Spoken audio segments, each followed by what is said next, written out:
hey. Oh, O'Reilly. Okay, let me get this pulled up here. Hello, ladies and gentlemen. I'm actually change the title here.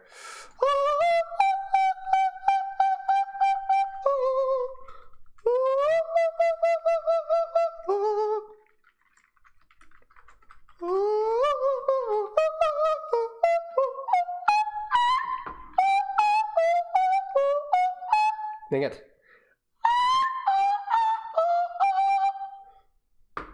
Close enough.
Hello, everybody.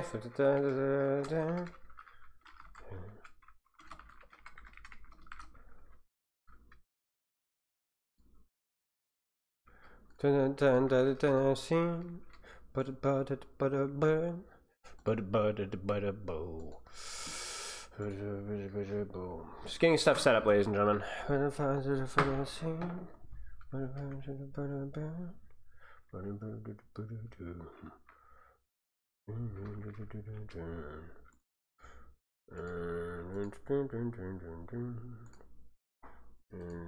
Doing my announcements.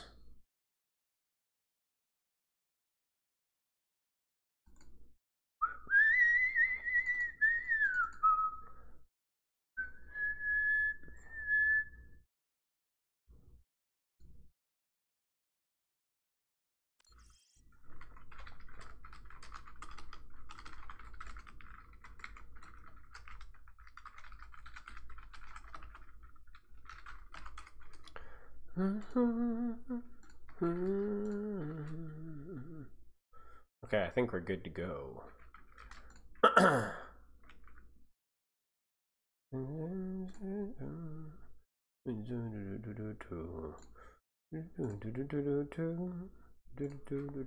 Time to at my Discord. I had to post this thing on competitive Overwatch and the tweet, and then yeah, it's been a bit of a mess. Yeah,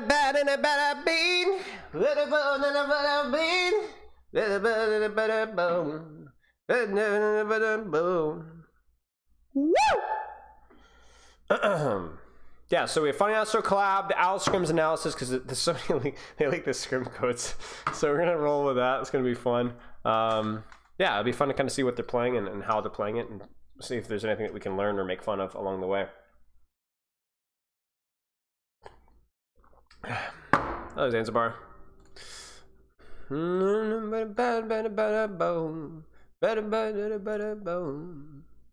Man's got pipes. Oh yeah. Oh yeah. Bob Dylan wishes he was me. They leaked them voluntarily. Yeah, of course it's fair game. Look at this dude. Hey, Wave. Yeah, there's your replay code. Okay, I guess we should get started, mates. Hi. Keep catching content, Lucio. I just want to drop by. Hey, appreciate it. Thank you. Yeah, the soldier was garbage. Actual garbage. All right, let's get started. So we have a coaching session and then a replay code review, and then about 2 hours from now we have Funnyastro collab. Maybe sooner than that actually. So we'll have to play it by ear. Stay tuned, ladies and gentlemen. We got a not only a juice-filled streamed, but I would go as far to say a succulent stream as well.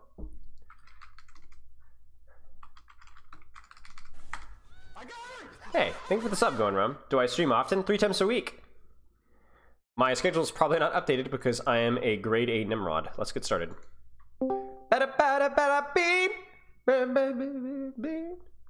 Hey, how's it going? I'm doing pretty well. How are you? Doing all right. Get your form pulled up here. What hero and what rank are we looking at here? Yeah, so I'm not expecting to be able to do this, but ideally I have two VODs. Yeah. The first one is a Lijiang game where I play mostly Ana Mm-hmm. and a bit of Baptiste. Mm-hmm. Mm-hmm. And Mm-hmm. then the second one is your favorite hero, Kiriko, and then Okay. Yeah. and some Zen Okay. What on rank? defense.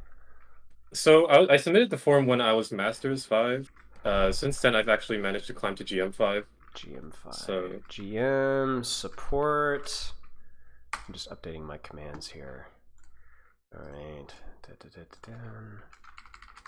It's a lot of. You play a lot of supports. yeah, I tried. I don't Right. like to not be flexible Fair or enough. be unflexible, so Yeah. I try to be proficient at every one. Fair enough. Fair Uh, enough. Fair enough. Unfortunately, I would not say my Lucio is at GM level. So You're right. Well, proficient is a tricky term because if we're talking about legitimately proficient, right? I don't know if that's even possible, right? But Two troops competent, collabing on maybe, mode. right? yeah, yeah, Especially depending on how much time that we're spending on it. Okay, so fair enough. Let's get your form well hold up here. So, what got you interested in coaching? yeah. So I've always been able to kind of self-coach pretty effectively. Yeah, I actually started out in bronze when I first started playing, nice. Welcome to the club. and through a self-review, I managed to climb to, well, now GM. But Nice. I think I've reached a point where, at least in Time. the first VOD, I do have some noticeable positioning errors, Uh huh. Uh huh. which gets me killed Okay. a few times. Okay. But outside of positioning, I don't really know what else I could have done better there. Even Okay. if we did win, I felt like I got carried. Okay. So I Fair thought it enough. would be a good VOD to look at. Fair enough. Sounds good. So you don't know what to do. You need some feedback on what to improve upon next. Yeah. Okay, break me down your past in Overwatch. How long you've been playing? What got you in the support role? Just fill me in and all the juice, please. Yeah. So actually, a friend told me about Overwatch, and I got into it when I found like a random Kabaji video recommended to me on YouTube. And I started out actually as a tracer one trick in like Nice. season 11. Why I that? Why was Tracer? just Kabaji played her and Ah, of made it look course. fun. Kind of a silly So question. Yeah, go ahead. yeah. Once I realized I was like terrible at her, I don't remember what got me into playing support specifically. Mm-hmm. I think I like tried a bunch of different things and just ended up liking support the most. Okay, So fair enough. Fair enough. Sounds good.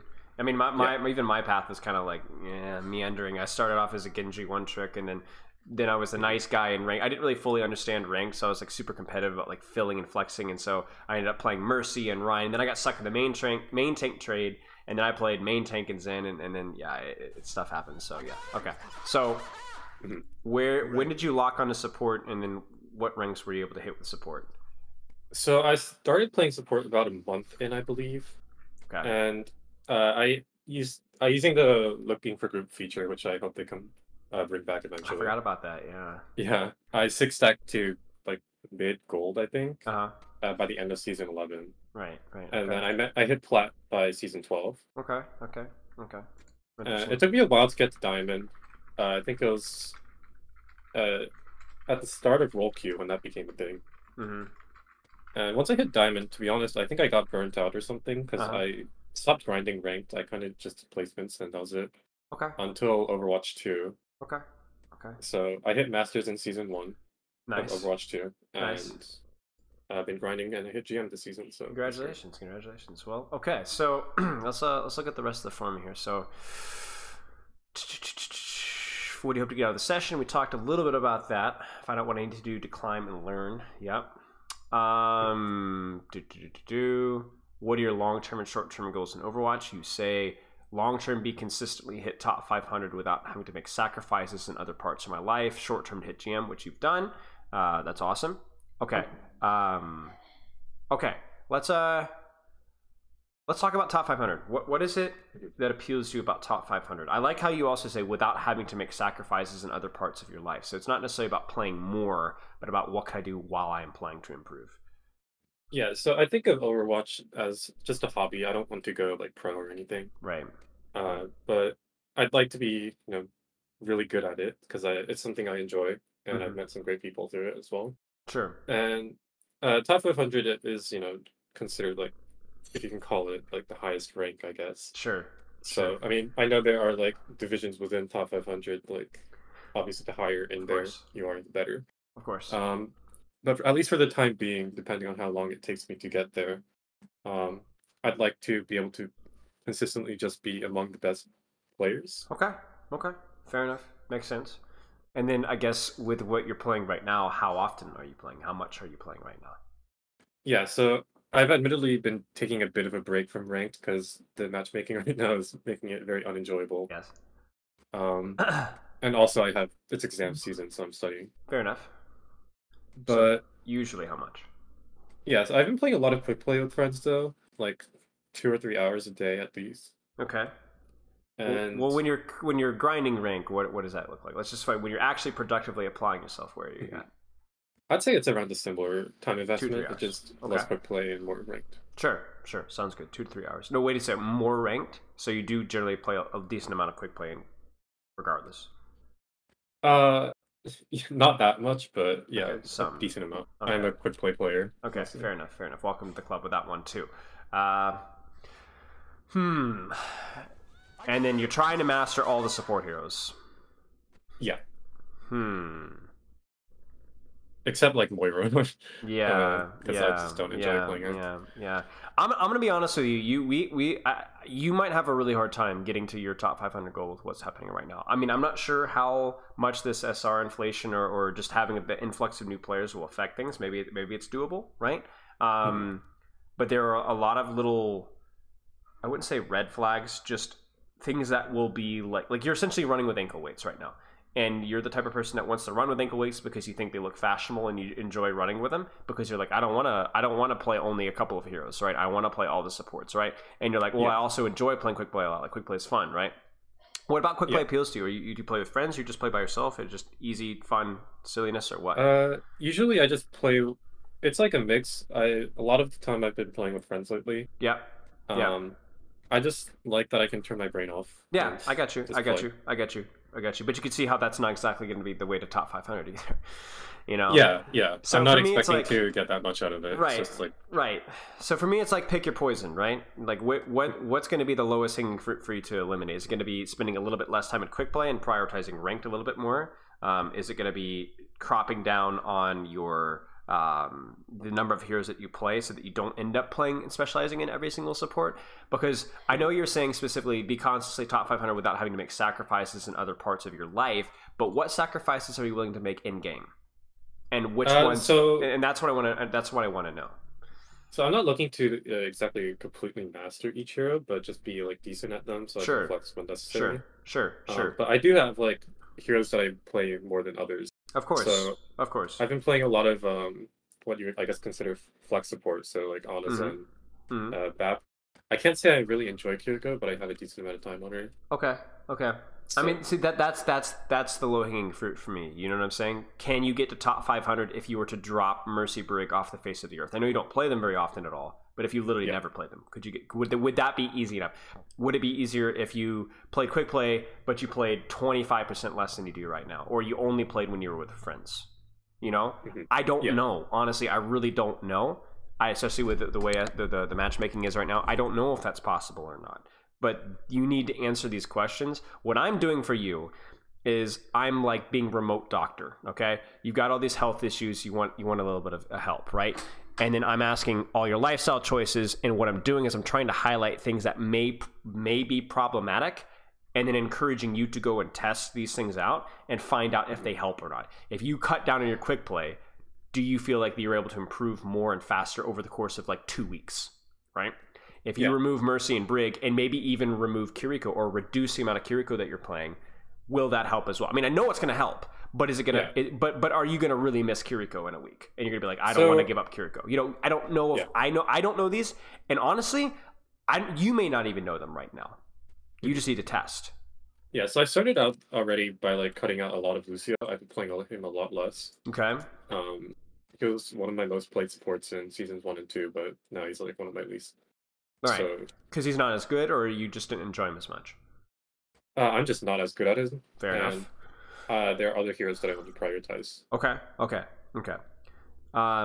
Yeah, I think this needs to be continually a path that you need to continue experiment with and just test, find out where your breaking points are with improvement.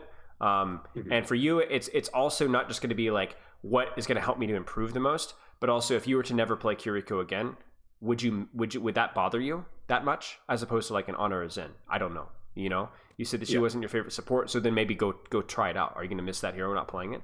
And then in quick play, are you going to miss playing quick play by yourself, or is it mostly just the social aspect, right? That you play like I don't know, but you need. I'm telling you that where your schedule is right now, I do think you're going to have a really hard time hitting top 500. You need the even if you with a little bit of the rank inflation going on right now, you need the consistent focused practice, even if it's just a couple hours every day, and that has to be focused on as few heroes as possible so that you're able to maximize your mastery of those heroes. And so right now you are way bigger in terms of hero pool for the optimal thing, and not near enough time in ranked either.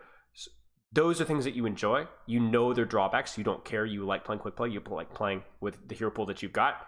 But is there any low-hanging fruit that we can cut out for this to be easier for you? You know what I'm saying?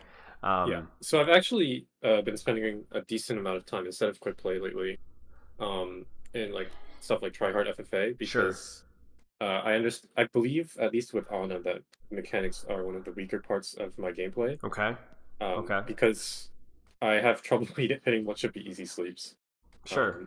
And like I don't have very good scoped aim, so it's hard to like get picks and make plays like that. Sure. So those are things I've been working on. Okay. Lately, so. Keep testing and keep experimenting with that.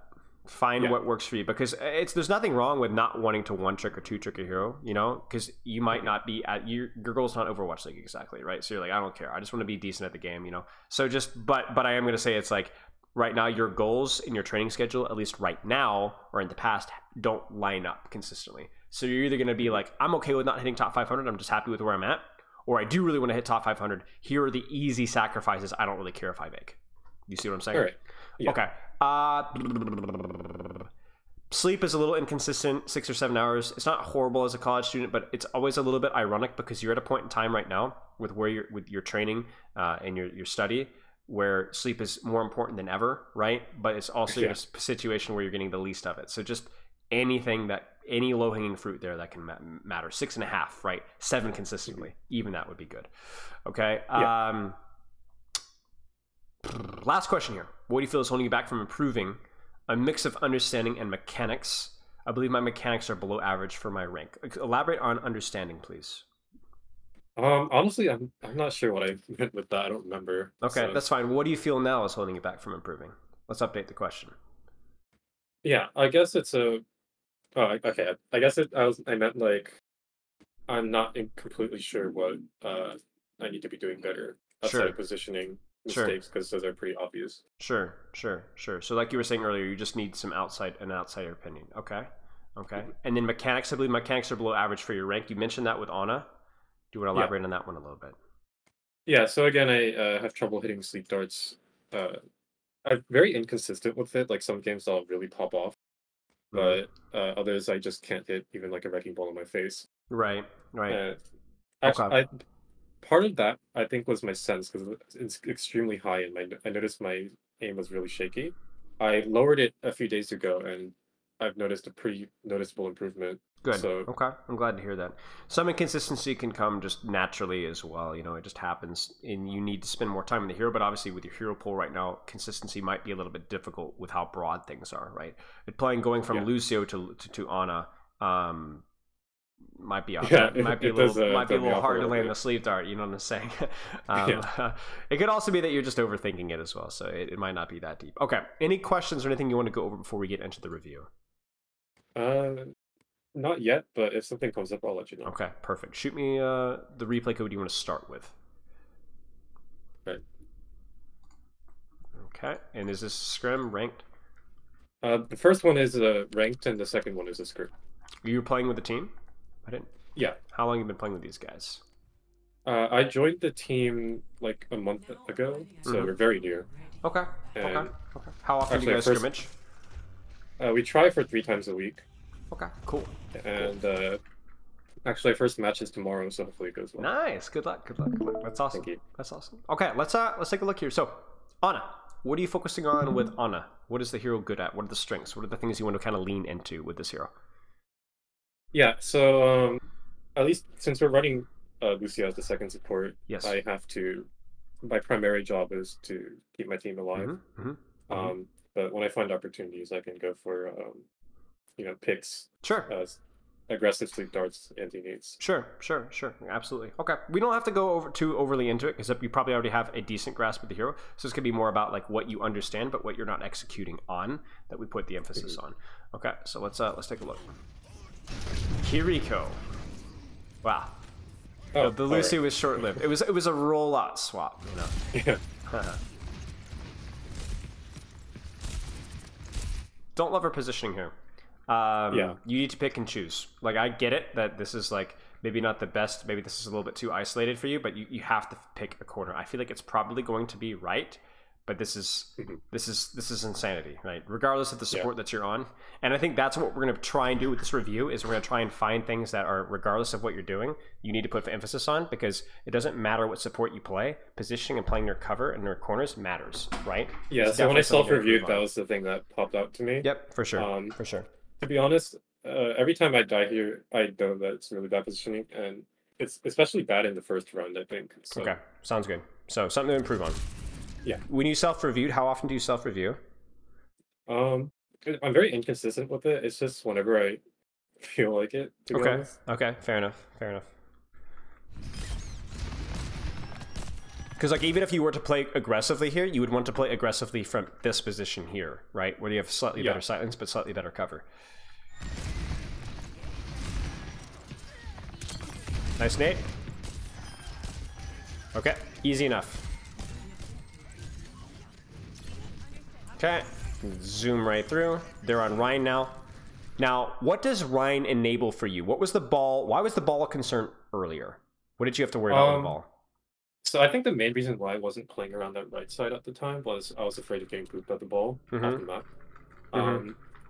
With the Rhine, I have to be less afraid of playing near the edge and of getting dove. And since the ball is less of a, since the Rhine is less of a direct threat to me, it means I can probably sleep dart more aggressively. Right. Even your positioning, you can be more isolated with the position, more aggressive on flanks and angles as long as you're avoiding their DPS. Right. So let's see what we do. There's not like there's a lot of positions that you could do that on this map, but just good to know. Yeah.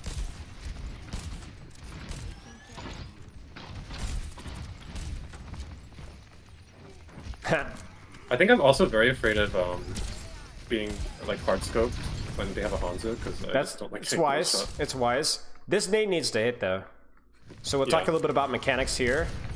That's a crucial miss, and really this is a crucial miss as well. You know where they're positioned, right? And you actually just completely missed. Period. This it needed to hit the shield, the Kiriko, your Rhine, and it barely even hits your Rhine here. They need to hit.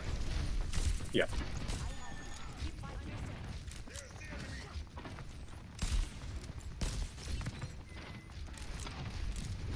But you got the reload cancel.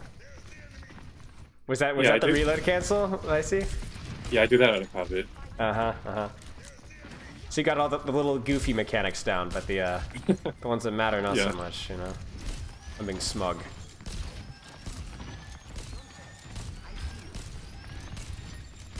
This is so bizarre. Like, I don't know what your team is doing. Good use of cover here. This is why cover matters.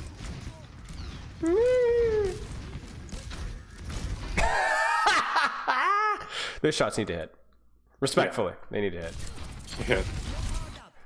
Disaster. How do you use Nano Boost? Who do you use it on? Well, I wanted to use it on the Rhine, but I was too late with that. Right. Right. Need to be a little bit faster. What's the general rule for Nano Boost, though? So, assuming we don't have like a good combo, I generally try to use it defensively, or if we're doing well, I can use it to boost our ult economy. So like if our Rhine is like even in shatter percentage, I can nano him. Right. Yeah. Considering the ultimate is definitely helpful. For me, the simplest way of looking at nano boost is how aggressive is this target or is this target being aggressed on, right?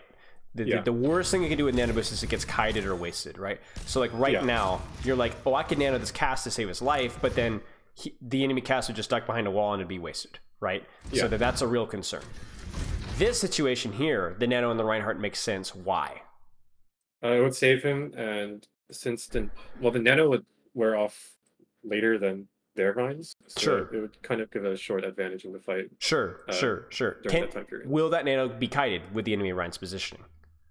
No, it's impossible. Now, maybe he only ends up with the swing on the enemy Ryan, which isn't great, but that Ryan is so deep and he's being aggressed on, so they can't avoid it. So if you were to Nano now, this Ryan is cooked, right? Yeah.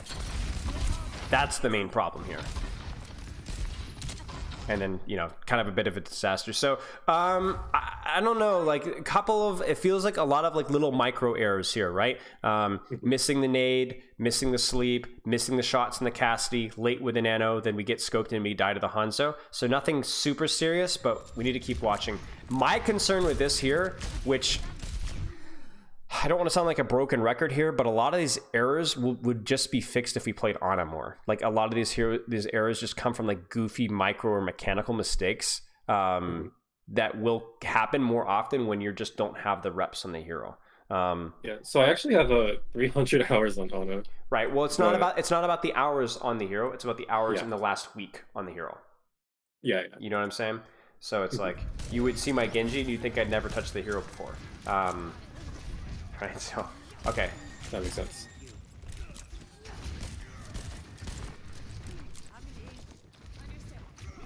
Because you could swap it up. You could be like, I want to play Ana this meta, I don't want to play Kiriko, or I want to play Kiriko this meta, I want to play Lucio. There's nothing wrong with that. It's dynamic hero pool, right? But right now, you need to be very careful.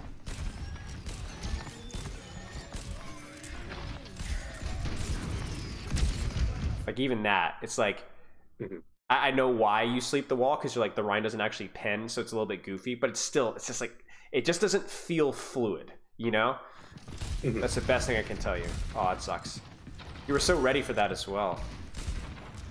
Yeah, I heard him behind, so I was looking to be aware of this. Yeah, nice, you done? You're probably gonna I should have backed up here, but you're okay. You're near cover. We'll take our victories where we can.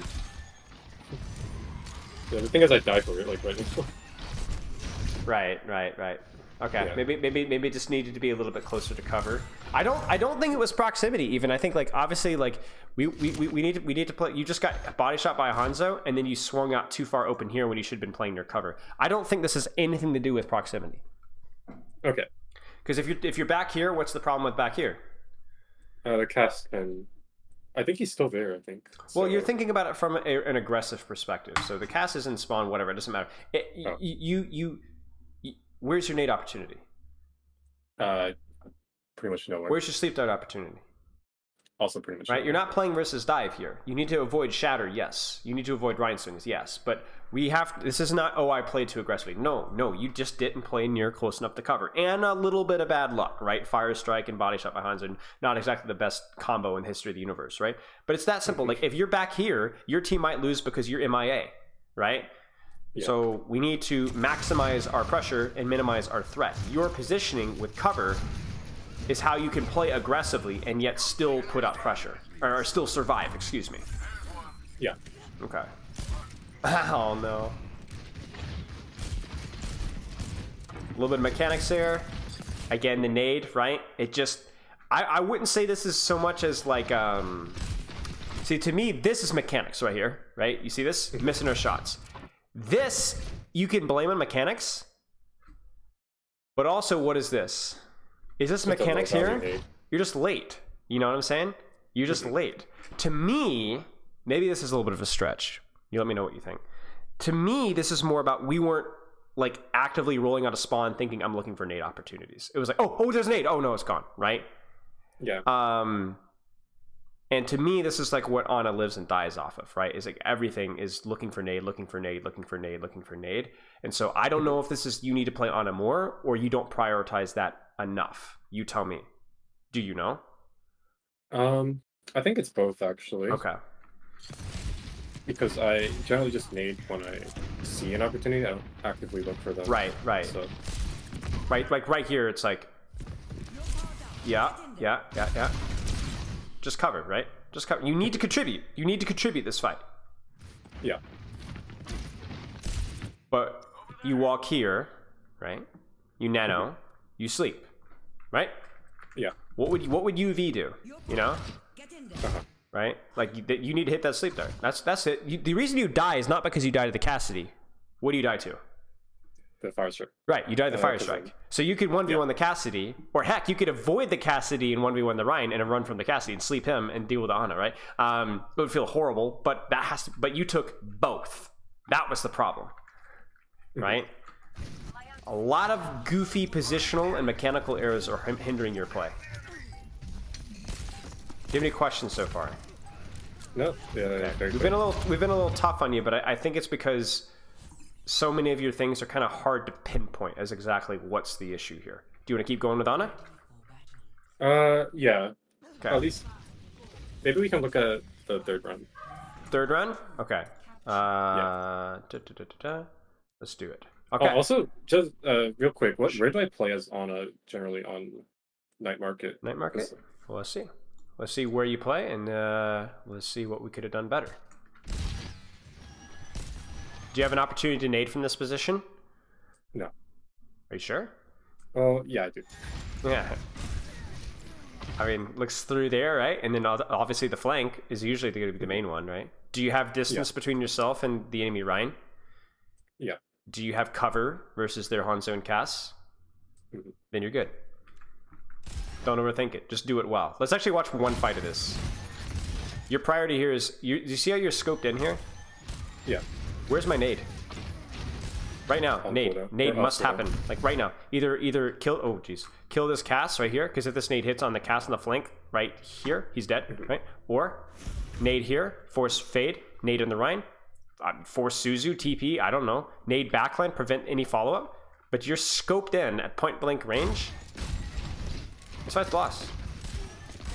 You put out zero pressure this fight, and then you end up having to defensively nade because your Rhine is taking so much damage because you haven't done anything offensive. That's what support does, right? That's why you nade offensively, because the pressure it puts out is usually more aggressive than the defensive nade, right? So you proactively protect your Rhine by aggressively nading so that there's not as much follow-up, and he only has to worry about the Rhine trade.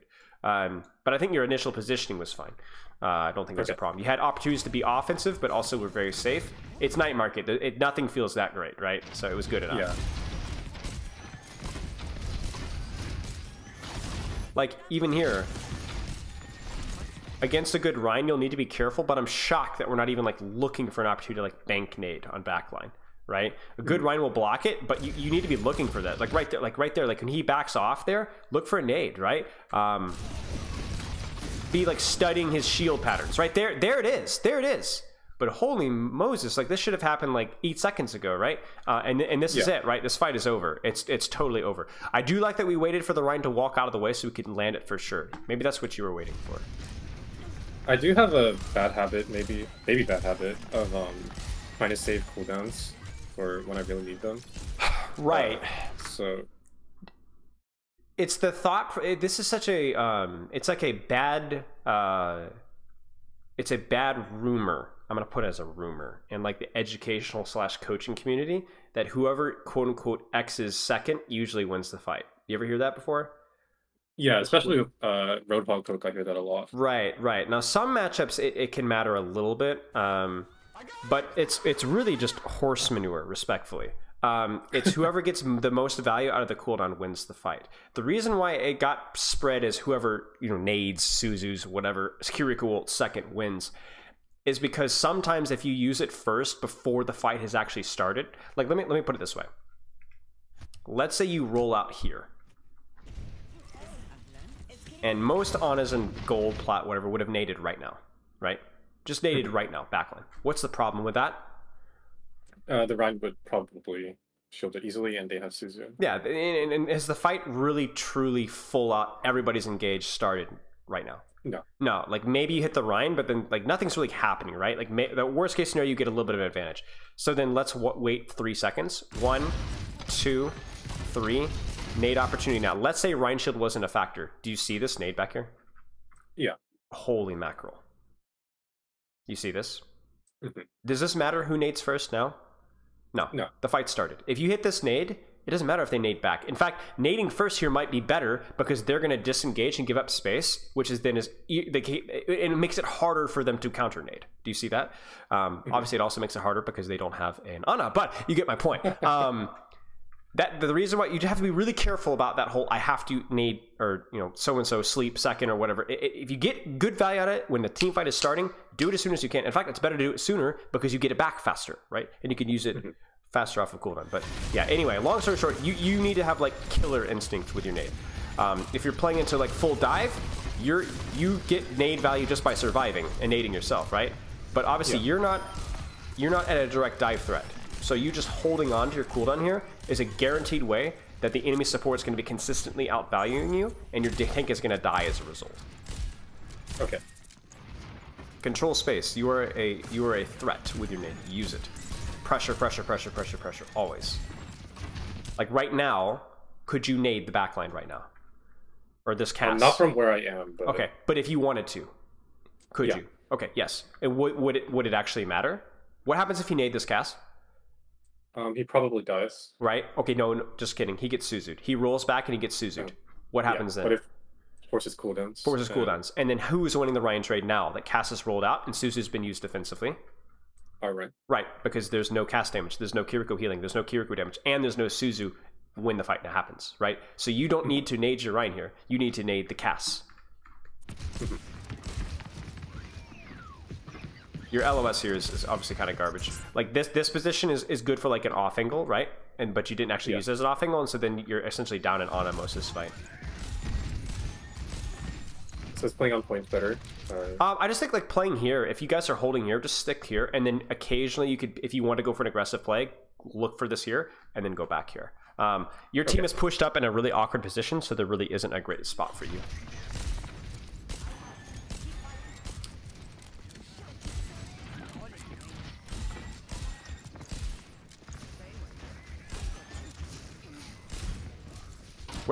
What happens if you would like nade this Ryan? Let's say this Ryan is not feeding. Let's say he's actually closer to full HP and you naded him like here. Let's actually go back just a few seconds. I'm gonna find the perfect frame for my point. Okay, right here, you nade him here. What's the problem? He can just fall back. Right. Has the fight really truly started? No. So then this is where the whole don't nade first myth or whatever, Suzu, Bastional, whatever, first, because this is what happens, right? They disengage it. You want to use it as soon as it's not disengageable, use it, right? And you see it, right? Lazy.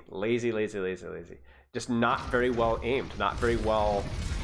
It's not even, it doesn't even feel necessarily like a mechanical issue. You kind of see what I'm saying with that? Like it feels like sometimes there's just a little lack of a focus. I will say that your positioning made it very difficult to be able to make that work, though. I will say that. It was hard to get a nade from that spot. The cast gets booped. Couldn't even see him through the dragon. I had that issue the other day. I literally could not see what was going on. Yeah. Nade. Ah. Nade had to happen. Yeah. I don't know why it didn't there. That's alright. It's alright. It happens. Okay. Go next fight. Okay, we go back. So, what are you seeing with your Ana? Do you want to stop there with your Ana and focus on the next support hero? Yeah. Okay, so let's type our notes in our channel here. Ana. What are you seeing? What needs to be improved upon? Primarily the nade usage. Okay. Clearly. What about your nade usage? What skill do you need to develop? Looking for good opportunities after the fight has started. Looking for get opportunities. Offensive nade value to put pressure. Right. Once the fight has started. Right. Now, when are there situations when you would save nade? We brought them up kind of secretly earlier. When do you save nade and save for defensive purposes? So if there's a lot of dive pressure. A lot of dive pressure, then your pressure, save it as your pressure is just staying alive. Yeah. And the other thing about nade in those situations as well is when you're nading a dive defensively, you don't just hit yourself, do you? Yeah, you're gonna hit monkeys and you're gonna hit tracers and Genjis and balls and things like that, which is it's a dual threat, right? But versus this composition, cover is your friend. What else did you? I just said it right there, right? What else do you need to practice on with Ana? Well, making better use of cover. Better use of cover, right? So yeah, that was the primary thing that found Right. just from self-review. Right, But right. So you were aware of that one. Maybe the first one, a little bit more killer instinct involved. Worth noting as well, some of the mechanical movement stuff is just a little bit clunky. Maybe that will do better with more playtime. Maybe that will do better once you have a better understanding of the hero. I'm not sure. Just something to kind of catalog and keep in the back of our mind. So you play Baptiste here. Do you want to look at some Baptiste? Do you want to look at the other replay code? You tell me what you'd like. there's not that much bad play, as you can tell. So Sure. I, What do you think? I can be more aggressive. Okay. Well, I was going to say, in terms of code, do you want to stick with this one, or do you want to move on to the next one? Oh, this is the only BAP. It's like 2 minutes. So do you want to look at some BAP then? Yeah. Yeah, let's do it then. Sorry. All right, let's take a look. So BAP strengths, right? It always comes back to pressure, right? Always comes back to pressure. How can you maximize your pressure for your team as Baptiste?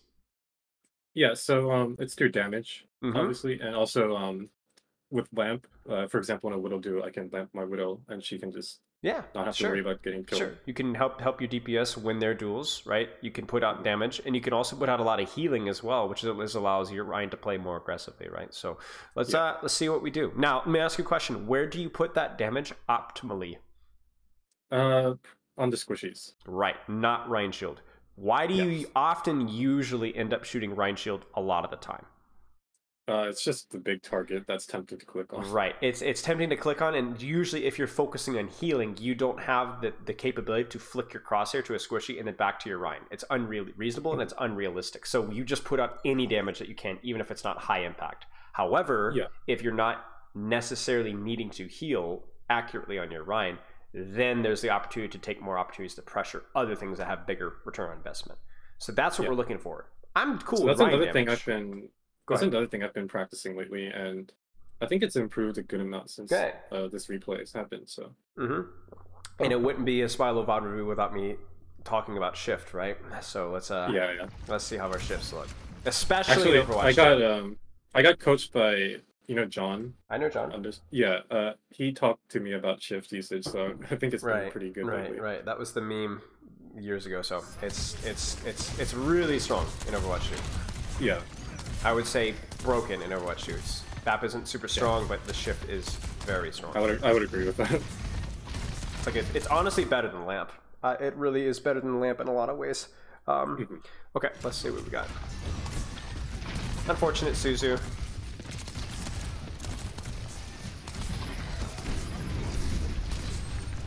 Yeah, very nice. Look at you with the shift discipline there. That was probably not the best use of shift, but not the end of the world, right? I'm not slamming my desk here.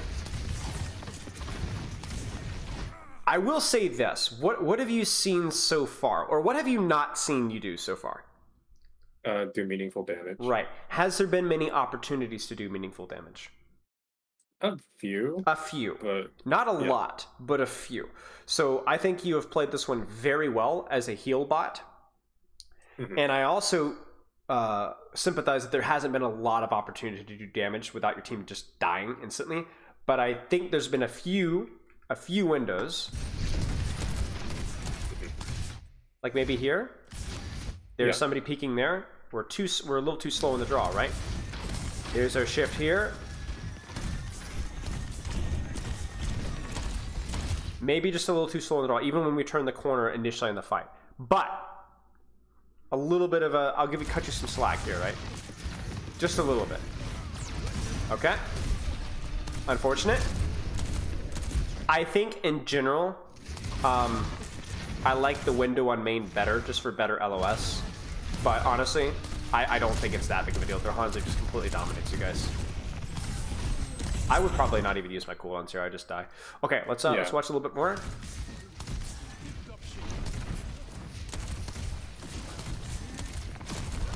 Because this is like a perfect little microcosm of what's wrong with your Baptiste in a very, very little detailed way. So what do you see in your screen right now? Do you see it? Do you see the little red ticky? It's like, you see these, right? Yeah, the Hanzo's about to peek. But you're healing your Rhine. Now, it's important to heal your Rhine here. But if you get a couple of body shots in that torp, that's going to force him back and preemptively support your Rhine, right? And I think the crosshair movement is reasonable to expect. But what do you do? You just shoot the I just shoot space, the Rhine. you shoot the Rhine. Right. And then here, okay, we're good. And now again, Hanzo, right? But we don't even take the shots. Now we're hiding behind wall, because Hanzo's scary, right? Obviously. Shift there is probably reasonable. Lamp there is probably reasonable. Flank cold, GG's. Probably would have tucked into cover here. That would have been the best move. Still winnable. We win it. Let's keep watching. I'm being very nitpicky here because I think for the most part you're doing okay. And there hasn't been a lot of opportunities to heal much. But yeah, it's not the best spot for back. That's okay. That's okay. Like even here though, right? Opportunities to take some pot shots, or at least look for Moira. Lamp it. Shoot that torp. Like seriously, like right here, this is when you're like hard focusing and shooting Rhine. But honestly, getting bullets in that Torbjorn will be honestly more helpful than healing your Rhine here. You know what I'm saying? Yeah. Like I beg, even just a few shots, it must happen.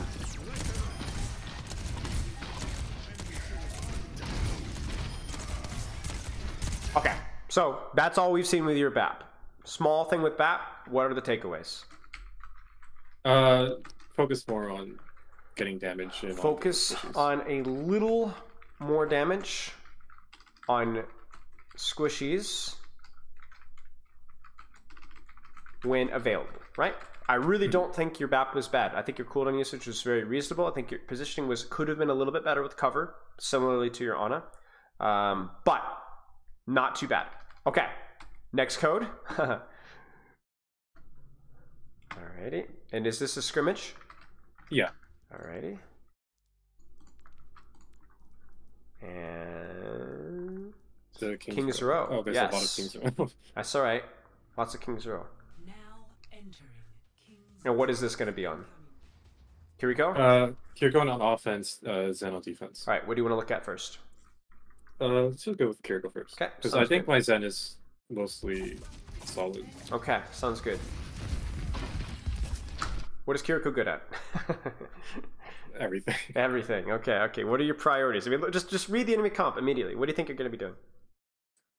Well, at least our team's coach told me that our ball's life is more important than mine. Okay. So I have to focus on keeping him up. Sounds good. Sounds good. Sounds good. What's the best way to keep your ball alive? Play aggressively with him. Sure, sure. Aggressively in what way? Because if you go in and TP in with the slam and he rolls out, you die. Yeah. Right? Yeah, so play with him and then TP out when I have to. Sure, sure. How easily are you going to be able to heal your ball from a positioning like this when he engages? Not very easily. How about if we get the opportunity to heal from a position like this? Very well. Very easily, right? Or as the fight, you kind of see what I'm saying, right? So when we talk about aggressive positions, how about just angles with which you can support your ball off of either directly with heals or damage without compromising your safety? That's the irony with your positioning here. We talk about aggressive. It's not aggressive that needs to be, it's angles, right? This position is simultaneously more dangerous and less valuable at the same time. Now you're here, obviously now you're just walking out of spawn. Right? It's fine. This is fine. But we want to at some point change that. Okay. Oh dear. I think Ball is really good versus Brawl, personally. What are your thoughts? I agree. Also, our ball player is really nasty. Yeah. So... Sick. Better be with a name like Kiddo. Hopefully our coach doesn't get mad at me for looking comps, but... Okay, you'll be alright.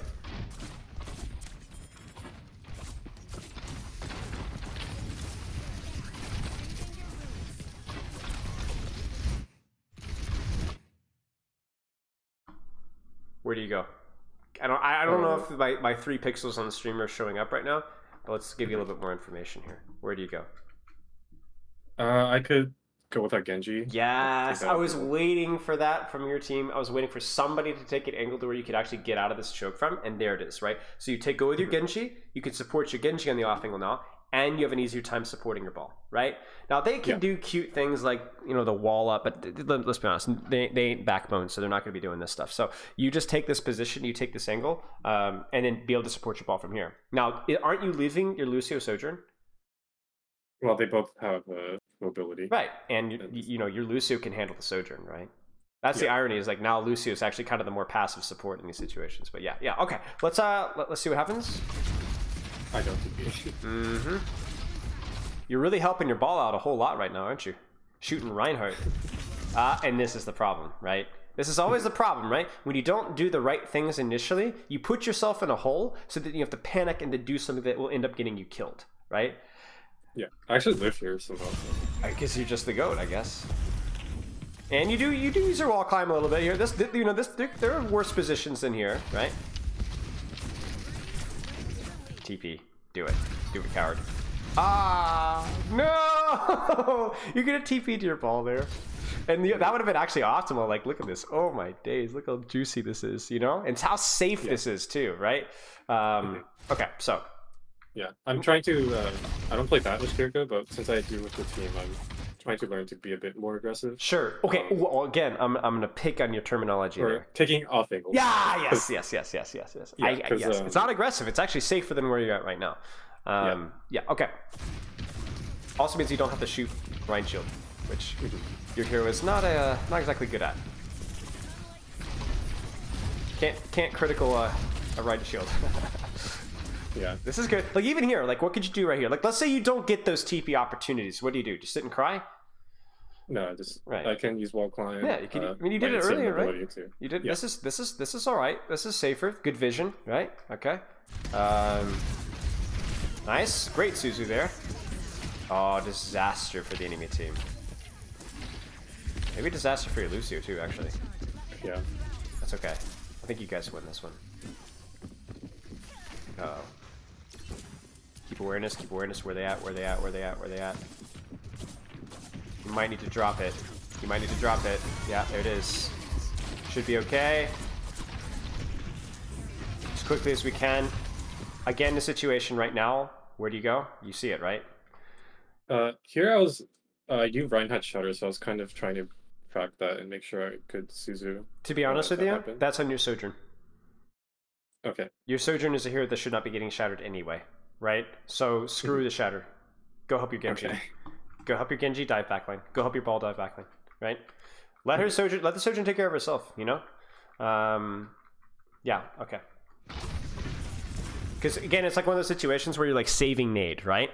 But then by saving nade, by carrying the shatter, you then guarantee that you lose the fight because you're MIA, essentially. You're playing a man down. Your hero is, respectfully, almost worthless doing what you're doing right now. So if you're not finding a way to take an angle, yes, you might not die to Rhine Shatter, but you'll die to literally everything else. Nice job, we stopped the shatter. But your ball and Genji have already dove, and nothing died. That's on you. This is fine. Again, this kind of aggression is like most supports couldn't get away with this, right? Even though this isn't like high ground off angles, whatever. It's at least we're able to avoid the Rhine Shield, right? Okay. So we'll keep going, and to avoid sounding like a broken record, I won't repeat myself on future things, but I will ask you to try and figure out where you position. Just because we want to build the skill, right? Because like you have the knowledge now, but that's not good enough. You have to actually practice thinking about how to position in your situation. I have to say, this isn't the best bot, but I couldn't get a better one in the week since. That's fine. That's fine. But right. It's still good discussion. It's still good practice. Yeah. They're doing this is really smart of them. They're clear and high. They get booped off because your ball is just absolutely cracked. Nice. Even this is good, right? Look at all that time wasted. Cart still moving. Don't stay here. Wall climb up. Yep. Yep. Oh, look at you. Look at you. Isn't this brilliant?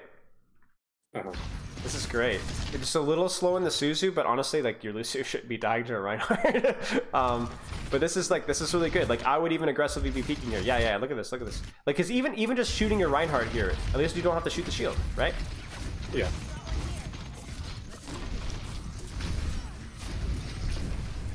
This is good. Unfortunate. Need to be a little faster with our Suzus. Yeah. But typical back of the yeah, that's okay. That's okay. Honestly, that position was. You see how much better that felt too. Nice Suzu. Great Suzu.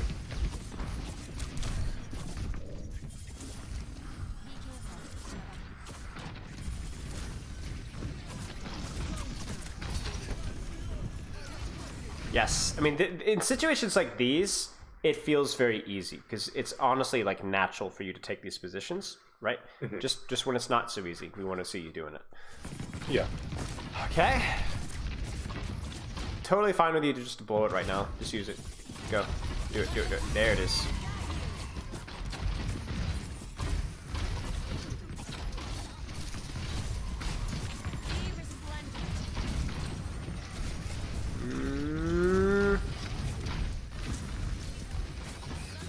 Okay.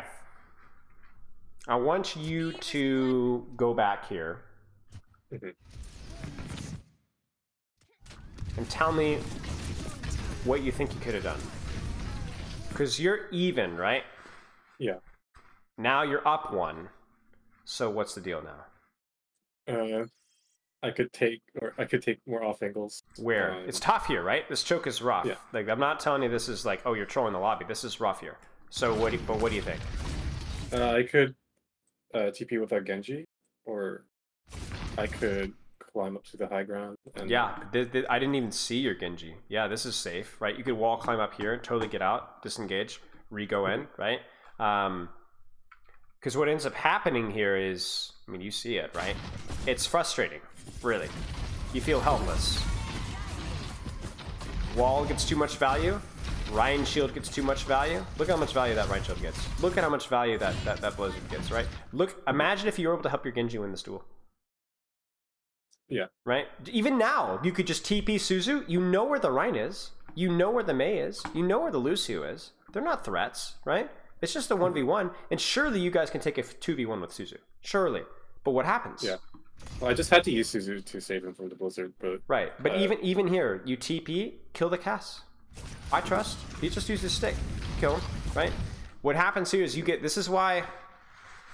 Ah, jeez. This is why I had such a hard time with Kiriko like the last month and a half. It's because a lot of Kirikos, yourself included, just struggle a little bit with adapting, I think. Whereas before it was a lot of Winston mirrors, right? Even a lot of Diva mirrors where just healing and just shooting and healing and shooting frontline, right? Very little dynamic playstyle, but you could see how it's costing you these fights, right? You must utilize your mobility, your utility, your flexibility, your positioning. Otherwise, you're going to lose. You're not going to be like their BAP and the Lucio are they're just going to do more than you. There just isn't enough value heal botting a Sojourn, right? And stopping a shatter that potentially will be happening, right? Huge mines from your ball. Okay. Does that make sense, by the way? Yeah. Okay. It's tough to do that. Like, this is why the skill ceiling of Kiriko is insanely high, because when you consider the positioning and knowing when you can TP and help an off angle versus when you TP and you just die, that's really hard to do. But it's something that you're going to need to consider and practice sooner rather than later. Like, even here. Yeah. Why are you here? Where should you be? On the high ground with our Sojourn. Right, assist your Sojourn, because that's where you're going to be winning the fight. Right? You're going to assist this, you win the fight through this. You don't win the fight through what you're doing here. And ironically, even if you wanted to heal bot, the best position for you to do that is also here, right? Whether you're offensive or defensive, this is objectively the better position. And these are the habits that we have to break. Way too much value from wall. If I'm playing Mei here and you're on this composition, there's wall. I might as well not even have the cooldown. You know what I'm saying? It just doesn't do anything because there's nothing that I can wall that you can't just completely bypass. And yet, this wall is blocking both support LOS. Insanity. Should never happen.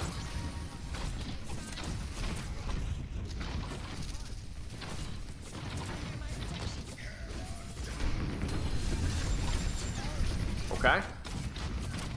Tippity top, tippity top, tippity top. Nice. Any questions? No. Okay. We're cruising. We're getting through so much gameplay. It's around the same, or pretty much just roll through the rest. So. Okay. Okay. Do you want to skip ahead to your Zen? Yeah. Okay. We can go another 10 minutes. That works for you. Yeah. Yeah. Since I know it's a long time, the defense starts at 10-10. By the way. Okay. Kiriko. What are you seeing with the Kiriko needs to be practiced? Taking more off angles. Taking more off angles. Leveraging mobility more, right? Yeah. Mobility more. Why do you do that? What's the purpose of that? It's not just about your damage, right? What else does it do? I know you like the word pressure, so it puts pressure on their team. How so? When you take the high ground, you're helping your Sojourn. Why does that help? Well, it lets Sojourn be a bit more aggressive as Right, well, and right. I can, yeah, Right, and then that's really it, right?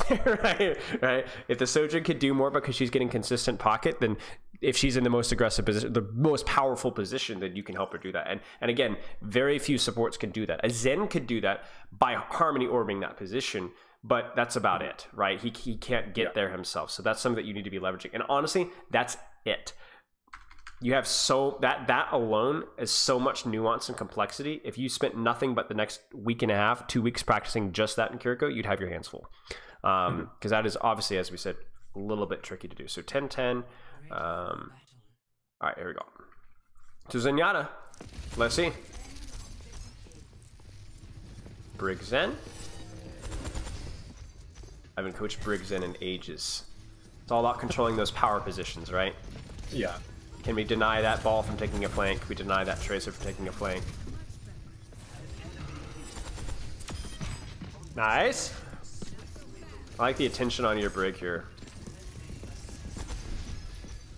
Because you hear that tracer, right? So you're thinking, you know, I'm gonna stop her from diving my brig.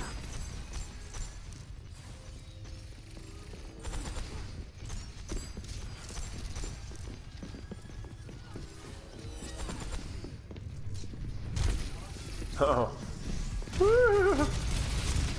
Unlucky. Okay.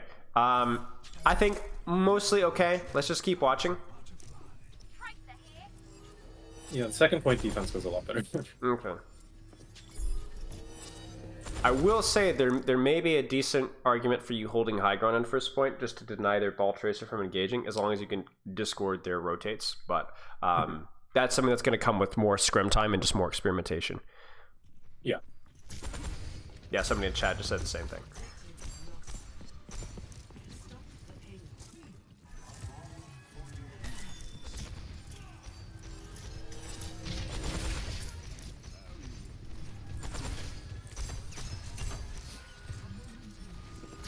They're fishing for discords on you. Nice. Yeah. You can walk a little bit. You can also walk because you know where their flankers are too, right? Yeah. You know where they are. That allows you movement.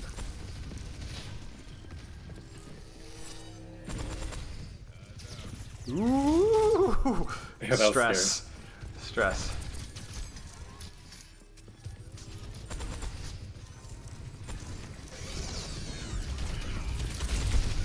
So, what do you think? I knew they had mines, probably, so I could have played in better position. It's like not how even I would do with them. necessarily about mines. Or they have a hard dive with Tracer Ball, so... Right. So, are you playing too aggressively here? I'm baiting you. It's a trick question. I don't think so. No, it's not about the aggression. What's it about? Not being around cover. That's it, right? Either here, or even more aggressive here, right? If you get slammed as Zenyatta, I'd say about 60% of the time, 70%, right. It's your fault. Let's put it that way. You're just impossible to peel, right? Once you get slammed like that, if there's any sort of follow-up, even if it's not from an off angle, you're dead. That's on you. Because then once that slam fails, you can then go crazy mode, W key, Rambo mode, right? And just start egoing and doing whatever you want.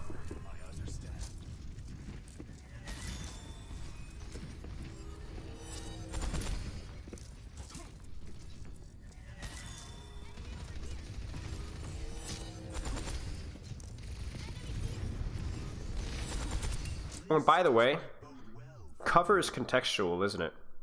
Yeah. Are you near cover right now? Yeah. What if they flank you? Oh, then no. Right. But are they on the flank? No. Did you know that?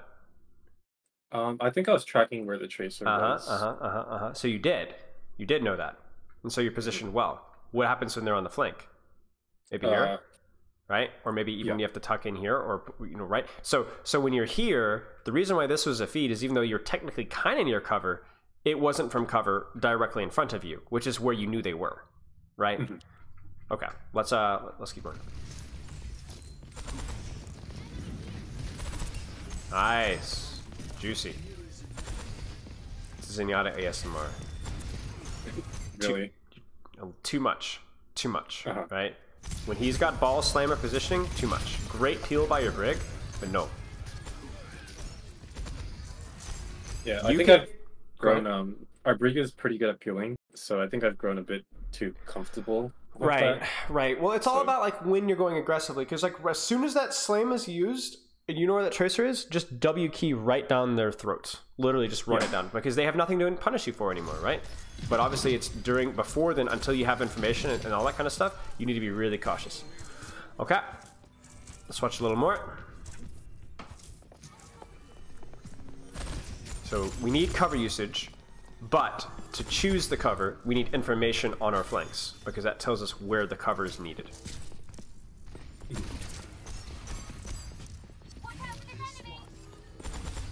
Ha, unlucky. Don't stay here. I think I do. They have full cooldowns, they have staging, you know where they are. If you get slammed here, you die. Yeah. Now, when would you stay here even though you're standing out in the open? What could you do with this? Well, if they use slam, so it's on cooldown. Sure. And then you would pop what? Trance. Right. Now, you wouldn't want your trance to get forced by that, but you could do some big brain play, like I play hyper aggressively out in the open, I bait a bad dive, I discord their Zen when he doesn't have trance, and then I trance and we run him over. You see that? So there's context, as long as there's a reason behind your actions. That's what we want to improve on with all your supports, a reason behind your actions. Yeah.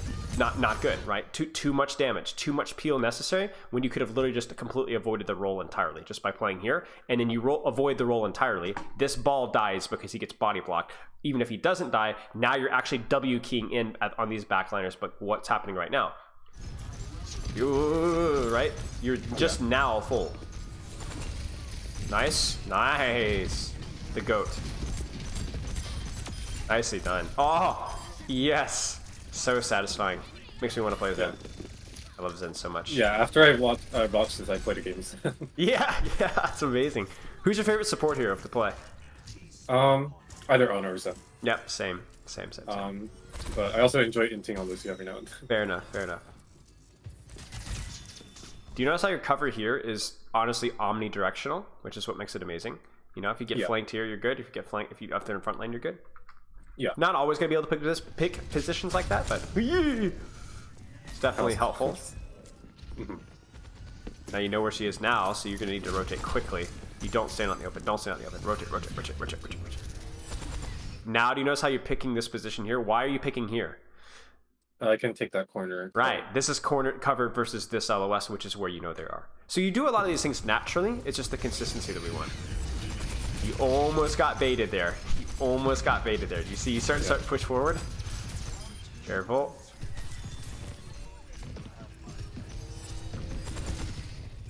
On the flank. Let's go. All right. I'm gonna stop there.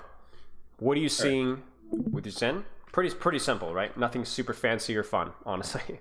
What do you see? So at least in the ball comp, I have to be very conscious of their dives. Yeah. The angles that they're taking with their flanks, and being able to take cover in advance of dives. Right. So much of playing greedier or more fragile heroes is awareness, because if you're aware of threats, then oftentimes you will survive more often than if you get proper peel, right? It's the awareness that matters. Think about it from a ball's perspective. If a ball is playing into Moira Lucio, he doesn't get kills necessarily, but he also doesn't die, right? But if a ball plays into a Zen that's aware and never surprised, he dies. He dies a lot, right? And that's on you. It's almost like a skill test at that point in time, where if you keep your awareness and you keep your positioning tight, they just can't win, right? And obviously easier said than done, but okay. What else? So conscious of angle threats from any DPS tank so that you can what better? Be aggressive when those threats are not present. Be aggressive when those threats are not present, and when they are present, when they are at risk, positioning with what? Cover. And optimally, even when you are aggressing, it's usually from cover to cover to cover to cover, right? It's always like, you know, considering corners in some way, shape, or form. Okay, do you have any questions? how well do you think the Zen things transfer to Ana? Because those are the main, like the top two in my hero pool. I know I like to say that I play everything, but Yeah. Zen Ana are like my so-called mains. Okay.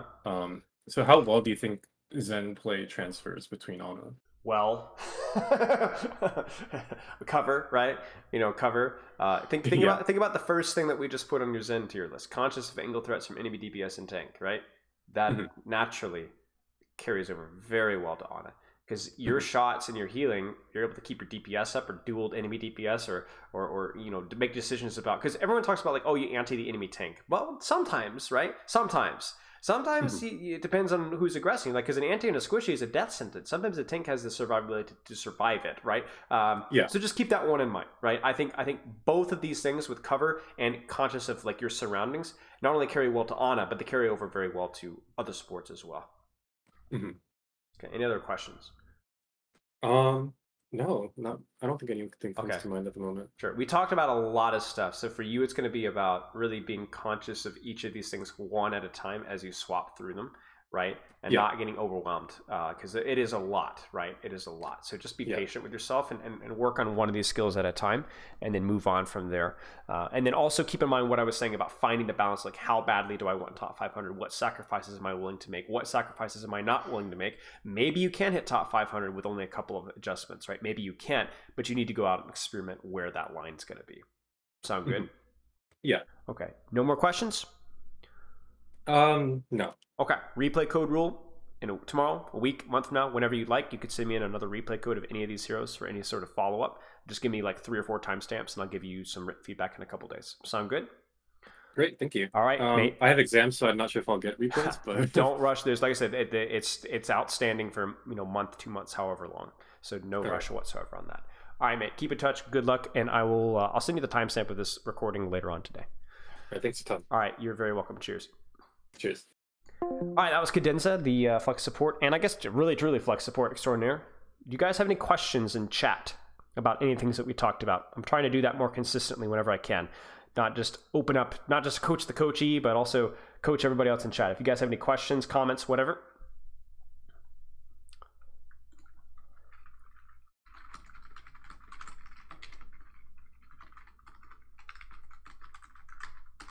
Messaging, because we have a quick 30-minute replay review, and then I have to select a VOD for our Funnyastro collaboration.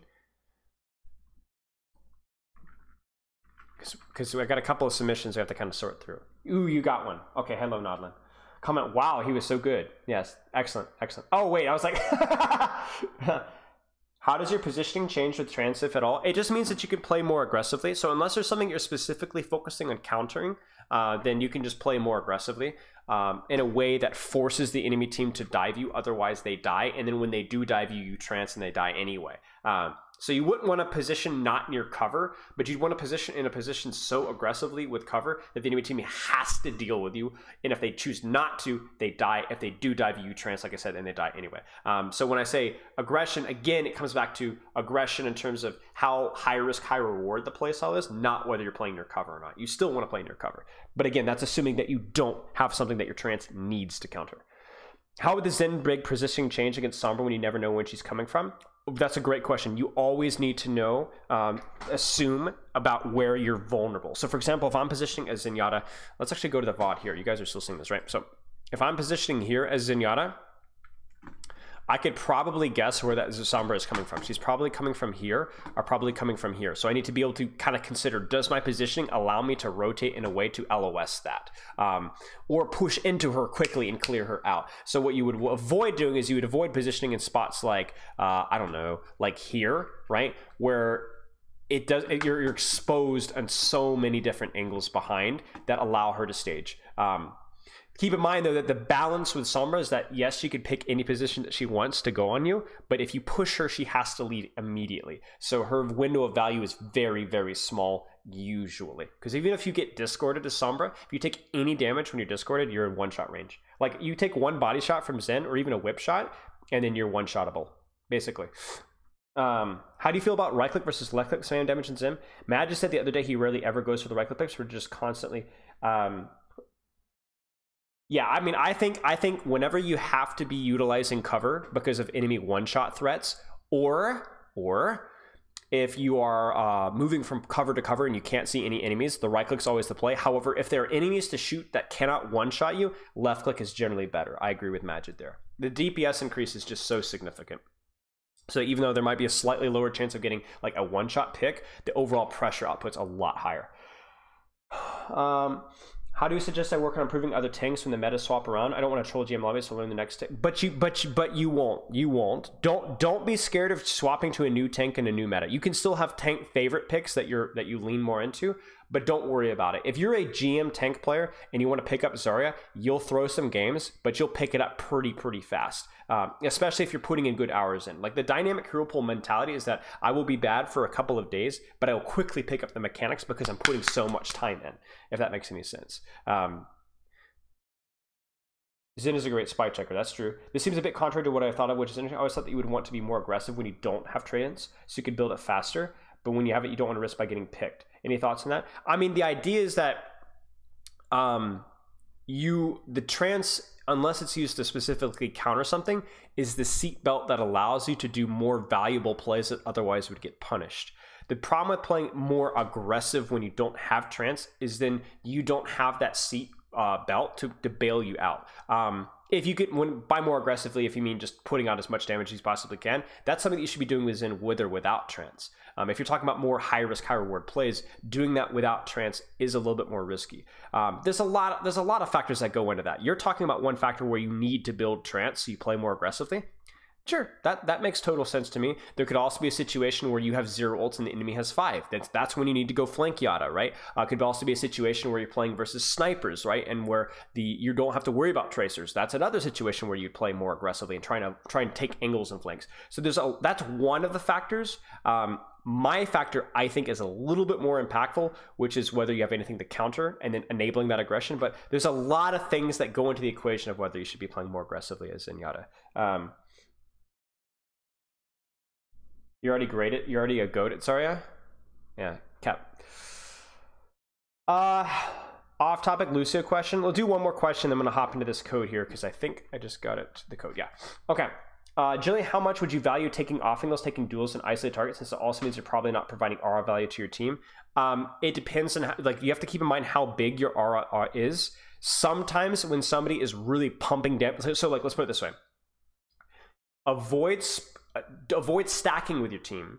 Try and contest space and off angles that are within the aura on your team, and then leave your team entirely when something like is so important for you to deal with that it's going to die anyway. For example, like let's say there's a Sombra on your backline, maybe there's a Widowmaker right on the high ground who's just outside of your team's LOS. Those are super high risk plays for your team, or players for your team, so you do need to go deal with them even if it means your team doesn't have speed for a brief period of time. But usually with Lucio, the way that you're controlling off angles is still within your aura range. You're not going all by yourself like hardcore Reddit Lucio usually. You're just not stacking on top of your Rein. For example, in Rein trades, the Lucio is never on top of his Rein, but his Rein still gets his aura. You want to be on the perimeter, booping the Sojourn a little bit, controlling the Mei and so on. It's a pretty big aura that does give you some flexibility. So you want to kind of push the limits of that whenever you can.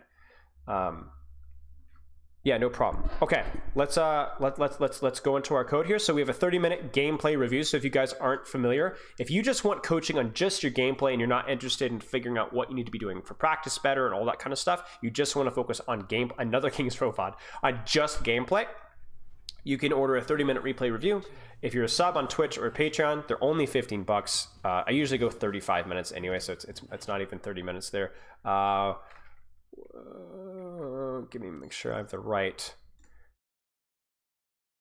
Okay, yeah. Okay, so generally you guys get just the replay, and I also take a quick look. So for example, we'll take a quick look at Genesis here, and yeah. So if you guys are interested in that, we do take a quick look at your form as well. So long-term and short-term goals in Overwatch: get better at Moira, get out of Plat. Okay, so this is Platinum Moira. Okay, let me change this up really fast. If you guys are interested, we actually did a more in-depth Moira guide that I just released on YouTube, I think 3 days ago, something like that. I lose track of time, honestly. Okay, how many hours of sleep do you get per night on average? Looks good. 8. What do you hope to get out of the session? A better understanding of why I can't get out of Plat. Okay. What do you feel is holding you back from improving? Mechanics. Interesting. Thanks for the sub, Footloose. I appreciate it. I appreciate it. Thank you so much. Are we going to review the leaked Glad scrims later? Yes, it's going to be the collab with Funnyastro, which will probably be about an hour, hour and 15, depending on how much time that he has. And then we will get right into it. So it's going to be a long stream today.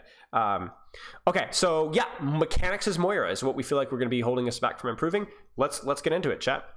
We've got 30 basically whole minutes to take a look at this. The form is really, really simple. So, chat, what makes Moira unique? I want to involve you guys in this review.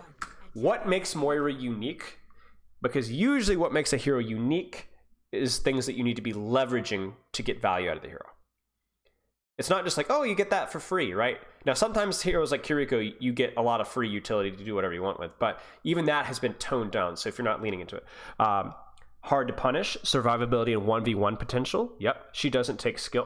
Shut up. Lack of utility, pure heal plus damage, undivable.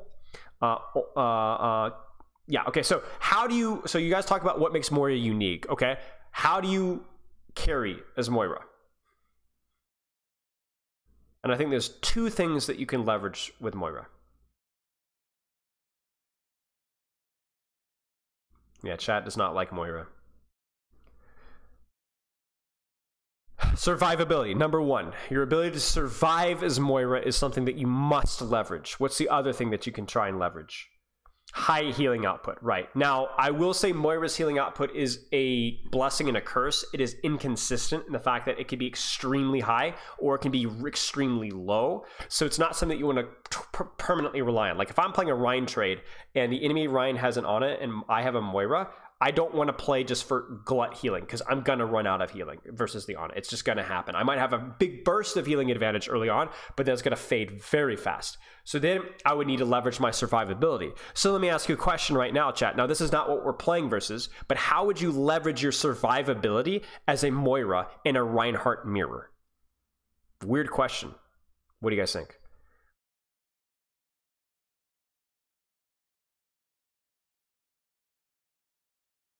Swap to Kiriko. Play aggressively, off angles, flanking, backline TikTok Moira, playing reasonably close to Reinhardt. You go for the enemy backline. Yes. Annoy the Ana. Yes, yes, yes. You guys need to be learning this so that you don't flame your DPS Moiras in your comp games because yes, hard DPS Moira is a little bit trolling for sure. But Moiras in Overwatch 2, especially with the loss of a tank, they have to get value by harassing DPS. That's how you leverage your survivability, is by taking 1v1s, even not even getting the kill in the 1v1. But for example, if I look at the enemy comp, if that Hanzo tries to take an angle, or I see an opportunity to harass that Widow, I will get more value out of my hero by making those DPS's lives miserable than just sitting and glut healing my front line. And you can even see here with us on the ball, there is almost no front line to heal, period. So what we need to do is we definitely need to heal as necessary. If I can, for example, duel a Hanzo with my Hanzo, best case scenario, right? But that's what makes Moira unique. That's what makes Moira unique. Kiriko can do this one as well, but Moira's even better than Kiriko at it, right? So either harassing backline to help support my team, harassing DPS, prevent DPS from taking aggressive positions that will hurt my DPS. Moira is a punch you in the mouth support.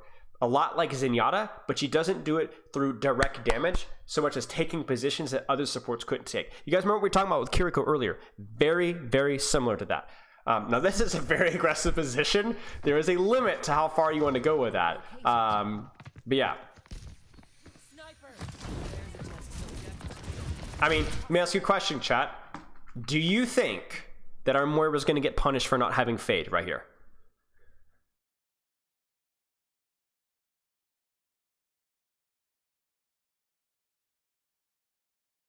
I don't think we will. I think we're on high ground. The enemy team has no dive threat, no snipers, no nothing. I think we're good. And it's a lot like Winston, right? Can I jump this target and not get punished for it? Because if I can't, even if this Widow doesn't die, if she has to drop to the floor, this is a significantly worse spot for her, and I'm saving my team. This is great.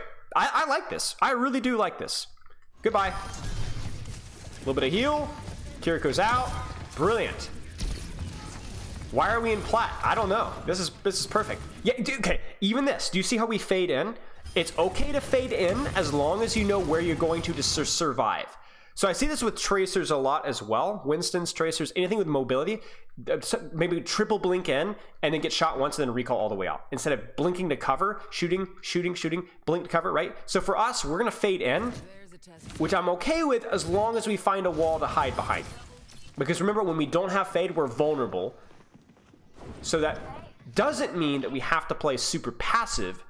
It just means that we need to play near cover or high ground or something to buy us time so they can't instantly punish us. Probably didn't need to fade that though. That is a fair point. Now this is the real problem. Ladies and gentlemen, I have talked about it so many times, but this is called the mobility curse. How many of my viewers in chat who've been with me for a while know what the mobility curse is? What's the mobility curse? What's the mobility curse?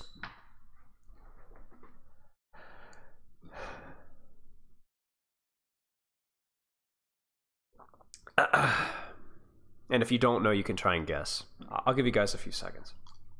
Using your mobility because you have it, not because you need to. Sure.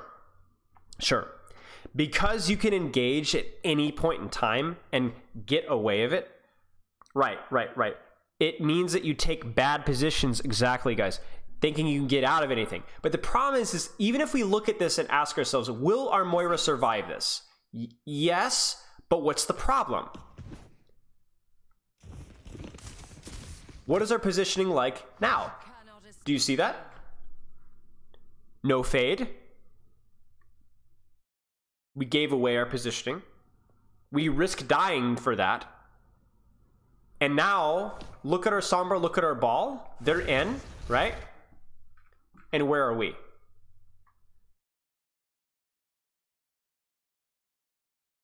Where are we? Our team is fighting now, and where are we? Bad timing, exactly. That's the mobility curse. Just because you can engage doesn't mean you should.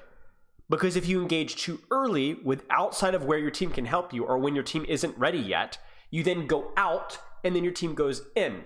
It's like the, shoot, what meme is it, right? It's like, you know, you're driving by, it's like the other car's driving the opposite direction, you know? You're like, I'm going, what right? Because you imagine what it would be like having a Moira right here. This Hanzo dies, back Ana dies, ball lives. This is a disaster. It's a disaster, right? Umbrella Academy, yeah. So it's like, it's frustrating to me, right? Because the play itself was hyper aggressive, yes. But it would have worked if we'd actually waited for our team. This is fine. This is not fine. Your ball is out and dead. Oh. So we are a different breed of Moira, and I'm enjoying this. We need to get out. Yeah, we didn't get out. So poor timing here. Really poor follow up off of our dive. And even if and it's especially hard because if you don't have a dive, you have to be so attentive to how your team is positioned. Nice. Love it. Heal a little bit, please. Oh, we're too slow in the heal. We should have helped our Hanzo out, honestly. Touch. Don't stop shooting the Sigma. Stop shooting the Sigma. Shoot the Moira. Shoot the Moira. Okay, this fight was lost. Shoot the Moira. Don't shoot. You're not a Reaper. You do more damage on a squishy than you do on a tank. Yeah, we are doing a little bit of trolling.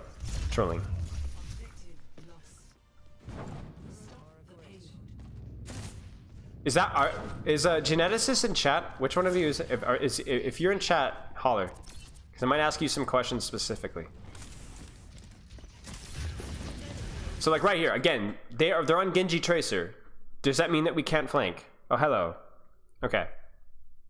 Congratulations, Zanzibar, well played. Okay. Just because they're in Genji Tracer does not mean that you can't keep doing this. You just might have to be a little bit careful, right? Because you could get value by stopping the Genji Tracer from ever staging a dive. For example, if a Genji's by himself on a flank, even in higher ranks, Genji versus a Moira 1v1 raw is actually advantageous generally for the Moira, if the Moira plays it really smart. So yeah, let's see what we got. Double shoot shield. If you fade up here, are you safe versus the Tracer with your ball? Chat, what do you guys think? Kanto, you as well. Geneticist. Could you fade to this Tracer safely? Probably. With ball? I think so. Probably. I don't like shooting Sigma Shield. This is not good. Control that DPS. Control those angles. Because remember, you're either diving backline or you're 1v1ing their DPS. That's how we're leveraging your survivability, right? Yep. You could even call this if you wanted to. I don't like this. Okay, I'm gonna be honest with you guys. I spent some time watching some high-ranked Moira players. I won't say who, but even higher-ranked Moira players, I think, suck at this. Why did you damage orb that? You're duoed with a ball and Sombra? That's awesome. That's a great combo. Ball, Sombra, Moira do is a really nice combo. What's the point of damage orbing this? You're like, oh, I might hit Tracer. Will you? Is that Tracer even there anymore? No, she's not. So what is this damage orb gonna do? Bounce into the oblivion. And I promise you, in the next 3 seconds, there it is, right there. You see it? Do you see what's on your screen? Do you see this? Imagine if you had damage orb right now.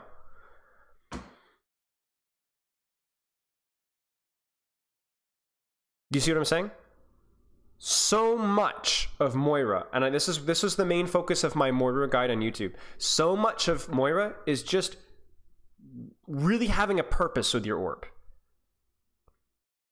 Right? It's not about heal versus damage orb. It's just actually having a purpose with each one. You must get into that habit. You must get into that habit. And like even right here, you could have chosen to not damage orb that, and you would have heal orb now to keep yourself up, to keep your tank up.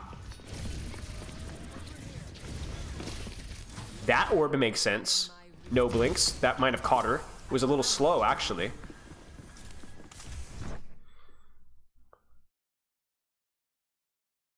Yeah, could be right, Ars. Ars? You're the guy from my Discord. I don't know how to pronounce your name. I'm not gonna lie. Okay, we're on the flank. Oh, our timing. And so you could see the issue here. So now it's you who's a little late instead of a little bit early. So your ball's in, and then you're not able to get there in time. So then your ball's out, and then you go in. You could probably just call this if you wanted to. Just call. Just call. Just Cole. Just Cole. Confirm the kill. Confirm the kill. I think we're saving Cole for too long. That fight was 100%. No. No. You guys are throwing the kitchen sink at them. I don't even know if that's going to work. Maybe it was. You needed to Cole earlier. Good use of heal orb there. Living on the flank. Oh, gonna try and spawn camp unsuccessfully. So your timing really needs to be cleaner. And that Cole just, yeah, no. Cole Coalescence, her ultimate. Why are you damage orbing? Now this will work, but why are you damage orbing? Be honest with me. What was the purpose of this damage orb? Chat, what do you guys think?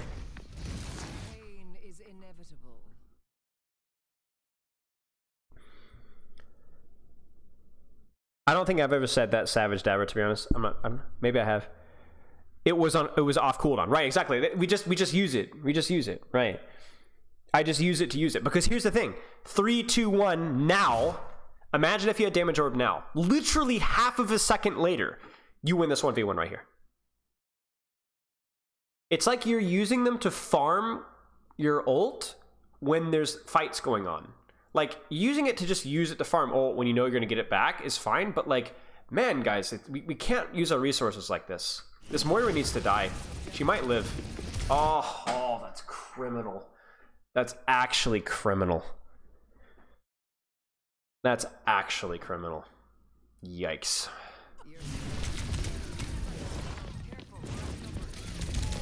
Yeah, that's rough. That's rough. I will say this as well. When you're fading for your life, there's two things that you want to leverage. Either your max range versus a hero like Tracer, whereas you would want to be even a little bit further here. And number 2, cover. Especially with the support passive. Ironically, it might have been safer for you to actually fade into this bookstore than it would be for you to fade away. Like, I mean, literally on top of the Tracer, grab the mini and sit in this room. You LOS her for a full second. You get about 15-20 extra healing from the passive. You need to get in your cover. Your cover usage with Moira is not great. Yeah. I don't know if we had Elorb. Elorb. Elorb! Hey, governor! I don't know if we had Elorb yet in time, but... yeah, the lack of damage orb is what's really... Right. Fine. There's the damage orb was purpose of... The point of that was for dive. Good use of... I like this. This is really cute. Great damage orb. Look at you! This is good. This was clean. Let's talk about all the great things here, okay? Heal orb, save your mercy.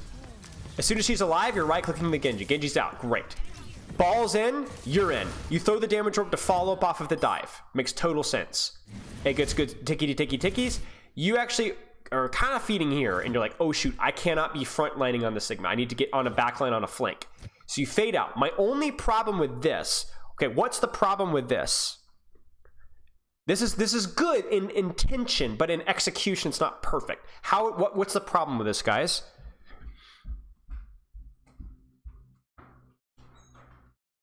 Other Moira should have punished? Yes, right. It's just cover. It's just cover. What I want you to do here is fade to here, or even fade to like here, and then do the exact same thing, but just with a little bit more cover. And then you can, if that Moira focuses you, you can duck into cover. If the Moira doesn't focus on you, then you'll go battle mode on. It also gives you more counterplay around like sleep, dart, and nade and things like that as well. So it's not just the goal. So target priority, great. Like that, she just missed the sleep, right? Then we focus down the Ana. We get a great damage orb. And then just to be fancy, we fade to high ground where we're not only safe, but we maintain our angle. And if the Moira decides to throw a damage orb at us, we could just duck behind this wall and then wait, and then peek back again a second later.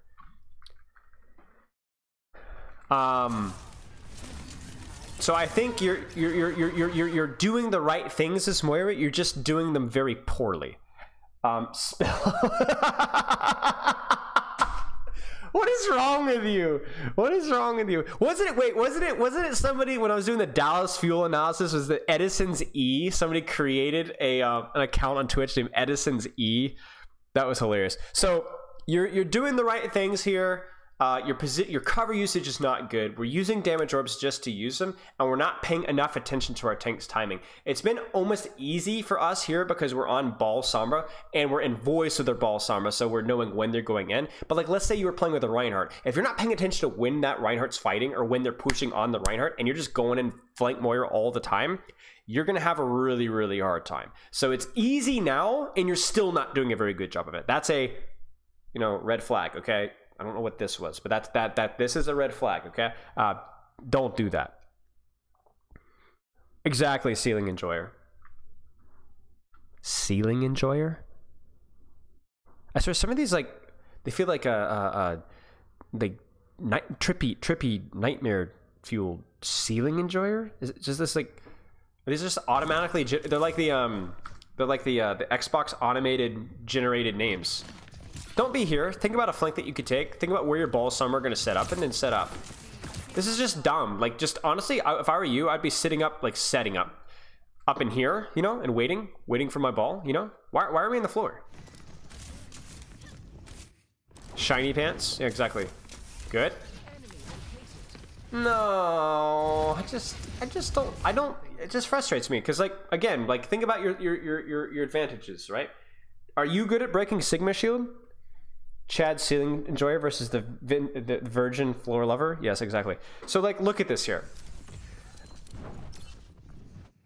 Kanto, are you in chat? You tell me what's the issue with this. What should you be doing? What's the issue with this? And what should you be doing better? Illustrious Albacore. Savage Dabber 69, yeah. What's the issue here? And chat, you can help out too. What's the issue with what happens here?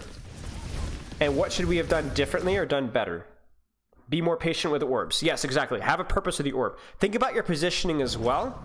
What's the issue with your positioning? And what should you do instead? Right. Why is giving up high ground easily a bad call? Think about it. Who are your target priorities? Who do you pressure the most? Who do you want to avoid?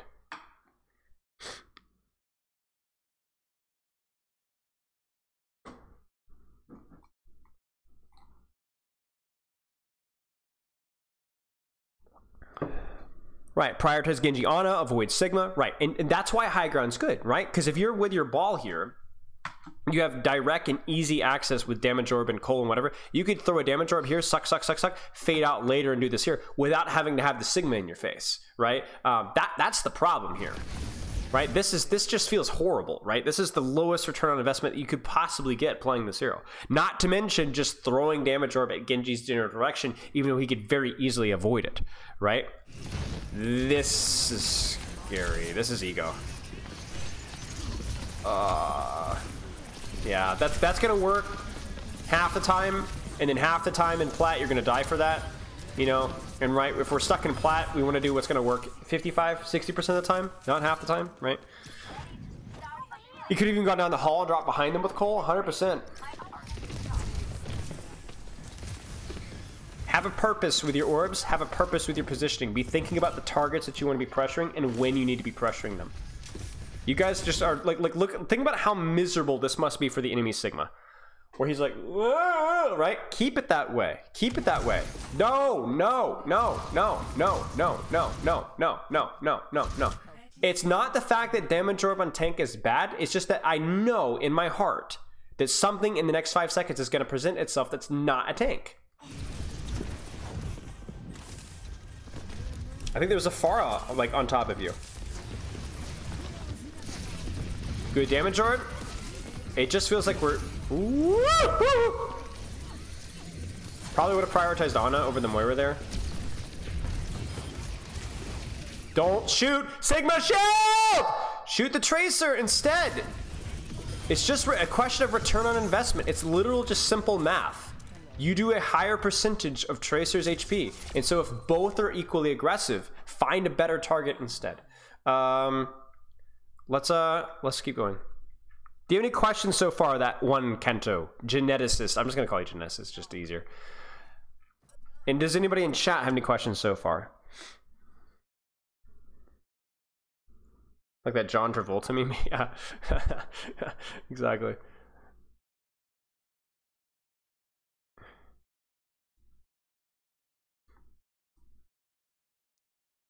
Everything good? Okay. Any questions from chat so far that may or may not help me or other people understand? We see why you're plat though. I like the aggression. You're misguided with how you do it sometimes. Is it smart to save orb for yourself for when you come out of fade in case somebody dives you?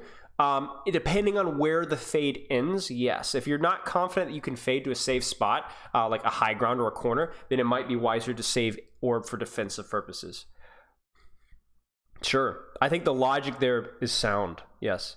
Should Moira take duels with DPS or support more? Well, let's ask a question. Right now, look at the enemy composition. What do you guys think? This is a tough call, isn't it? Again, it's a matter of mathematics. Who do you threaten a kill more on? Beard Footer. Like I said, these names are wild. Thank you so much for the sub. You threaten whoever's being aggro. Ooh, so you're not even necessarily prioritizing a target so much as a location. So for example, if the Moira is going over aggressive, the Kiriko is going over aggressive, the Sombra is going over aggressive, prioritize them. But like, let's say that they're all being equally aggressive. Who do you prioritize? The enemy comp is tough. I don't know. Nobody really stands out for me in the enemy composition. Maybe Kiriko, right? Because she doesn't have the self-suck. If you can force Suzu or something like that, probably Kiriko. Because you do more threat to her, force more cooldowns, more. If we go back to an earlier point in time, you guys are always talking about Ana and Genji, right? Well, why? Why was Ana and Genji over a Moira Tracer for Moira? Annoy Sombra using TP? Yes, 100%. That would probably be my priority along with forcing Kiriko. What about now? What about the red comp now? Find translocators in your spare time? Brilliant. Why would you force Ana Genji instead of Moira Tracer? Moira Tracer are too slippery, can get out easily. Well, it's also that they just take forever to kill, right? Their sustainabilities are more there. Yep. They're just easier kills. Like a lot of what I can break it down into the micro, but a lot of it is just kind of common sense. You know that Ana is going to be more easier to pressure, right? No. You're right, Beardfooter. I skipped back in time. There is an enemy Sombra. Look, there is an enemy Sombra. I just skipped back in time to get another matchup to look at. I wanted to look at a couple of different comps. If Genji messes up his deflect, he's toast. Yeah, or his dash, right? Like you're exactly right. You're exactly right. Okay, let's keep going. Shooting Sigma because nothing else to shoot. I don't mind this damage orb as much because it's not likely we're going to need it particularly soon. But I don't want us going here. So right now, chat, open up your third eye. Where do we go? What's the goal? Even if we can't get there immediately, where do we want to go? How do we get there?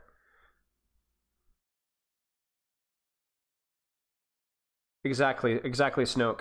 Or 14. Far right high ground? Right. Can I rotate up through here? Maybe fade across to here, take an angle on this Kiriko, assist. And the funny thing, chat, is when we talk about, like, obviously you're playing with a ball, so that's definitely impacting things. But actually, if you're heal bot Moira-ing, you still want to be over here because you can help your ball so much, right? Peasant. Hey, Sensei, my favorite emote. Thank you for the sub. But yeah, you can think about how much you could do over here, helping your ball win this 1v1, force the Sombra out, and then dive backline, right? It's like even in Plat, it becomes a game of space and control and angles, right? So your hero leverages that. This, you are doing something, but it's all about maximizing your pressure, return on investment. If you were to frontline here or just go this way, you would probably want to go through here and damage orb and suck backline so that this Sigma doesn't get any healing. You will do more damage indirectly to Sigma by distracting his backline as Moira than you will by actually directly damaging him. Because think about the healing per second that a Moira and Kiriko provide, a lot, versus the DPS that you do, not a lot, right? So then it's more value to pressure this for the same amount of time. So part of these are just general rules for Overwatch, but also these are unquestionably rules for Moira, who just has horrendous, like that damage orb right there is basically more than you've done anything. Right there, right? The problem here is I don't feel safe here. I don't feel like we're near cover. There we go. Cover though. Yep. This is okay. So you've lost a few people. Just get out. Stage for next fight. Like you're a tracer now. You are now a tracer. You don't have a front line to heal now because you're on ball. You're a tracer. Just get out. Literally run to spawn, fade to spawn, and then set up with your ball again. And then maybe honestly, you could even set up on high ground here. You could kind of sneak up behind here. This would be good. Please don't die for this. Please don't fade back to your team. Please don't fade back to your team. Cover. We have to be so much better at where we're ending our fades. We end our fades. By the way, check out that hand. Oh my days. That is disturbing. You guys seeing that bottom right? Can you guys see that with chat bar? That is me after I hit the pre-workout.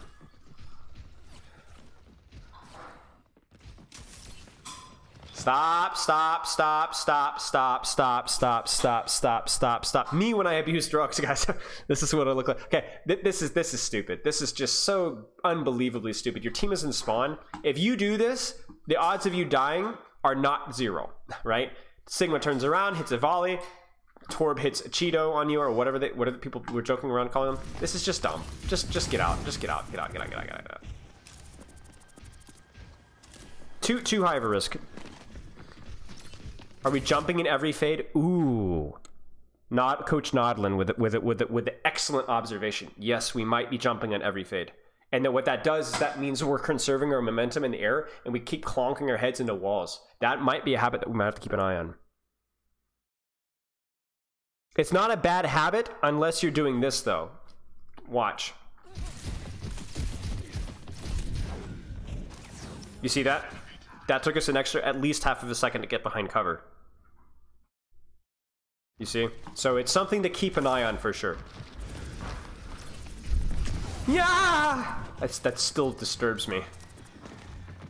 Okay. Now again, do you see the problem here? What's happening if I turn my camera? Chat, if I turn my camera to the left, what's happening? 5, 4, 3, 2, 1. Ah! Your team's in spawn. Give them 5 seconds, I beg. Please.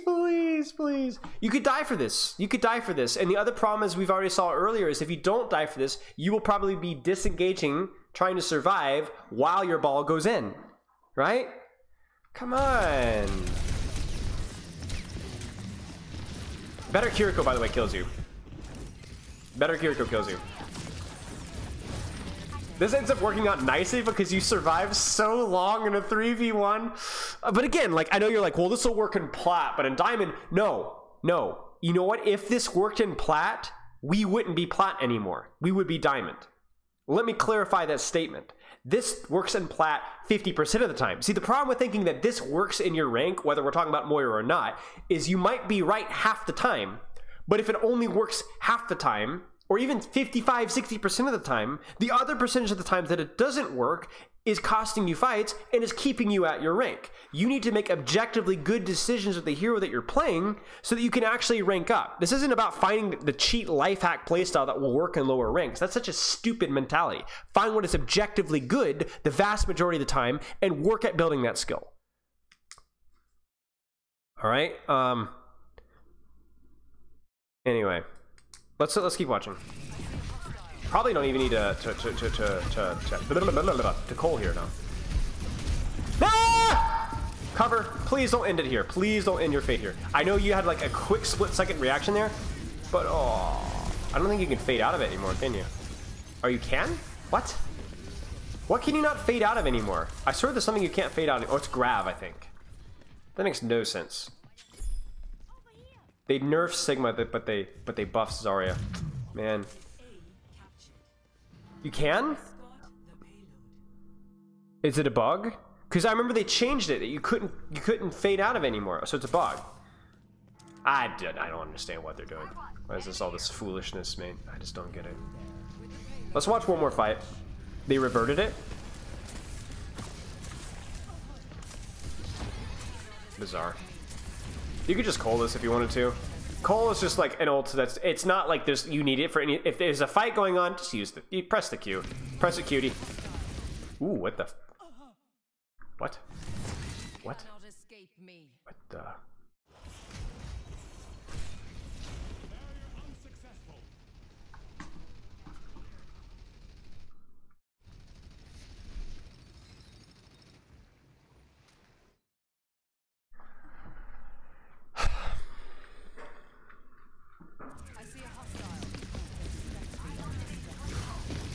I know Samito's somewhere out there screaming. Screaming. You could still use it if you wanted to. This fight's not 100% lost. Or won, excuse me. Now we're gonna Cole. Oh no, we're not gonna Cole. Nice discipline. Nice. Must be a Valorant player. I just want to see us use our Cole.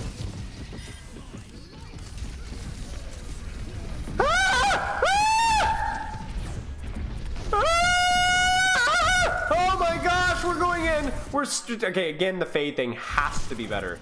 We are constantly ending our fade. Legitimately, I mean, no man's land isn't even the right term for it. It's like, it's literally like nuclear, like war zone kind of like area. Like, it is not good. Okay, so chat. What do you guys think? What do you guys think? What needs to be improved on here as we type in our students chat channel? What are the skills? Like, be specific here. What are the skills that need to be improved? You're trying to combo with the EMP Cole. I got you. But even then, like, if you're comboing with the EMP Cole, don't end up in the middle of no man's land. Find cover and still do this exact same thing. Okay. Yeah, the timing of pressure with your tank DPS is very inconsistent. Sometimes you're doing it well around your ball or Rhine or Zombra or whatever, but not most of the time, but a good percentage of the time you're completely missing the timing entirely, which is meaning that you're easy to be focused out, you're risking your life, or you're out when your tank line is in. So that's the number one thing. That's a fun Overwatch, bread and butter, honest work, fundamental.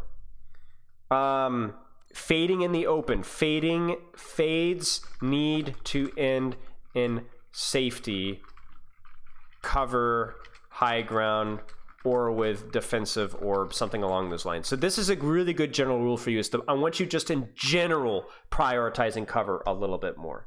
Have purpose with orbs. Have purpose with orbs, please. Know what the purpose is. Don't just press the button because it's available.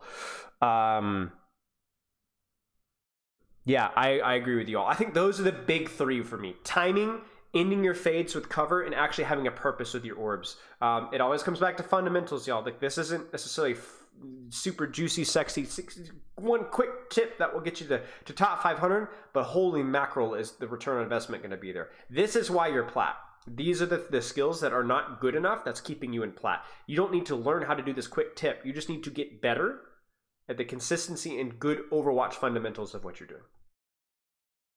Ult more often gets honorable mission. Sure, maybe avoid holding onto Cole so long. Tempo ult, use it when a fight starts. Sure, I would agree with that one as well. It's a good shot. Use a better Moira skin. What Moira skin did we have? Oh, is it just the standard one? Yeah, I'm kind of a fan of, like, I don't know, there aren't a lot of good Moira skins. I think Blackwatch Moira is all right. Okay, do you have any questions, Geneticists? And do you have any questions, chat? Because if not, we have to find our replay code quickly. I think I already have an idea of the replay code I want to use for today's stream.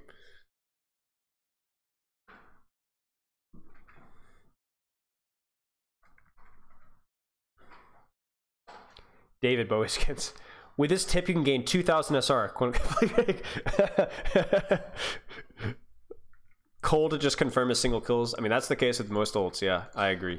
Especially something like Cole. You're good, thank you. You're very welcome. Does your opinion change on the gameplay if I told you that we've been grinding this combo out, we've gotten it to Masters? I mean, hey, results speak, right? So obviously it's perfect, you know? No, my opinion doesn't change that much. You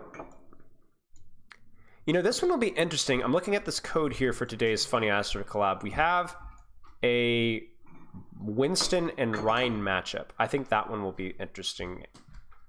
Yeah, I think we're gonna roll with this one here. Hello, Deathcraft. Would you ever avoid using Cole when you don't know where the Sombra is? Yes, I agree. I don't think Rock. I think Rock you can play around more than Manual Hacker EMP, but I agree with that one. Yes. Hey, recently. Use the clown-looking skins because you were playing Moira. Agreed. Yeah. I thought Ram was getting played in pro scrims. Well, we're going to find out later today. What are your thoughts on the current ranked inflation? I think part of it is probably on Overwatch's side. I think part of it is also people are just now getting in the hours necessary or getting to their true rank with, because the inflation was inevitable to an extent because of the nature of having an influx of new players. I just don't feel like we saw enough of that in previous seasons. So I think at least part of it is natural, organic ranked inflation. The other half is unnatural, inorganic, Moira-style ranked inflation. I feel like, but I don't know. This is just my suspicions. Okay,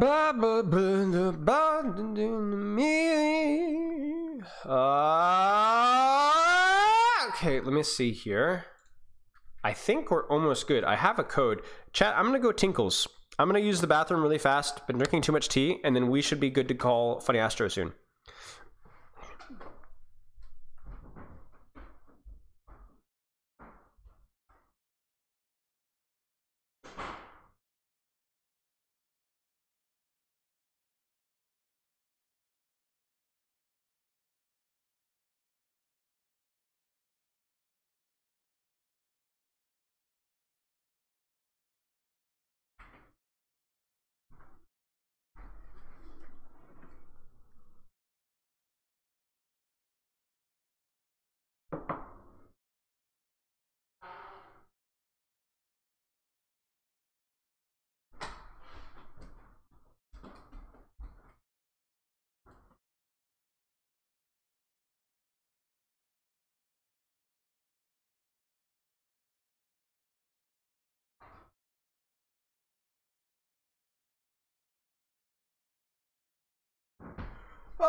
Hello. Female woman on camera. What did Pepper do? Nice mixed voice. Thank you. I don't remember what I did. Yo, true story. So we're working on a single. So you guys don't know, I have a little band. I do. We just released an album. I have a single soon. Do you know what note I hit with mixed voice? I think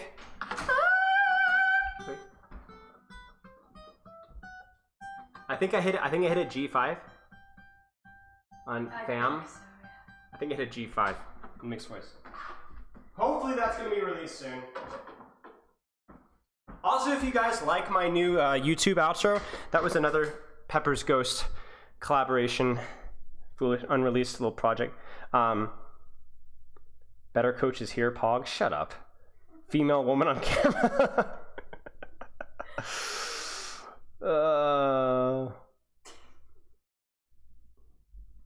You just slide up. Sounded smooth. I don't even remember. Thank you. Shoot. I don't know what I did. Voice of Spilo when he sees a Roadhog player to server. Yeah, it's a little higher than that even.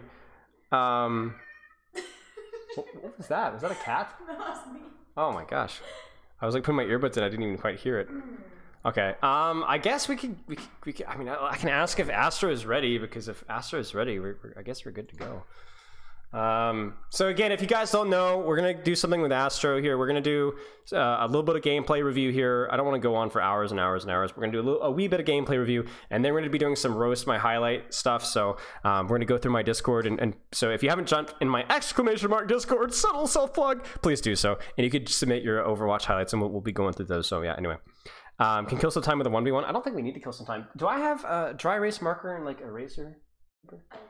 I think the board's there. I think I see the eraser too.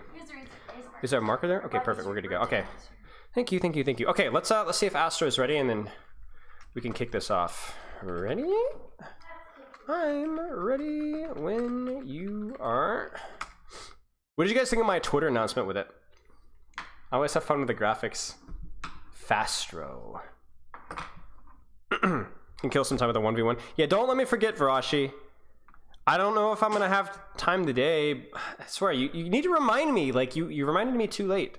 I had time this past Saturday, but you forgot. Were you even here this Saturday? Was quality? That's not what I'm looking for. I'm looking for more sincere compliments. You know what would be the most sincere compliment is just to send me like $6,000, maybe 10, 15,000. How about just all of your money? That would be a sincere compliment. That seems like that seems like a reasonable decision, I think. Down on me. Doing real life stuff? Okay.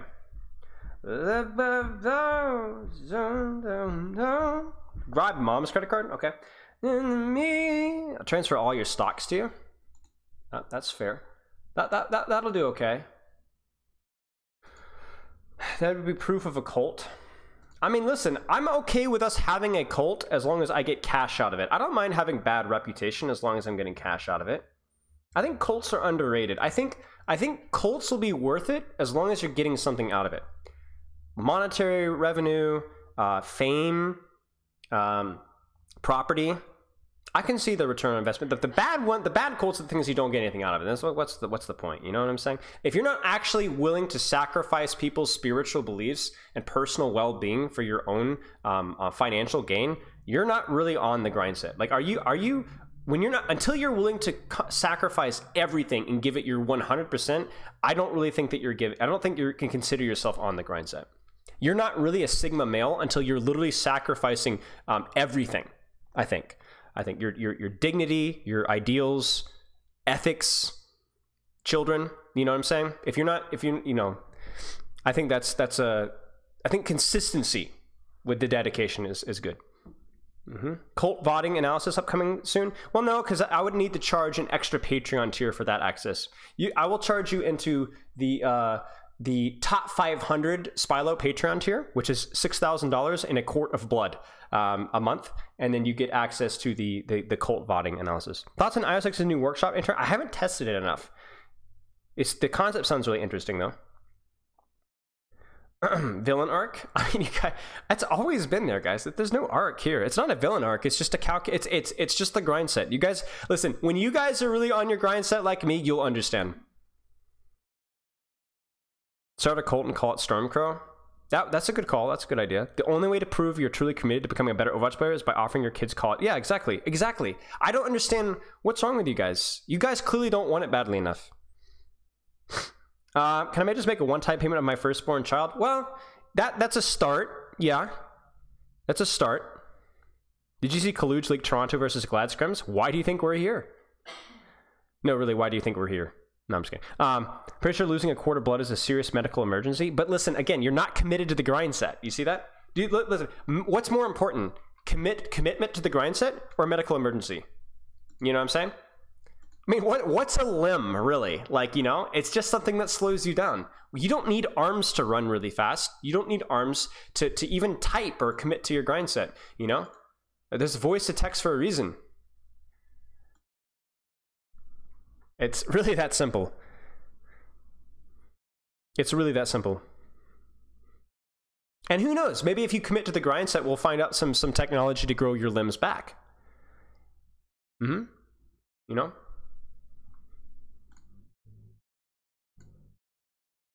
We're just waiting on Funnyastro right now.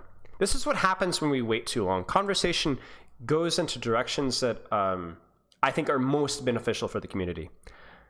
You don't need legs to play Overwatch. You really don't. You don't even technically need arms, I suppose. Okay, let's do this.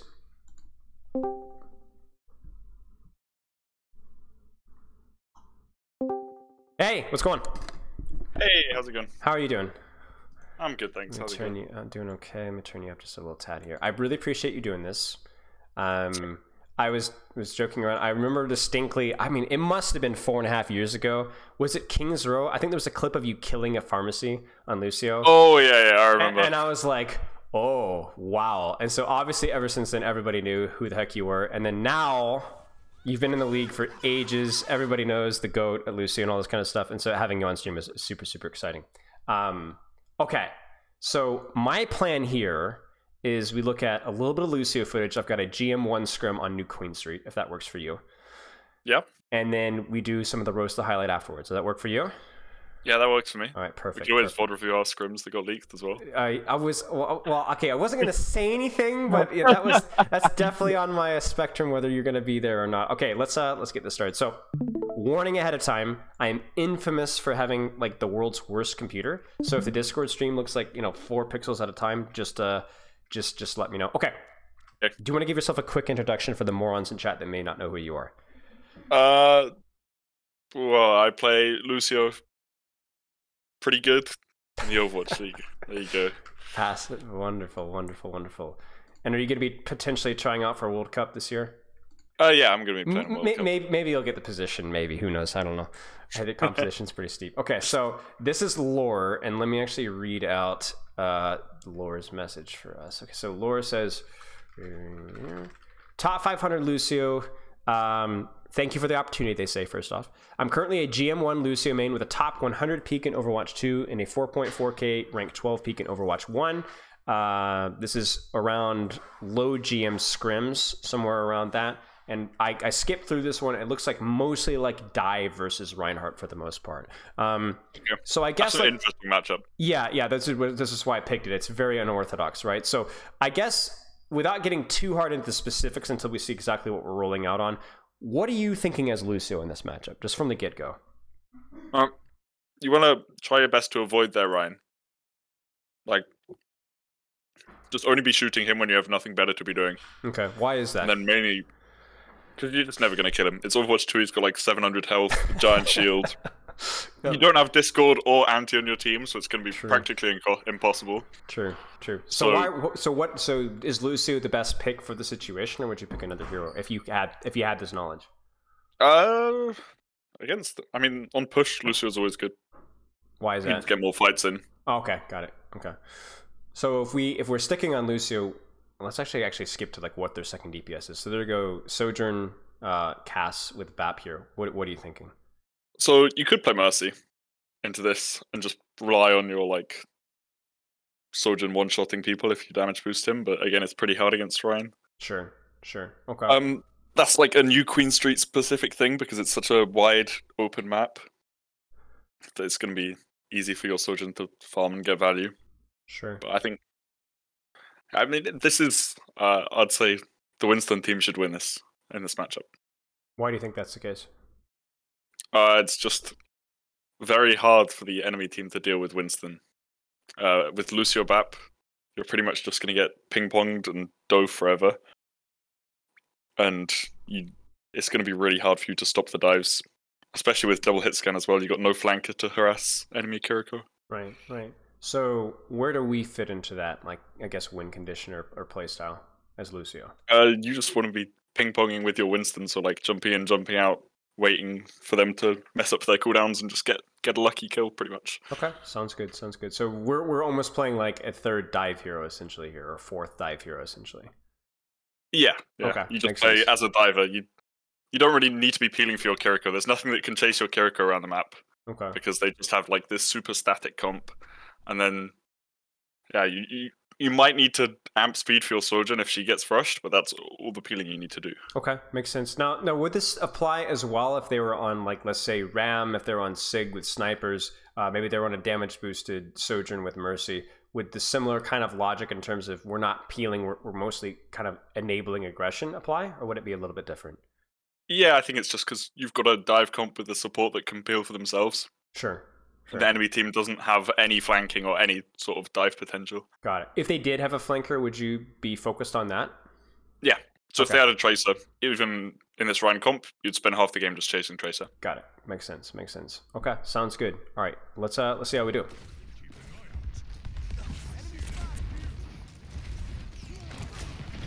Do you have a target priority when you see this comp? I mean, obviously it depends on like how they're positioned, but do you see anything that like looks especially attractive to you? Whatever your Winston Tracer can get on. Sure. You're not like the main diver, so you're just Got it. following them. Okay. I think first thing I'd say instantly here is take the left bridge. So here. Yeah. Okay, why is that? They can't shoot you out, you got good cover. Okay. And okay. it's just free space. Sure. Like they've not tried to take it because they can't.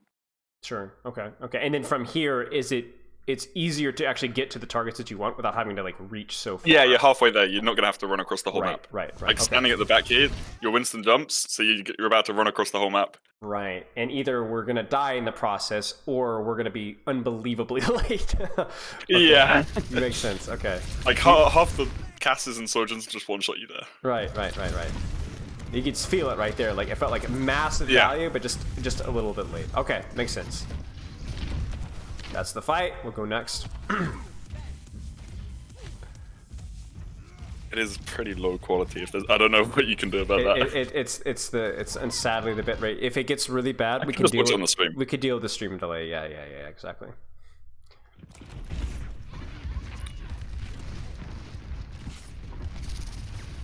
So I guess here's my question for you. So this is something that I'm not really sure I have the answer to. So we're helping our core here on the dive or whatever.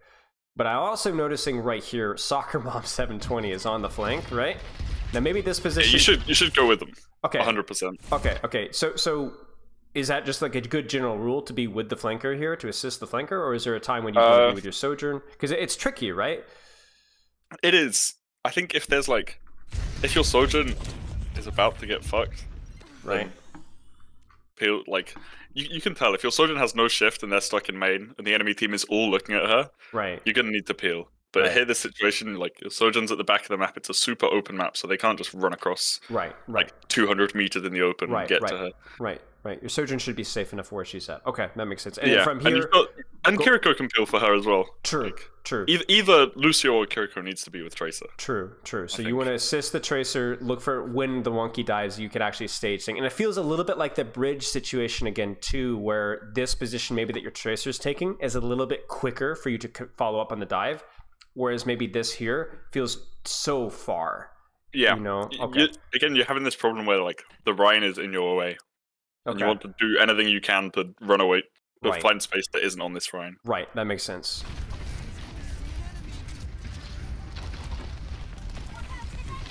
Well, you're just going to end up shooting a shield. Right, exactly. Okay. And then again, it feels like we're reaching, you know? Yeah.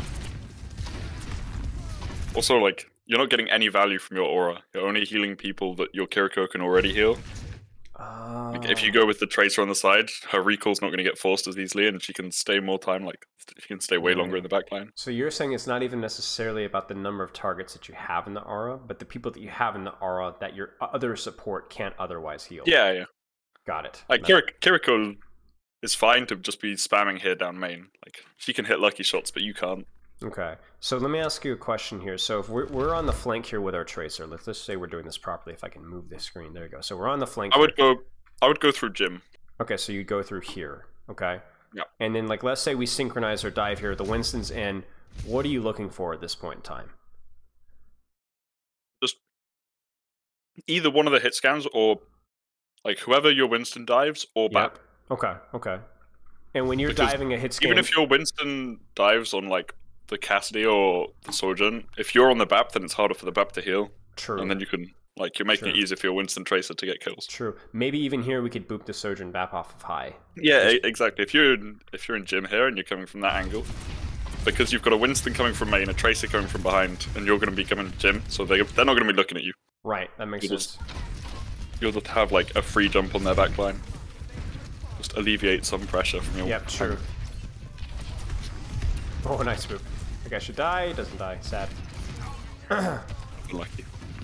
But it does... It was the right idea, though. Yeah, yeah. It's like, this is the weakness of the Reinhardt, right? Like, they don't have the tank that can contest this space. Yeah. Okay, so we're... But again, you're still stuck with your Kiriko Sojourn, which is where you don't want to be. Mm-hmm. Oh, they're inting hard.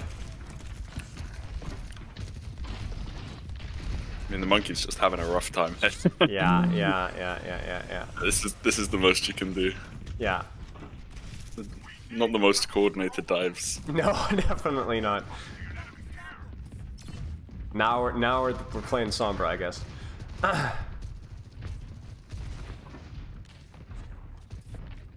We have the right idea, I guess. We're kind of stuck. Yeah. Yeah. See here, I'd say go somewhere else. Find some other space. They know you're here. It's really hard for you to like make up that distance. Right. With a Sojourn looking at you. Right. Let's like shift our attention. Like, let's say that we were with our team here. By the way, we've gone Cassidy dive now because that was definitely we needed more damage to kill the Reinhardt.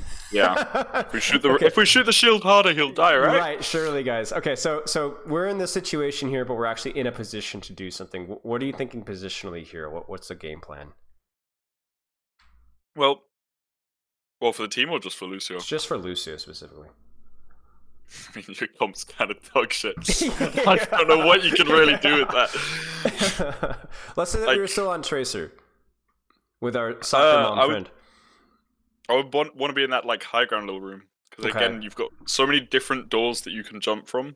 Right. And if your Winston goes through one and you go through the other, you're not going to get looked at. They're always going to look at the Winston. Right. So I'm noticing a pattern here. It's about finding an off angle with our DPS. To control, yeah, but not too so far away from everyone else. But right, yeah, because this is like obviously way too wide right now. So it's like a question of off angles / like utilizing our mobility and like playing to the range of your hero, not like getting too far away, right?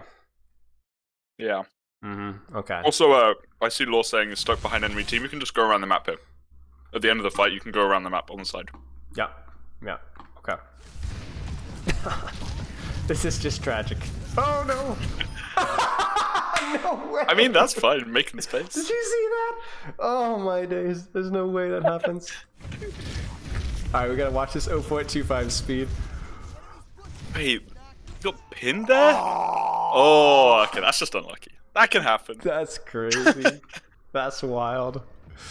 Alright, well we win the prime. That's like dive in a nutshell, playing versus dive. It's like you lose every fight, and then you get primal rage, and then you just once win. You start cycling ults against this Rhine comp, this should be so easy. Yeah. I speak from experience. Rhine ults versus dives suck. Yeah. Unless you're just Hadi and you just shatter literally anything that you can see. Unless Hadi hits like a random pin or shatter every fight, which he did. I distinctly remember playing with Landon with BAP window, and it was more like, let's just use BAP window to make them dive. Like, it's just a useless ultimate. Okay. So, I'm assuming it's going to be more of the same. More along the lines of playing bridge, something along those lines, setting up for dives, trying to work with your DPS. Yeah. We've flip-flopped now. We've got Fire Resist or whatever on Tracer now, so this is funny. Got a quick roll swap. Okay. But again, you're looking at Ryan quite a lot. True. So even if we miss most of our shots, just look at DPS. Yeah. I mean, making their BAP heal more than one target is going to be annoying for him as well. Like, this is good. You've got a nice angle, your Winston's just dead. Yeah.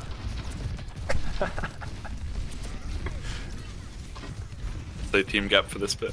Yeah, yeah. I mean, if you had beat faster from True. playing the previous fights better, you could have beat it for it. We're in the 430 beat gap at the moment here. Oh, we could 2v1 this, surely. Yeah, yeah, we got it, we got it, we got it. Yep. Oh. Even if you don't kill them, that's good enough. It's good zoning, yeah. 2v1. Yeah. Here we take it. We're on Ramatra now, so Ramatra dive. Okay, so we've pivoted a little bit. I guess we're quote-unquote brawl mirror now. So you're playing with the Ram. I think personally, I don't know how you feel. I think there's a little bit more responsibility with assisting our tank now, a little bit more than before. Would you agree? Yep. Okay. I would. Again, you should help Tracer where you can. Right. So when a Ram doesn't need assistance, Tracer.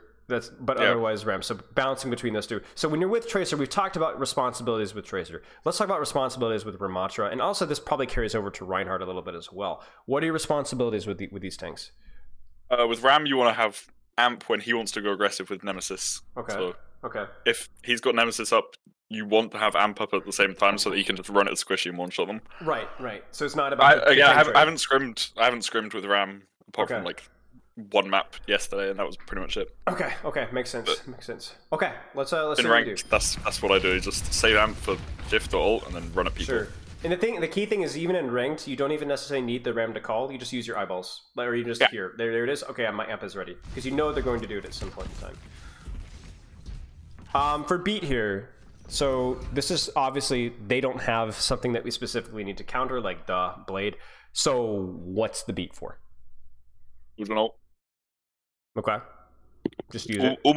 Almost every time, because it's just such a dangerous ult. Got it. Makes sense. Unless the Sojourn messes it up. Right, right. And you can kite it, but that's just something you've got to judge. And also you can just do it if someone's dying, just press Q. Now, you don't have audio because you're watching a stream here, but there's a Sojourn on our top right here. And I'm a little annoyed that we didn't at least try to dislodge this Sojourn, or threaten this Sojourn. Depends how good the Sojourn is. If it's proper, I'm not going up in that window. That's true, that's true, that's true. But if it's like Kai, it's totally safe. So... Oh, come on. But yeah, obviously problematic. We do get the amp speed on the Ram, trying to avoid the Sojourn. Where was your Tracer pre-fight? I think she died. I think she died to Cass. I think she's coming from spawn, so we took a 4v5. Like I said, a little bit of a team diff going on here, but yeah. Okay. Hey, that's Lucio diff. You should tell your team to go back and wait for the Tracer. True, that's right. Come on, and this is a scrim too, right? It's not like this is scrim. That's teammates. That's your job. Yeah, that's true. That's true. That's true. That's true. You're right. Or if it's ranked, Metro will help you out. Oh, my favorite player. Would you amp speed on High Noon, or do you think it's probably not necessary? Probably not here. Okay. The corner's so far. True. Okay. But I mean, a lot of the time, like if you're High Nooning, your Ram's going to be running in, so you'll want to be amping speed anyway. Okay. Like here. Makes sense. Yeah, it lines up. Yeah. It was probably a good time to do it. And here it is, right? That's good. I would leave Carter here. You're already chasing. I think that's. Yeah, you probably could have messed it any time in the last. That's 10 true, but we're assuming the best. We're assuming that was on purpose, right? Surely, because next fight we're going to see it again, I'm sure. I don't know, I've just not seen a lot of diving so far. Yeah, that's true. That's true. That's true. This is like the standard, Season 1 Overwatch League Lucio main support gameplay. Yeah. Where they're standing at the back of the map. Yeah. And like outside of like rail and sticky, like if there is opportunity that the map provides, any sort of pressure dislodging displacement is helpful. Higher risk, higher reward. Okay. And we could still. I wonder like where our Tracer is right now. Like, I wonder if you should be starting this fight with your Tracer. Right, and then especially since they have like a lot of ults which you don't want to get caught by. Like you don't want to be shattered, Sojourn ulted or High Noon. True. So if you start on the flank, you're not going to get hit by those things in main. True, that makes sense. Okay. And then you can beat your team. We're gonna get shattered. Yeah. See. could smell Oh, it. lucky cleanse. Lucky cleanse. And right into the high noon here, too. Actually, how close was that from getting hit? Oh, I want to see how close, because we beat it right in the noon. It's high tide. Oh! Oh my goodness, that was like a quarter of a second. I think the timing, you're always fine to do it there. If you get hit from the shatter, like an insta cleansed, like spamming Q, you'll live. Okay, that's good to know. Aww. Yeah. This is just some scared gameplay. But Yeah. you're probably playing it right, to be fair. Right, okay. It's not bad, but it's just not very aggressive. Yeah, makes sense. And it is you in the call as well, so naturally. And here's my thought process. I'll always go on the more aggressive side. Right, and my thought process, especially if you're looking to level up your play a little bit, I think at least a little bit of stress testing is a good thing. Even if you feed a little bit, you learn something from it rather than playing it safe, you know? I don't know how you feel about that. I agree with that. It's always better to go like more on the aggression side. Because even if you die sometimes, like you've got enough pressure on you with people looking at you and shooting you that your team can do more. Sure. Like here, I'd probably be at the top of this wall, booping people off high ground. Right up here, I assume. So yeah. just dislodging them, because it feels, if you play this one well mechanically, and if you it's almost impossible to die. Right. The only thing you die to is maybe a really nice stick from the cast, which is still hard to do. So, and if you're struggling to wall climb and wall right up here, it's a skill issue, and you need to do it. Force it until you can actually. Right. It's like you want to be that good of a player, then you need to be able to do this. Yeah. Right. So. Yeah, okay, that makes sense to me.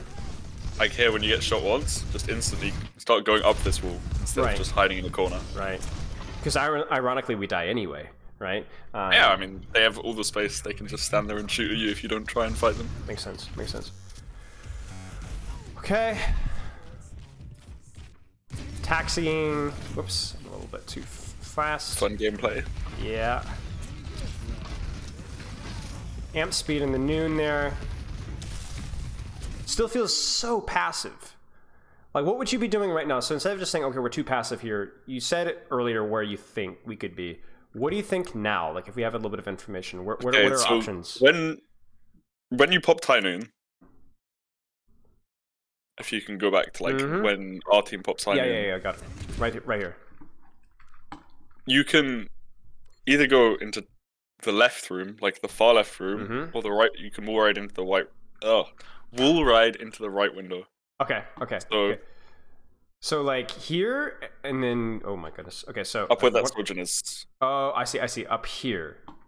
Yeah. Okay, and then just kind of dislodge. Again, like find an angle where they're not going to be looking in your direction, and make them look that way, so your team has a bit more freedom. Right.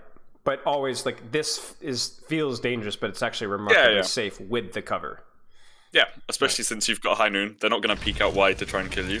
Right. Like, you can just go right now with this amp up into that window if you were there. Right. And then you're just going to have pressure. Like, I don't think you're going to kill anything there, but she won't be able to play there. Yeah, right? Yeah, they can't stay in that window anymore. Like, you're looking in the right place. You know, I was looking at the window shooting the Kiriko, but not going there. Right. Okay. And then again, it feels like it here where the Sojourn ends up dropping, but it should have been we should have been there. We should have made her drop. I mean, your Tracer was there because right. And you should be there with that, especially if your Tracer takes damage. It's always nice for Tracer players if they don't have their recall forced. True. You can see it again here too, like where look how passively our Ram is positioned. Surely we could be helping our Tracer here. Like, okay, our Tracer's really far in, but like holding up here. You should be going left here. Maybe a boop here. Yeah, 100%. You can be in the train.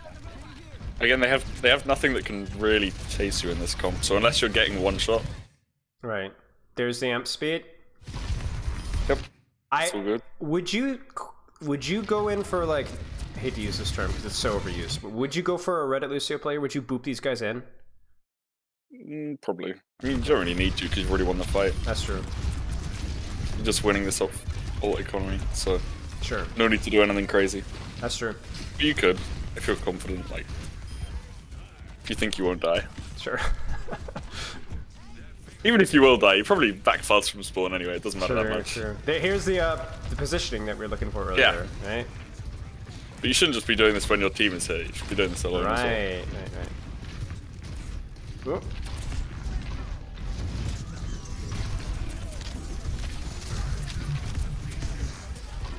Ooh, Ajax on the enemy Lucio.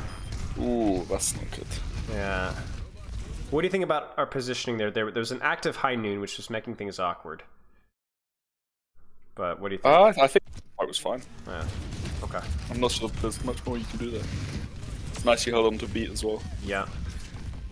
I hope you typed Ajax in match chat with the enemy Lucio Ajax. That's the most important real thing. pros don't even say it. You just say AJ. That's all. I typed Ajax the whole year. Yeah. What Hunter was always coming up with new combos as well, like Ryan Jax or Majax. Majax is the best. Majax. Majax, Blajax. Blajax, yeah. Majax happens all the time because the cast is forever as well too, so you can really get it. Yeah. You know, they're coming out of ice. I remember a lot of Majaxes last year. Yeah. Well, I mean, you had to remember who our May player was as well, so obviously problematic. I feel like we should just as I say that, we just beat it. What do you think? Okay, not so much. Yeah, that's fine. I mean, Bastion's press shift. Yeah. You can just beat and run at him. Sure. Like an AI and just literally walk in his face and tank it because you don't care. Yeah. It's probably a little not aggressive enough for using beat there, but nice little peel on the Ramacha there. This should be a full cap, surely. Surely we get full cap. Oh no, Tracer's dead. Oh no. There's aggression. I think it's the first time we've got aggressive this entire VOD. Let's go. It pays off. Yeah, exactly. All right, now ball will stall for 6 years. There's no way you can lose this. No, never. Perfectly. Nice. Okay, so it's criminal youth on this map. Yeah. With I mean, not your gameplay, but yeah. So start of that round. yeah, it was not good. So main takeaways for our Lucio player. What are like if you were to pick a couple of basic points, what would you say? Dive more, I think. When there's nothing, like when it's hard for their team to kill you on hit scan. Like on hit scan characters, you can pick really weird angles for them to shoot you at. Sure. And I think what you said, like even with the first fight, was so eye-opening when it comes to how you were diving. Is you talked about taking the bridge because it allowed you to come from an angle and allowed you to come without getting shot from 6 miles away, right? Yeah, and there's just free space against all these like static comps. It'll be the same if you play against Sigma comps and like Bapsen and stuff like that. Sure. There's always a lot of free space on the map. Sure. You should always try and take it. Sure. People always talk about tank players taking space, but sure, you can do it on any hero. Sure, makes total sense. So, okay, here's what we're gonna do. I'm going to end stream here, and then we got a couple options of ways of doing it. You could either suffer through my horrendous bitrate again, probably not. You could deal with stream delay, or you can join my Discord and pull it up on your own end when it comes to the highlights themselves. Your call. What do you want to do? We're looking at highlights now. Let's go share screen on Discord. Okay. Did the job. Gotta take one for the team. Okay, so let's do this. Let me close down Overwatch really fast, and then let me stream really fast. Stream. I guess I'm just gonna have to stream the screen here. Yeah, that'll do. And then yeah, I guess we could just go down the list. So let me share with you like what my strategy is. So I have my little whiteboard here. I've seen so many DMs before. You know, oh yeah, it's a daily occurrence, sadly. So basically, what happens is we have 3 different scores. I'm pulling up my black marker here. There's mechanics, right? How mechanically good was the execution of the play, right? There's pizzazz, right? Like how fancy, flashy, hilarious, clever, cute, Chad was the play, right? And then the last one was the intelligence, like just how smart was the play itself. Like it was just really stupid, but it managed to work out. And these are highlights and lowlights, so we might get a little bit of a mixture here. And it's graded on a 1 through 4. So 1 is terrible, 4 is really good. Sound good? So 1 to 4, you said? Yeah, 1 to 4. because why not? Okay. All right. So And 4 it's is mechanics, pizzazz, and then smartness. Smarts. Yeah, we've had. I think the highest score that we had was like a 10.5 cumulative. 12 being the highest score that you can get. So we're just gonna go down the list. All right. Let's start with. You want to start with the Winston juggle? Yeah, let's go. Let's go. So This is gonna have the pizzazz. I can feel it already. Yeah. You won't. I can feel this gameplay. You won't have the audio. That's the only problem. That's fine. Okay. And you don't have to be nice here. I'm never nice. Is it showing on stream? Yes, it should be. Well, actually, it may not. Give me a second. It should now. I've been streaming for a long time, and yet I make the most bronze tier mistakes ever. So yeah. Can chat see it now? You should be able to see it now. Yeah, you can see it now. Okay, here we go. So time. Okay. It's all right. Okay. What do you think mechanically? What do you think out of 4? We can even do 2.5.5s in there as well if you want to get super fancy with it. I'd give that a 3. I'd agree. There was some juggling in there. Yeah, pizzazz. I don't think it was anything particularly fancy. There was maybe like a 2. Yeah. Smarts. I mean, nothing really applied. Oh, 0. It's just you're just pressing primal, aren't you? we gave what even. Okay, so you know what? Okay, technically the lowest that we're supposed to give us a 1. So unless it's like a Moira play of the game, they don't get 0s. So. I'm gonna have to they can get a 1. Yeah, you can get a 1. So we got a 1. I would say decent highlight. Middle of the road. So we'll give that one a 6. A decent primal. Chat, you can look at it again, and like maybe you could have won the fight without primal. Yeah, true. Oh, that's true. We were at full HP there, so it was all right. I'm okay. I'm all right. I can live with it. Okay, let's keep going. Next highlight here, we have a diva. Oh gosh, diva plays. Just give me an aneurysm. Like I know what it's gonna be before it even starts. Here we go. It's either gonna be a remake or a really lame bomb. There's nothing else. Oh my goodness, that is loud. I'm now half deaf. Okay, here we go. A bomb in silver or something. Yeah, it's like r/Overwatch moment. I knew it. It's the worst of both worlds. It's the worst of both. We just dropped it on cart. Nah, I just couldn't. If I could give negative points, I could. What do you think for mechanics here? I mean, that was aiming at the end on the Orisa. That really small hitbox. Yeah. we almost. Okay, mechanics. What do you think? What rank is this? Why are they contesting card there with Mercy on card? I'm so confused. I'm not sure. I'm thinking 1.5 for mechanics here. Yeah, maybe a 1.5. You press Q. Pizzazz. Twice. Actually, press Q twice. Pizzazz. I go with a 2. Yeah. Maybe a 2.2. Smart. For the enemy team or for the diva? For the diva, I guess. For the team as a whole. What do you think? Can give it a 2. Yeah. It's just average, It's not. Yeah. It's not smart. I would say it was a little worse than the Winston highlight. I think that's a fair score. Fair score. Somebody in chat is disagreeing. They say definitely 4 for mechanics. So we'll keep going. Okay. It is hard to press Q twice. It is hard. It's like, especially fingers hurt and all that stuff. Okay, so Akvod sends in something in here. This is a Twitch clip.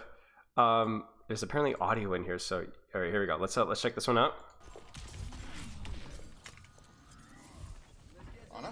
Anna. Ryan was the one who was either you or him. Okay, technically not really a highlight or a low light, but amusing nonetheless. We got a Lucio one here for this one. Here you go. Okay. We got a Lucio one. A Lucio deathmatch one. You know it's gonna be good. You know it's gonna be good. With some wacky colors on. Yeah. All right, here we go. Ready?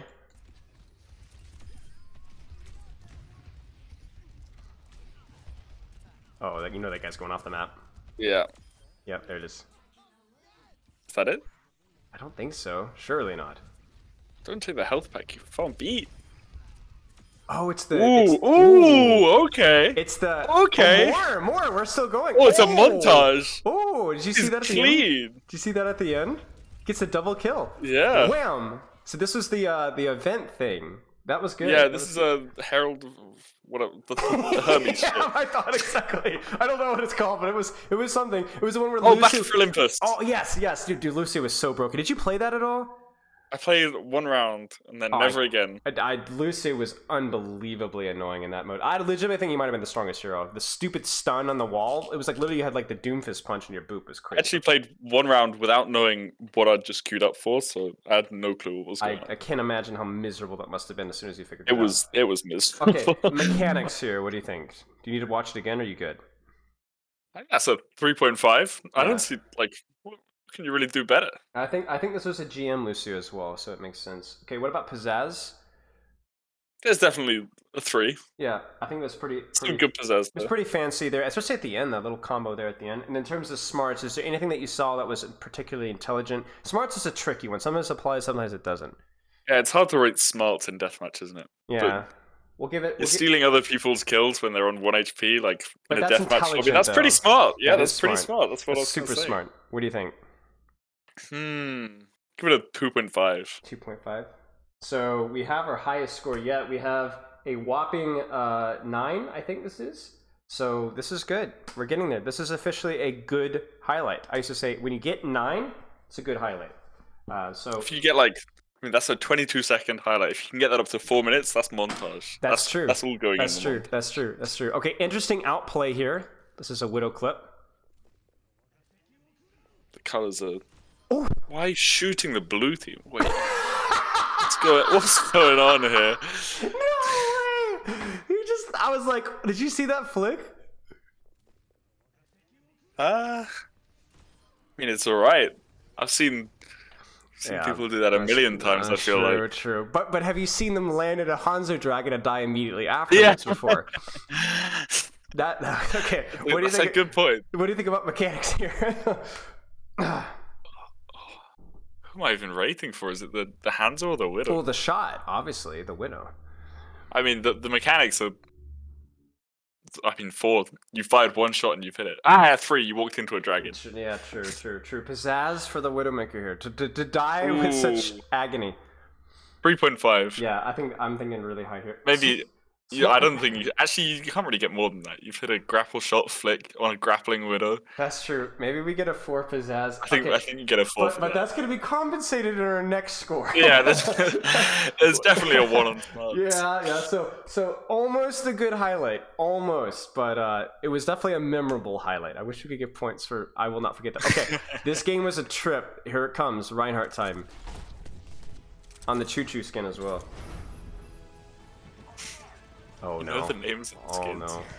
Oh, it's like Hattie on Oasis all over again. Oh no, PTSD.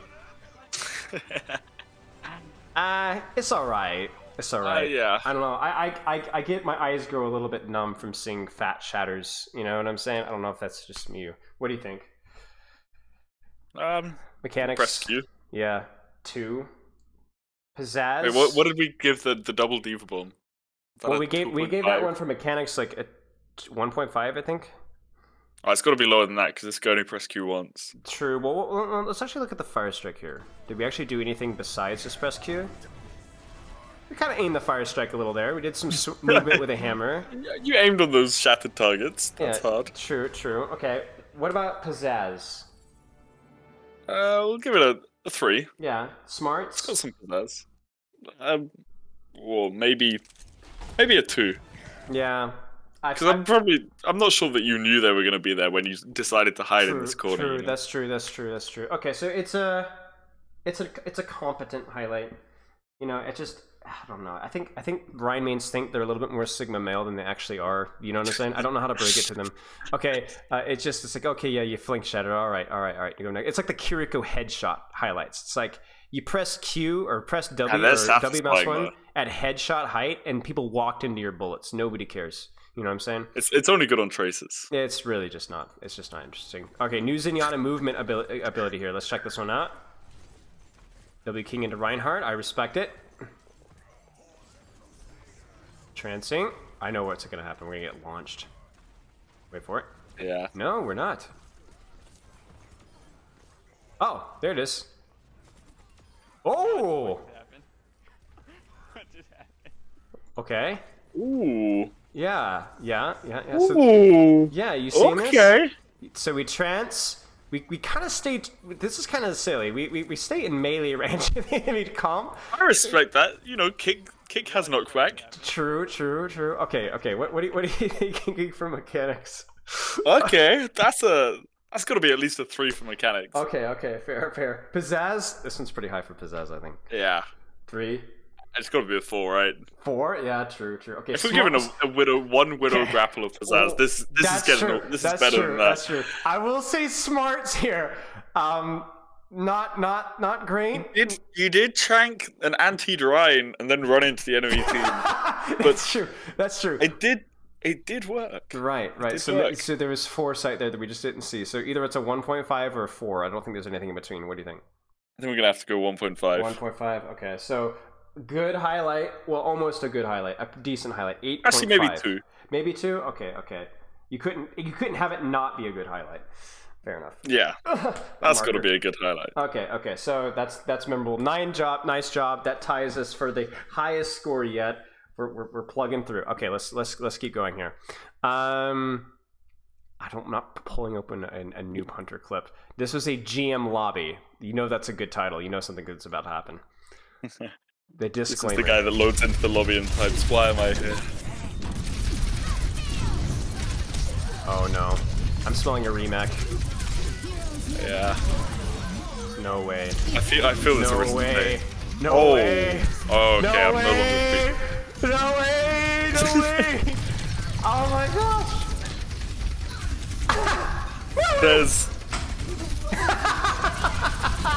There's no way. Mechanics. What do you think? This is a pretty good clip. A 2. 2. I don't know. I gotta watch it again.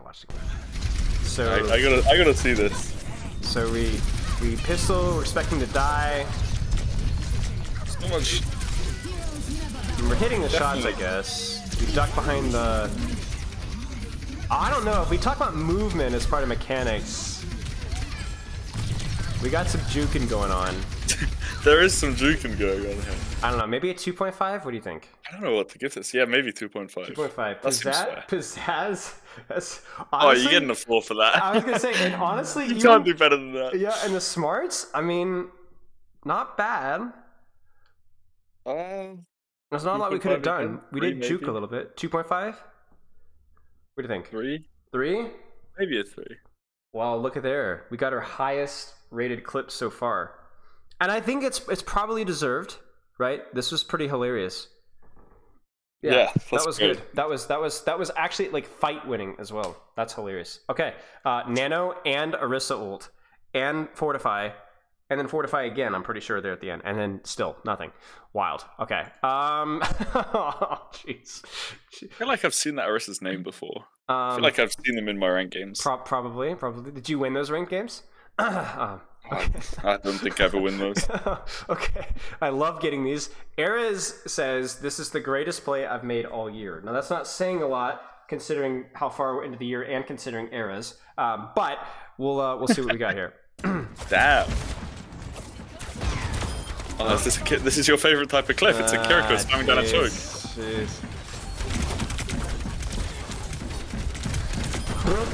Ooh. That was pretty attractive. I'm not gonna lie. Let's try and watch that one more time. It is on an enemy. Like their Kiriko could have climbed back up there. Yeah, that is a little odd. Like, I guess the only thing that I respect is it was definitely on purpose. Yeah. I gotta respect the grind. I don't know. Oh, she got slept at the same time, Erez says. Oh, okay. Oh, okay. So maybe mechanics here, honestly, nothing crazy. I don't know. 2, 2.5? A 2, yeah. 2, yeah. Pizzazz, yeah.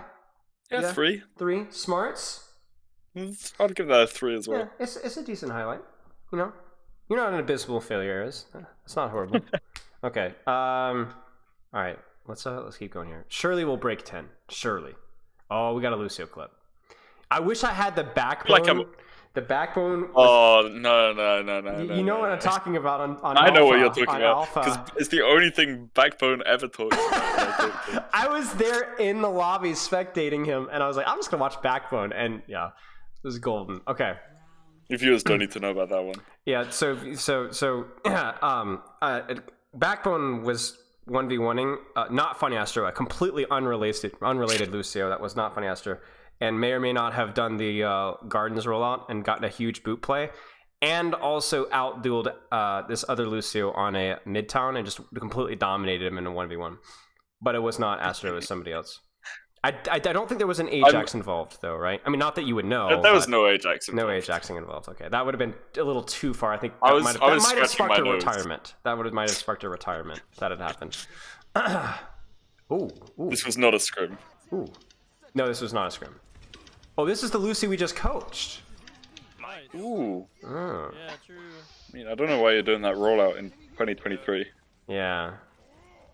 Hey, monkey don't jump right here. It's an odd one. It is an old one. Nice. And more? Ooh, okay, more, that's yeah. clean. Hey, here So comes, there's the here comes aggression we were the missing on three you. beast. There it is. Nice. Yeah, where was that?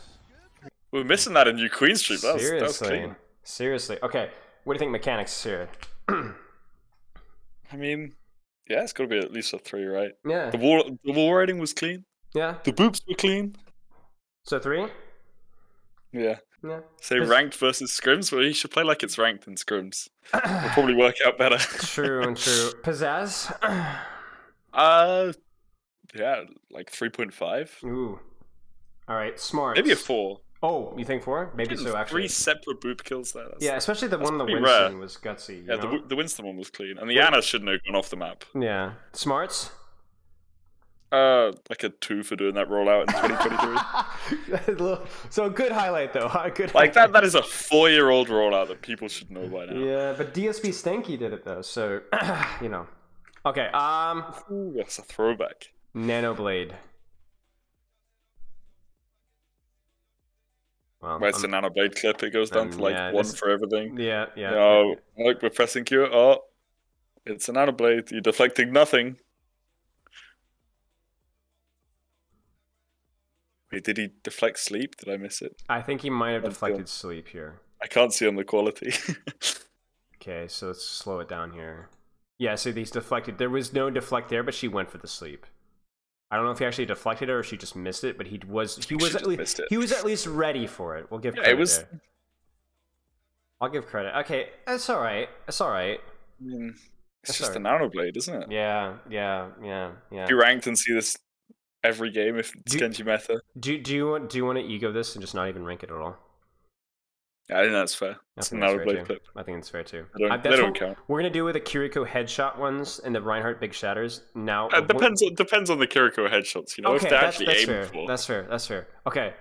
I don't know what the enemy team is doing or why I was in open queue. Okay, so this is an open queue clip. Is it a This is TP in the Overwatch window or what? 1. Oh. Whoa. Oh. Triple. I mean, that's kind of... Oh. Did you see the shots at the end too? No, I didn't.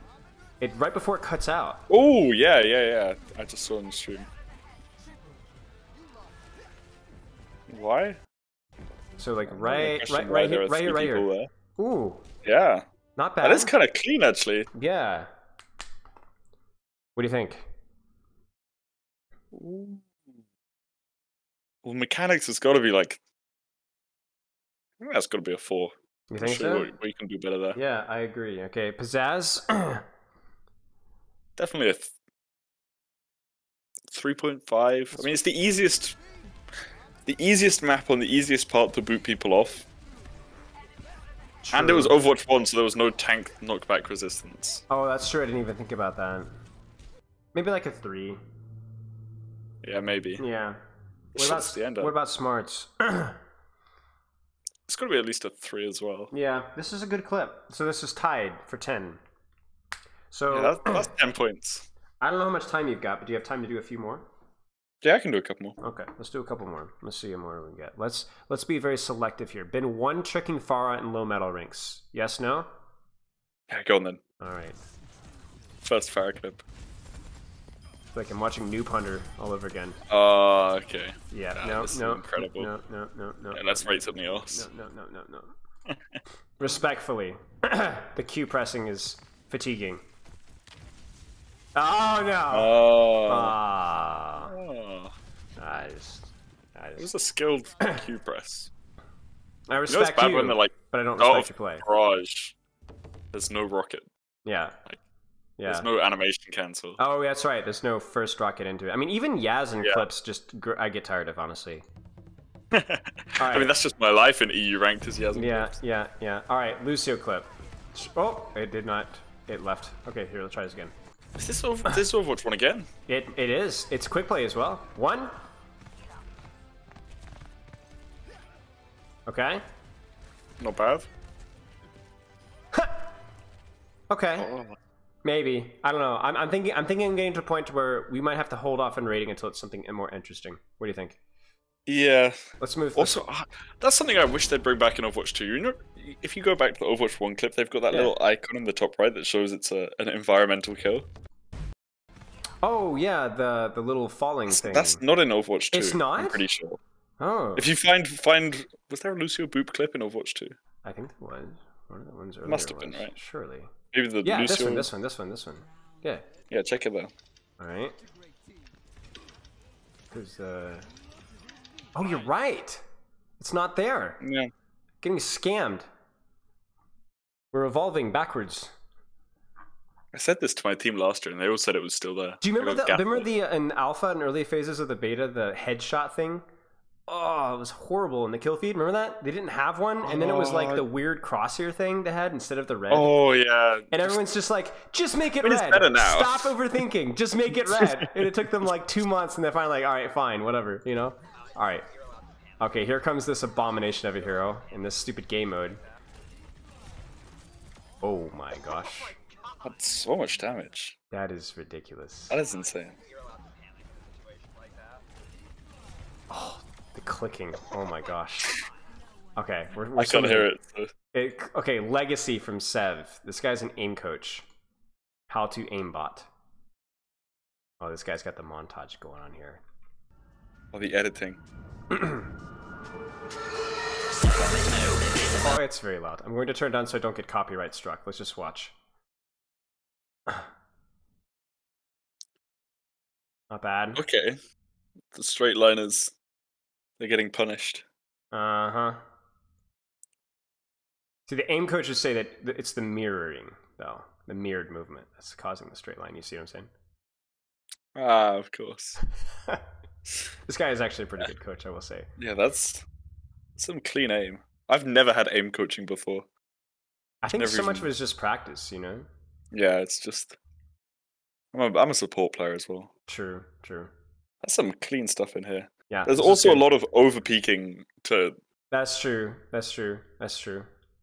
Like, you're cutting these clips off. Some of them are cut off before you're dying. Yeah, true. Okay, another Lucio clip. Oh, it's the wall ride game. Oh, that's pretty good. That was the rollout. All right, let's get one more good clip. And you Those call it. rollouts... Okay, I have a problem with those lobbies. They all have low gravity. And I don't understand why. What's the point in practicing a rollout Oh, with they a do? different gravity setting? I didn't know that. Is it because That's some why of the rollouts that's are why not I looked possible? so much faster. Oh, I didn't even realize that. I don't know. All right, let's pick one more. Any of these stand out to you? We gotta get one more good clip. Flux cancel plus 3k. Ryan claims that the point annihilates all who hope to recontest. Wrecking Ball clip dump. You want to see look at that. this one? Yeah, I want to see the Wrecking Ball clip dump. Oh, we got time stamped. Ooh, okay. All right. Breaking the TP in the spawn door. Get a 4 for pizzazz. Nice. Ooh, okay. Nice.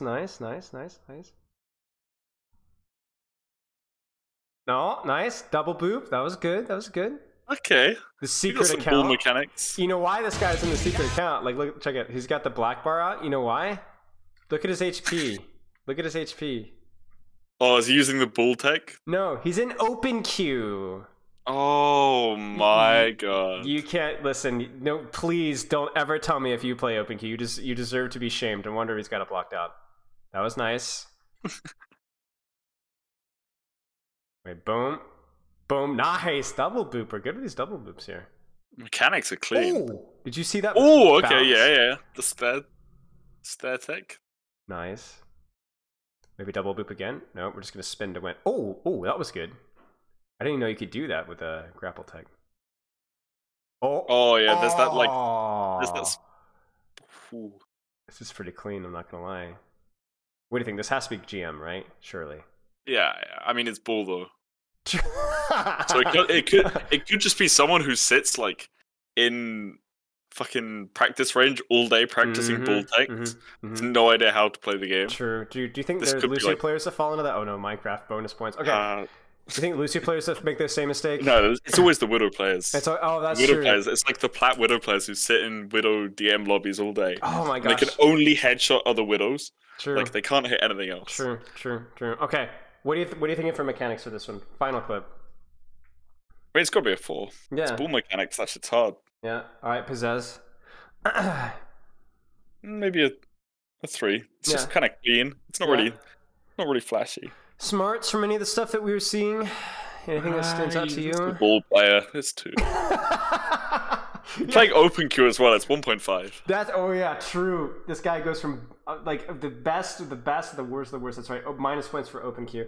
Okay, great clips. Thank you, ladies and gentlemen. I really appreciate it. Astro, I appreciate your time, mate. No problem. Anything Thanks for that having you me would on. like to plug? I know you've been streaming a lot recently, terrorizing EU ranked, or I guess being terrorized by EU ranked. You stream, correct? Funnyastro, twitch.tv/Funnyastro? Yeah, twitch.tv/Funnyastro. That's pretty much it. I've got Okay. nothing else to plug. Alright, Go watch alright. the Glad Scrim codes. Sure. I'll make sure to. Yeah, that's it. Okay, mate. Well, I really appreciate your time, brother. Keep in touch. No Good luck problem. with this coming season. Thank you. All right, cheers. Bye-bye. Mate. See ya. All right, that was the GOAT of Lucio. Funnyastro, super nice guy, super smart guy, been around for a long time. You were robbed? Yes, potentially. Some nice clips, guys. Nice clips. That was fun. That was a lot of fun. All right, chat. It's almost time. I'm taking my earbuds out. You know what that means, right? We're getting real. The earbuds coming off. The pants are coming off. The board is going away. We got a cup of tea. Yeah, I'm sorry we weren't able to play all the clips. Unfortunately, there's just too many, and Astro's a busy man. So, yeah, let's it's time, chat. It's time. Pants are coming off and you ain't showing us. Sorry, guys. It's time for our scrim codes. Scrim codes.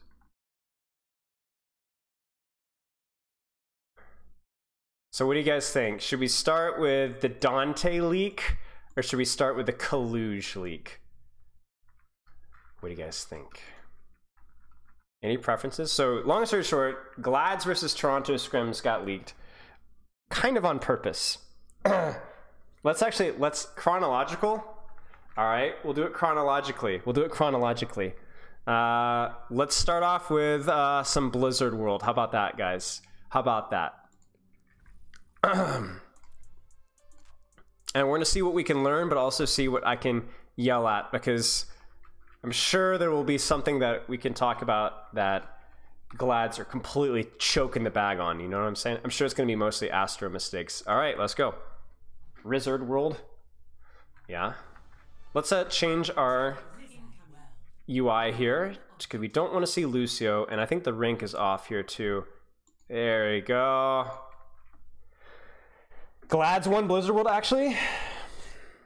All right, let's Yaki. Okay, that's Yaki.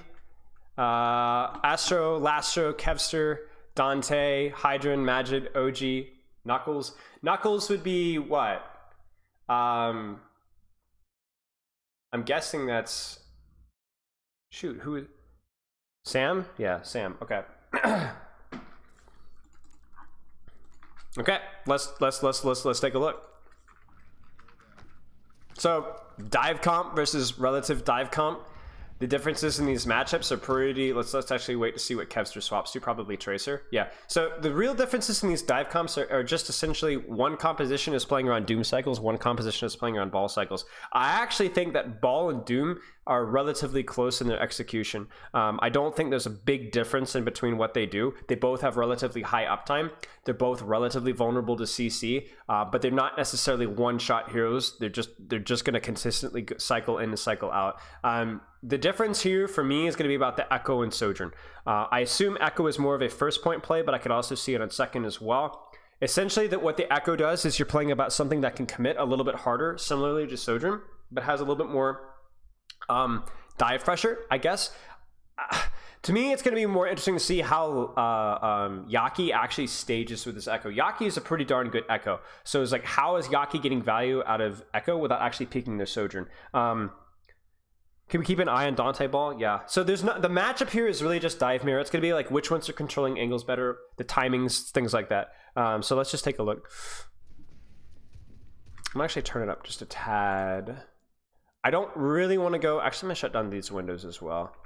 I don't really want to go super in detail and like the matchups and stuff because honestly, it's going to take more of me watching to actually figure it out than about anything else. We're about to go back to Spawn. We played Mystery Heroes. Shocking.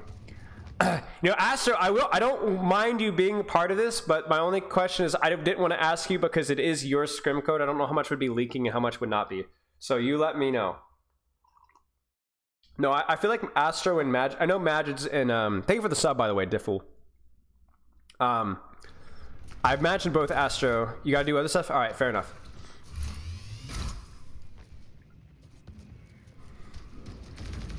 That's a little bit of a problem. So, but here's the thing with Echo.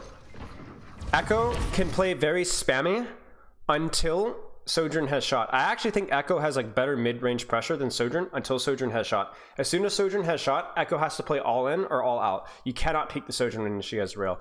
Any damage that you take is just like, everyone's thinking like, oh, Sojourn doesn't have one shot. But ultimately, actually, I might have to put my headphones on because it's going to be too loud for, might be like Echo. No pun intended, it's going to be Echo with my mic. But like really, truly, I think like you have to be really careful about this. Why is it not working? Audio. I cannot hear anything. Why can I not hear anything, chat? Give me a second. You guys can hear things. I cannot hear things. 1 second.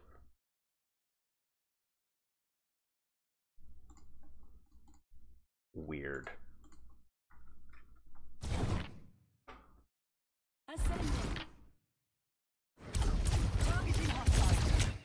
Bizarre. I cannot hear it. I'll plug it into my speakers directly. Maybe that'll work.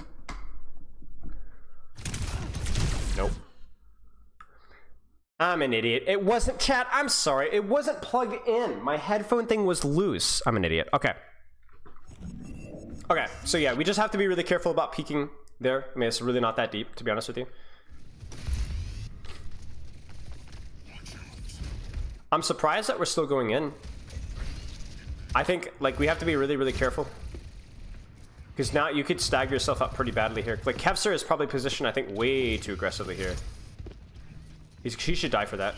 He should have died for that. So like, here's the thing: is like once you're down one, it's really not that deep. I mean, I think Dante maybe goes in to put out a little bit of pressure to discourage them from pushing too hard, but like really, you got to be super, super careful because like as soon as this spam goes out and you forced Magin to TP to Hydran, you've already done your job. You've already done your job. You've already forced him out, and now it's going to be really hard for Toronto to actually walk forward and capitalize off of the man advantage. So you've done your job. So just survive. I don't really understand why Kevster goes in further. Like at this point in time, Kevster really should be blinking back towards this direction, towards the mini health packs and back towards his team. I don't know why he goes back towards point. I think it's a mistake. He should have died there. Hey. So yeah, this ends up costing them. Just honestly a mistake from Yaki, and then Glad's just kind of stagger. Yeah, recall got forced, and then we ended up going the wrong direction, I think, for the disengage. Dante goes Doom.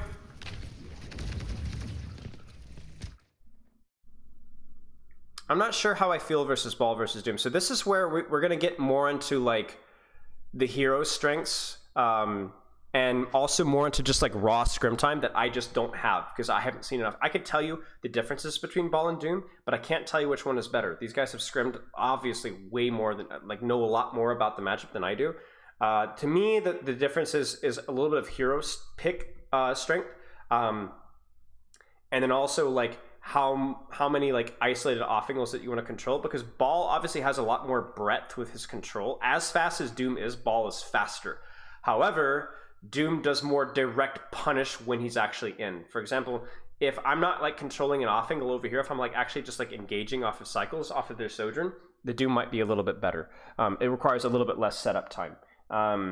Doom can stun Ball engages? Potentially, yes. Both guys are better at Doom than Ball. That's probably the more important factor here, to be honest with you guys.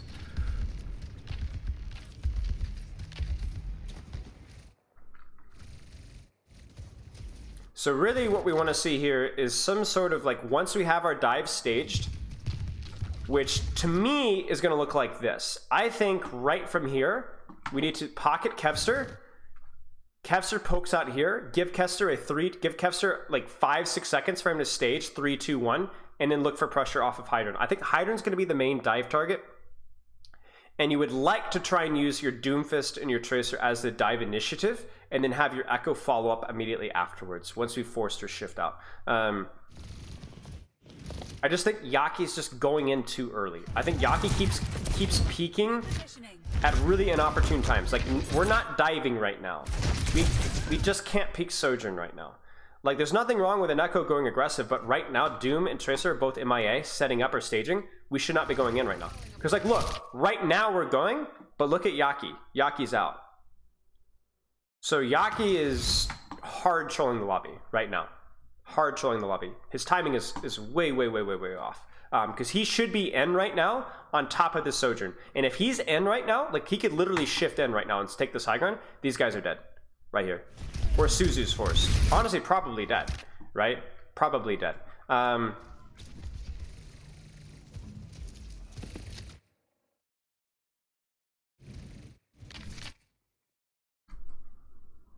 trying to think what Toronto could be doing better here. Because this dive feels too easy to stage, to be honest with you guys. Like, I feel like there has to be some way to bully Kevster here. Sam is focused on Dante, which is reasonable. But Dante can also just completely avoid Sam entirely. Maybe it's not the end of the world. As long as Sam finds somebody to mark, like a Tracer to mark, it's okay. I don't know.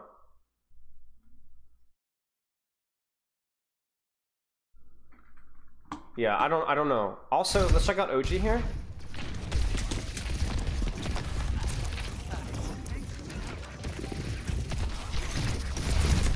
You would have liked to have seen a boop on that. I think it's like, so like this is where your Lucio gets value, right? Either dueling Tracer, which is not reasonable given the position that we're in right here. But I really feel like OG from Sam's call should have been in a position. I think OG's scouting. I'm not sure. Like this should have been booped. This should have been booped, or at least disrupted, I think. So there was a little bit of a failure in scouting on the Doomfist engage. I don't know. I just feel like Yaki's trolling the lobby for sure, but for crying out loud, like, I don't feel like this should be so easy to dive. Like, Magid honestly could have died there. Like, really, truly.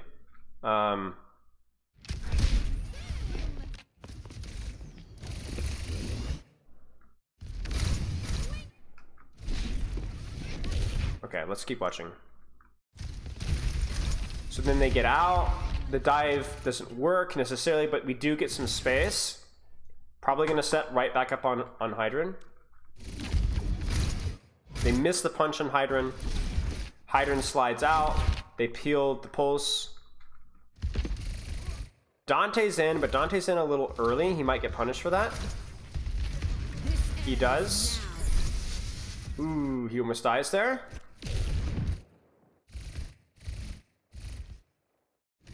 What would I have liked Dante to do? I think Dante can wait a second here.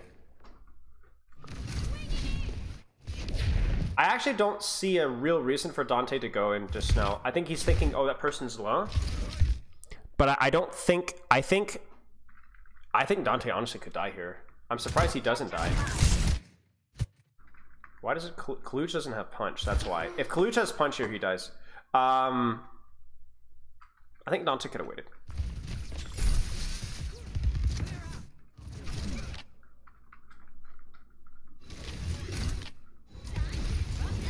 Good stick from Kevster.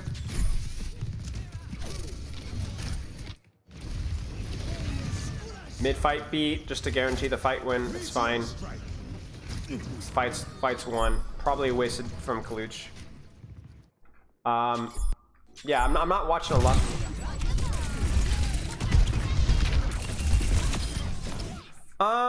Let's get pulse.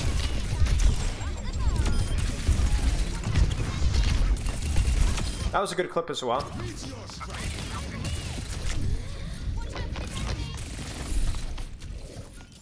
Huh. Nice movement. Nice. That was crazy. That was good. If you guys know of any pop-off moments, you're gonna have to let me know, because I'm gonna be focused on more like big picture stuff. I think honestly it just feels like just a great pulse from Kevster. Why do we not have Suzu for this? Let's actually find out. You're gonna have to pardon the buzzing. It's just a replay viewer. Probably didn't need Suzu there. That was a little bit strange.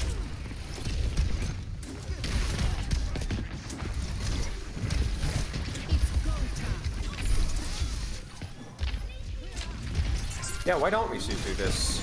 Oh, Hydron overextends a wee bit, and then he gets stuck afterwards.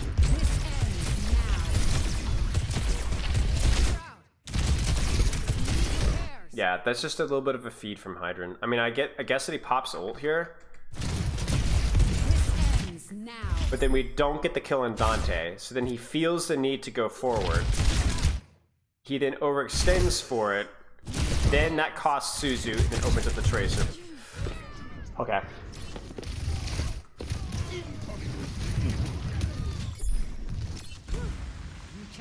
Okay. Interesting. I don't want to like draw any conclusions yet so far. Let's just wait and see. What is happening here? What is happening, OG? What is happening, Dante? What? How did Hydron die? Oh, he's at 1 HP. This is a wacky scrim so far, mate. I'm not gonna lie. Ah, come on. It's just taking turns feeding, man.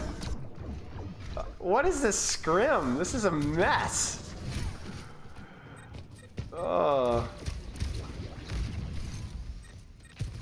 It's just early in the off season, y'all. This stuff happens. Like, I mean, the level of play generally dramatically improves over the course of the season. That being said, it is pretty funny nonetheless. Nice little angle control from Kevster here.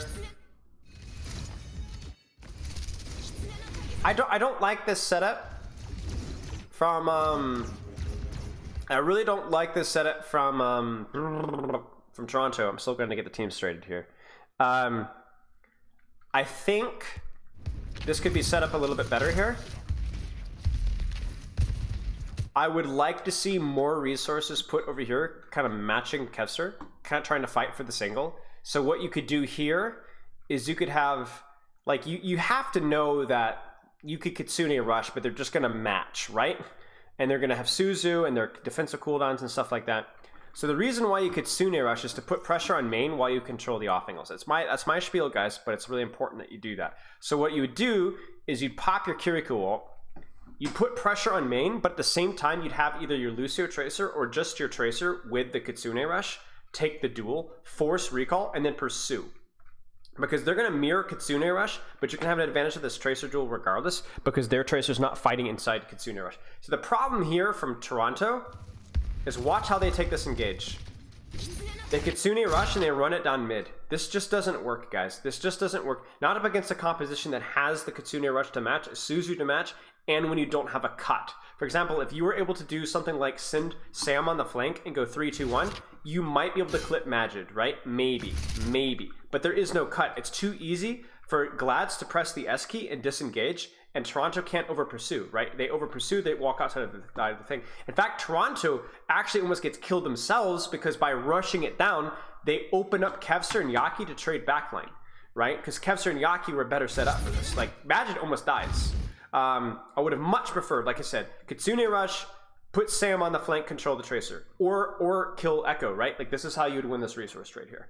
Everything in Dive, like, you guys have to, like, especially when ults are online, Dive is not about assassinating targets in a mirror. It just doesn't happen unless somebody makes a big mistake. It's about using your cooldown trades with better timing to either get a cooldown advantage because you play things with better timing and you hit your shots, or to get control of space. So, for example, what you do is you'd use your Kitsune rush, they would use their Kitsune rush, but because you focus their DPS, either these DPS die or get their cooldowns and ultimates forced, or you clear out the angle entirely and they have to go back to their team, but now you've traded ultimates, but instead of being like this, right?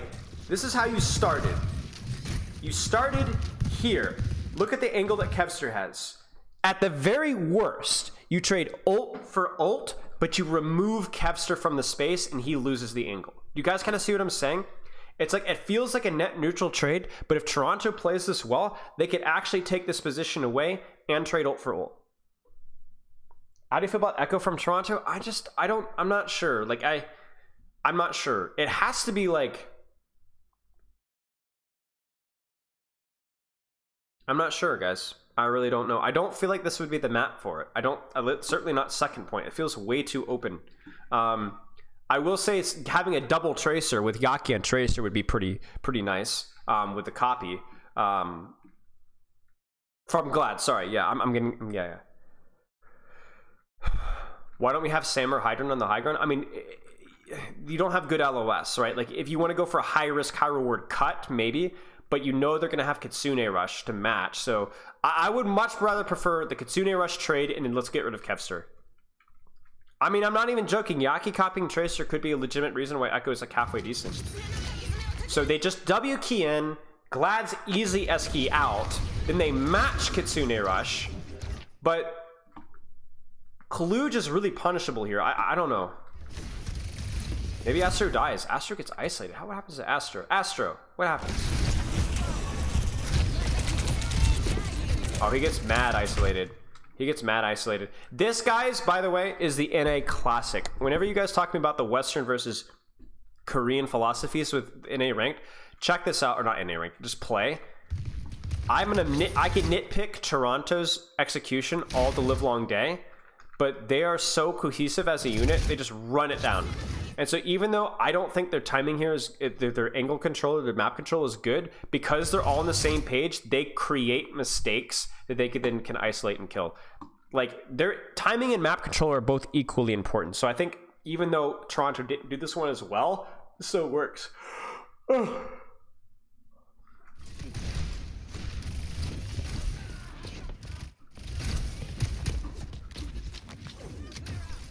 So I don't think that was a great... let's actually look at it from Lastra's perspective. I'm curious why we didn't pop this earlier. Like, right now. We're too slow. We're a little bit too slow because you want to hold your space, right? If you wait too long, you have to give up too much space and people get too low. I think Korean play would do what I said earlier, which would be focus more on controlling the map, controlling the angles. Dante said they were trying to bait Kitsune and back off, but Yaki didn't understand and went in and then popped it. I mean, yeah, I also think Aster just gets punished here, to be honest with you. I don't think Aster gets split. But yeah, I agree. Yaki's getting... Gaki's making some... Oh. Ooh, what? No way.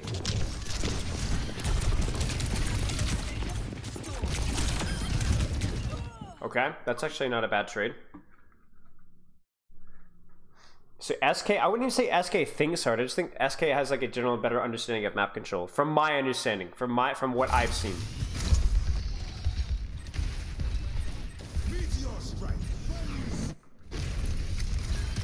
This is so confusing. What's going on here? So trade for trade.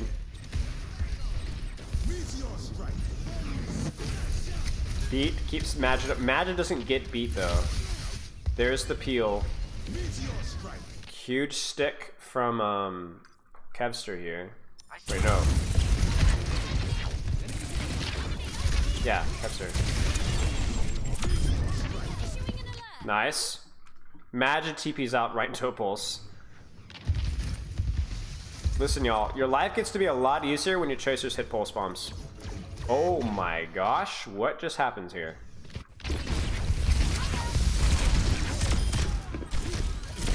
That's wild, man. That's wild. That's crazy. What a crazy, like, caught on the light post.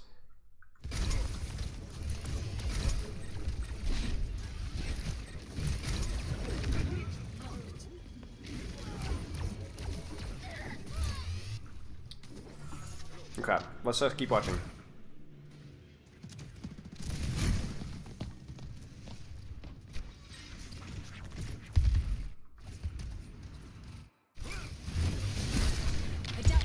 There's the tracer copy. Knew that one was coming. Tracer. Yeah, there just definitely seems to be a little bit of a desync here. Like, Yaki wants to go in with Tracer. Card's still moving, so maybe no real rush with this. But, like, you guys can see what I'm talking about, right? Dante's out. Yaki's in.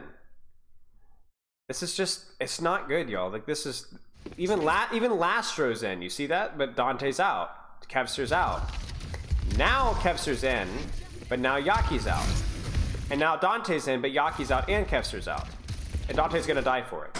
Yeah, there's some definitely issues with timing here, and whether that's language barrier or language gap or just a little bit of inexperience with working with this crew here, this is not good. This is not good. I'm sure these issues will be sorted out, you know, over time, but this is rough, right? Because that entire thing gets wasted. Oh! What happens to OG?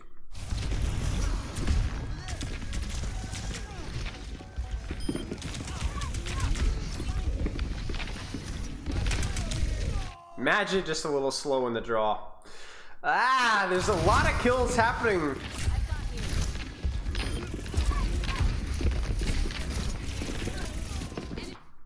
Okay, this has to be really good from Kevster's POV, right, guys?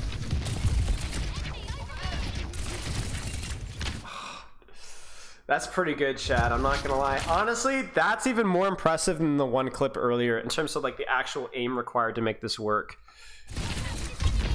Like, check this out, y'all. Okay, so whatever here, watch this.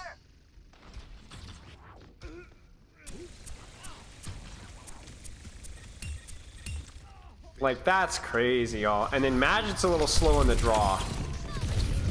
And then that's it, right? This fight, there's no way this fight should be lost. Ooh, what happens here?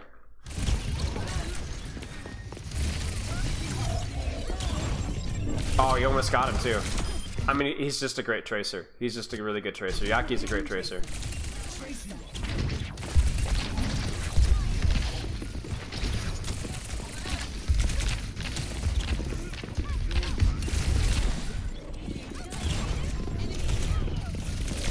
Yeah, Yaki just, yeah, does disgusting things.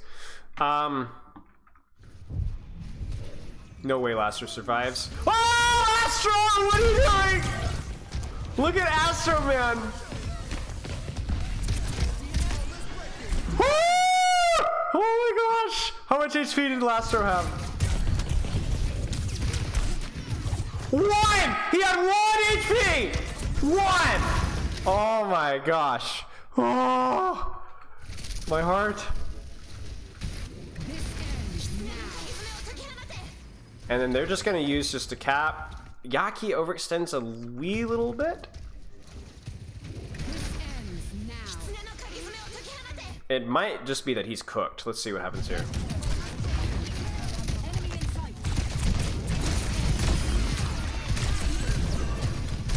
Yeah, I think he's okay. I think probably shifting this direction would have made more sense, but yeah, this should be a fight win for Glads. Magic dies surely. No pulse stick. Lastro survives. Yeah, that's pretty much it. So a little bit of goofy. Oh, nice. A little bit of goofy. Okay, let's just see the. I know he showed up in the kill feed, so it doesn't necessarily mean he's playing well, but let's check this out just because for fun. That'll do it. Nothing really crazy there, but it was a nice stick. Yeah. So let's keep watching. Funny Lastro? Huh. I'm sure that's already, pretty sure that's what it's already been called. What is going on?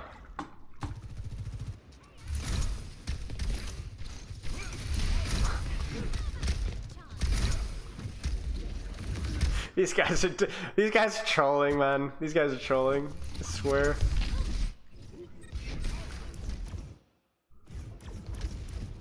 There's a funny coming soon. I anxiously wait.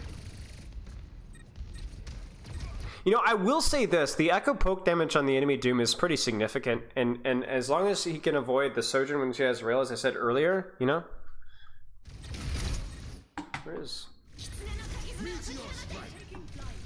What is going on? Okay, I will say this. This is more of a macro gameplay here, guys. What's the strategy for how do gladiators win this fight, guys? How do gladiators? I will. Hang on. Why do gladiators win? How do gladiators win this fight? You guys tell me, macro wise. If you guys have seen any of my analytical stuff before, you should know. How do we win this fight? And also, it's Toronto too, so you know what they're gonna do. You know what Toronto's gonna do. Angles, right? Angles or Kite Kitsune, right? I love angles, but this is stupid. Respectfully, this is really stupid. Because I mean, honestly, maybe it's not stupid because Toronto just runs it down mid. But if Toronto is smart here, they don't even Kitsune here. They just hunt Yaki, and then if Toronto tries or Glads try to walk in, they Kitsune rush and they run them over. Yaki can't be here. He gets isolated because they're going to Kitsune rush. His team is going to go and he's going to be by himself. He can't be here. Like, we want to play for angles, but we want to play for angles where you can actually disengage when your team disengages from. The funny thing here is you could maybe disengage towards their spawn, but this is stupid. And you can see the problem here, right? Even Toronto has a tendency to just run it down mid, pops a Kitsune rush, right? And they do send Sam on Yaki. So this is smart from them. And it's over. Like Yaki is dead. His team cannot help him.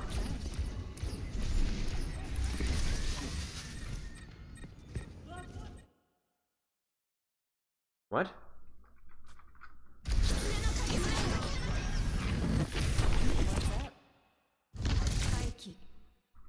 What?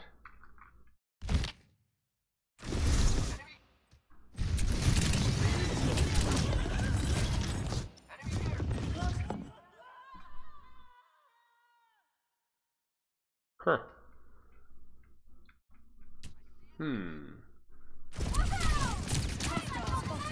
But you guys see what I'm saying, right? Like, you can't be here. Like, this is, if your team can match them or if your team has the advantage, you could be here. But if your team backs up because they have Kitsune rush and beat advantage, you can't be here. You just can't. You can't be here. Like, there's nowhere for you to go. And honestly, ironically, guys, here's a funny thing. Funny fall off the map mistake, but they made that mistake because Yaki's in an angle where if they disengage, he's screwed.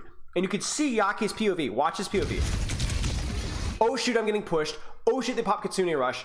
I'm cooked. If I fly up here, I'm dead. There's nowhere for me to go. That's the mistake. So the best position for Yaki to be would have been to take an angle like this here, or at least maybe he can shift out with Kitsune, or honestly just stack on main, maybe have your Tracer play an angle or something, try and bait something, right? Again, we're talking about Toronto. Toronto just runs it down mid. You will be able to bait it. You did it almost successfully earlier. I don't know. This is very smart planning from Glads. Early in the season though. Like, can I just disclaimer, guys? Guys, I'm going to be fully blunt and honest, but these players are great. These teams are great. It's just early in the season, okay? I'm just being blunt because it's easier for me to communicate my ideas. I'm not trying to trash on anybody here. All right. I'm actually kind of curious what Dante does here. It looks like Dante tries to kind of disrupt stuff. So if you're Dante here, the best thing that you could do is try and bait the Kitsune rush on you. Try and distract, waste time so your team can disengage, and then you could just ult out, right? That, or they're gonna track that they have beat, and they might try and Ajax OG.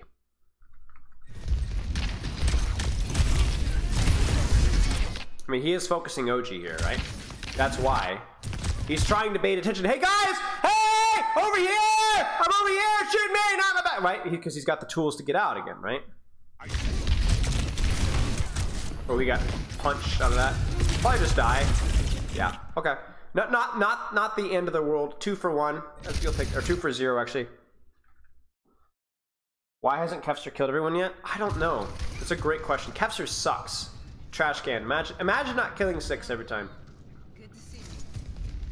Alright, now we get a little bit more nuance because Astro will have beat to match, so Yaki can take more aggressive angles knowing that his team will match the enemy team's aggression and in fact supersede, I don't even know, overwhelm it with their own Doomfist ultimate.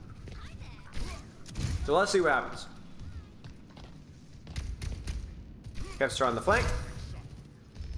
Now Kevster has to be really careful here because theoretically Toronto has the mirror matchup better because they could pocket their Tracer, and so theoretically if Sam's playing this one really smart and it gets a little bit of help from Magic, Kevster might have a hard time here. A little bit of space, plays safe, corner to corner, cover to cover. Astro has beat now. Oh, OG just gets rocked. OG is getting rolled. I would like OG spending more time. I don't know. Maybe he's trying to. It feels like he's peeling Hydran from Dante, but I think he would be better served helping Sam with Kevster a little more. And Hydran needs to play smart just with his own positioning, if that makes any sense. I don't know. Like Sojourn ironically has better mobility than Lucio in some ways because if Hydran gets in trouble, he just shifts out. You know what I'm saying? Whereas OG has to bumble and fumble and scrumble his way back up top. Yeah, he just gets rolled. He just gets rolled. I think it would be better served controlling space. I don't like OG's positioning here. I would like OG playing up top here, personally. Personally, you could still peel, you could still boop, maybe or assisting with the Tracer tool. I don't like OG's positioning. And that's such a cheap fight win for Glads, you know? Because now Glads don't have to use a thing.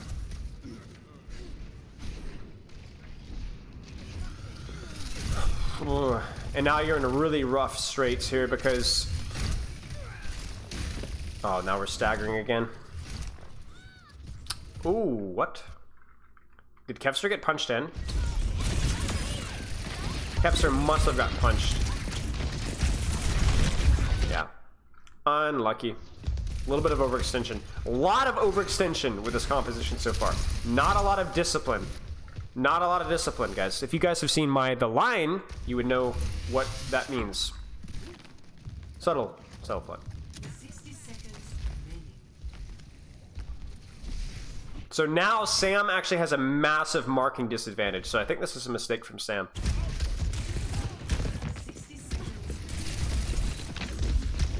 Yeah, like Sam can't take this duel because his Kiriko is always going to be out of LOS right here, whereas Laster's going to have an easier time supporting, so he can't play here. What I prefer Sam to do is probably control this angle from this side here or somewhere over here where there's at least some sort of pressure. Yeah, this isn't good. That's a big deal, and that's a go signal for Glads. Like they could just walk on Kaluj right now, and there's nothing they can do about it. Kaluj is just dead. Oh, and the beat's late. That's a very reactionary beat too, so I will cut OG some slack, but this is a disaster. Now we just focus Hydran. Hydran will die. Kitsune rush just because. Wow, this is crazy peel. I have no idea how Hydran's not dying here.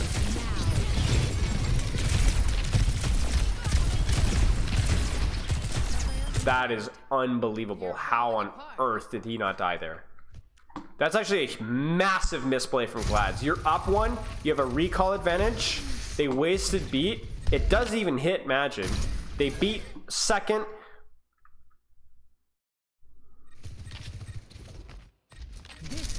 There's the Sojourn. I honestly just feel like they get split. Yeah, I really just think they just get split. I don't think it's that deep. What is Lastro doing?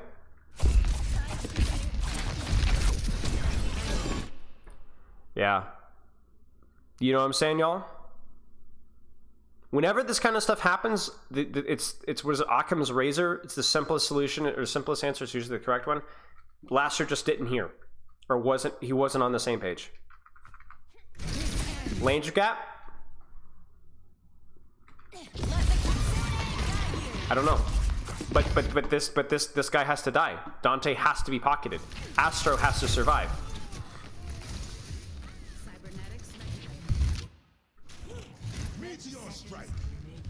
I mean, we're literally losing fights to that. You know what I'm saying? Do you think this comp is the meta? No idea. Meta for pros? Probably. The Doomfist is probably debatable, but yeah. Disengage, disengage, disengage, disengage. Dante out, Dante out. You see, Dante's just trying to bait their attention. Oh, but he overextends a little bit.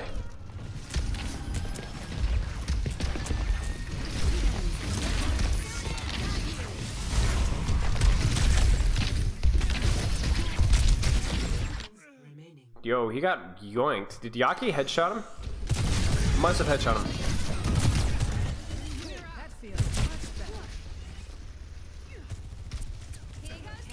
Yeah, there it is. Huge, huge mechanical play. Dante tries to peel by like baiting attention, but I think he overextends a little bit. Oh, he gets stuck. Never mind, it's not that deep. He just gets stuck. I do think that's probably something that a lot of these Doomfists are learning to adjust to, is if this becomes the meta or is anywhere close to the meta, Doomfist Doomfist without his ult is going to be like the #1 stick target, I feel like. It's just too, it's easy, and it's easy value. So I feel like that's something that Doomfists are going to have to be really smart about.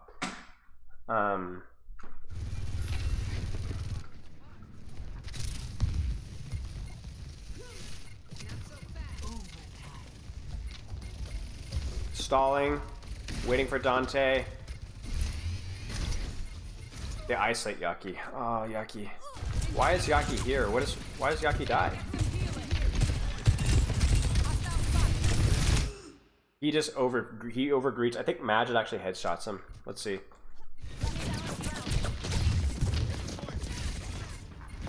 Yeah, there it is. It's just a big headshot from Magid, and Lastro is just a little slow in the draw. Yeah. That should be it. Depends on the power punch here. Maybe we get a big power punch? Oh, that's a huge punch. Oh, not quite.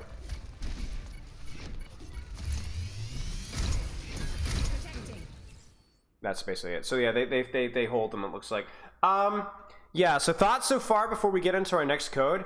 I really feel like there's some major communicational issues with Yaki and Lastro that need to be sorted out. I feel like Dante's overextending a little bit. I feel like Kevster's still cracked on Tracer. Timing issues, some planning issues. Obviously early in the season, not too shabby, but it could be a lot better. Okay, what's our next code here? How do the codes get leaked? I think Dante just leaked them, to be honest with you. I think just Dante just pulled it up on stream and then Rick rolled, you know what I'm saying? Alright, other Blizzard World code. R9W 3CX.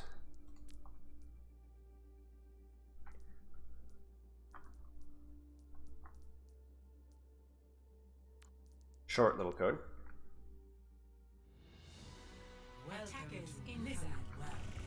All right, Briggs in time. I like the Briggs in. It's interesting on defense. Let's see.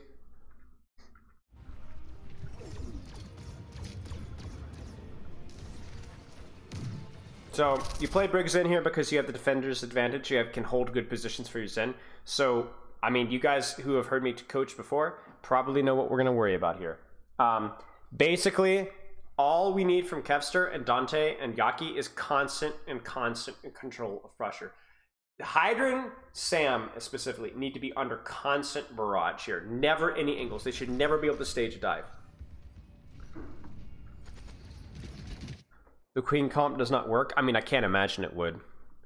There's nothing to run on. You're not going to be able to reach the Brig Zen, nor do you help your team control off angles like a Winston or a Ball would.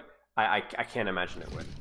The only way the Queen comp would work is if you'd find a way to rotate the Brig Zen. So what I would do here if I were the Queen comp is I'd rotate through this room here. You'd clear out here. Then you'd rotate and clear off top high ground. And what the Brig Zen would have to do is they'd rotate to here. And then once you rotate to here, you can leverage point and force the Brig Zen to walk forward to be able to contribute to point. I guarantee you they're not going to do that. And if they did do that, it would actually potentially work. But it's not going to work like this. Or maybe they do what I say. Maybe. Maybe. There's the Brig Zen rotate that I spoke about, but you're going to need to clear high ground or something. Oh, they do the rotate. Okay, maybe it does work.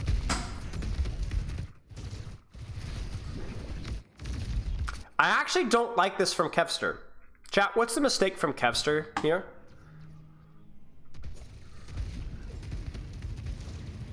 I mean, he's thinking about it.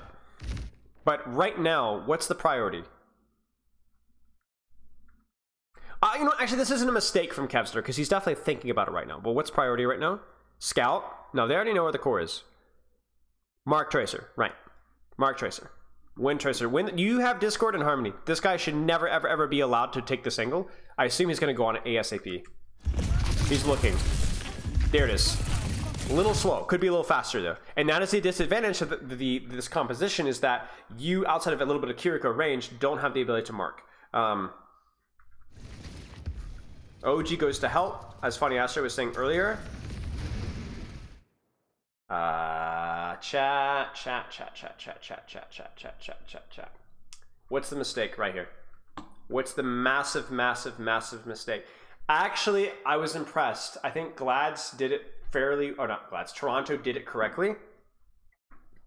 But they messed up real bad right here.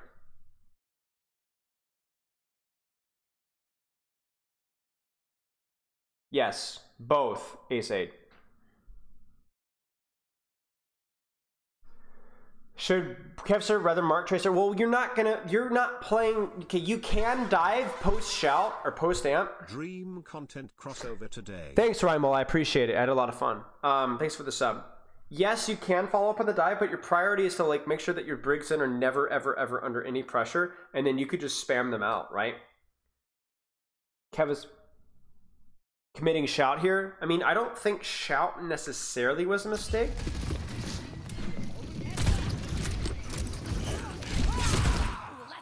This is really dumb. I'm gonna be honest. Dante should never die here. Never. Zero chance. Zero chance Dante dies here. So why are we knifing him? Why are we shouting at him? And we're about to axe. We're about to carnage. Chat. 3, 2, 1. Oh no. No. You're gonna die to this. You're gonna die to this. This is what we talked about, right? You clear out high ground, you put Brig Zen on the floor, and then once Brig Zen's on the floor, any engage that the enemy team makes, there's Brig Zen are gonna have to walk forward. You run them over. Run them over. And we're turning on ball. This is a big habit in ranked as well. If you can't kill ball, you just have to ignore him. You have to trust that OG and your Kiriko will be able to peel this off as best as you can. And for crying out loud, guys, we have to keep our eyes forward on that Zen. We cannot let this happen. This can't happen. It just can't happen. We're late on the Suzu, but the problem here is that we should be moving. We are on, this Zen is walking into melee range, and we're letting him get away with it. Exactly, Nodlin. Exactly. This is not it. No. Look at Dante. Look at how much attention they put on Dante, and he just rolls out and survives. You can't do that. You can't do that. You can't do that. You have closed the distance on the enemy backline. If ball goes in by himself, you don't even need to look. Just shoot him with whoever's available, but and wait for that Zen to go forward. And if the Zen never goes forward, here's the thing, chat. Listen. As long as Zen can't see the dive, I mean, heck, you could even look at Echo here, right? As long as their Zen and their Brig cannot see the dive will never kill people. You only need to look. Ironically, the only time the ball is lethal is when the Zen and Brig are involved in the dive. Do you see that? Now, I'm exaggerating a little bit. Theoretically, you know, Yaki could hit some crazy shots or Kevster could hit a crazy one clip. But you're really worried about the Discord, the Zen damage, and the Brig packs and the support, right? So, you know what I'm saying? Way too much attention on ball. So, I'm skeptical of the Queen, especially on second point. I think second point is like crazy. But I'm especially skeptical. They're not giving it a fair shot. And I don't think the Sombra's going to make things any better. It's again putting all of your eggs into one basket, which is dealing with the ball. I just don't think you have the damage to kill the ball. I really don't. I don't think you have the damage to kill the ball. Not without Discord.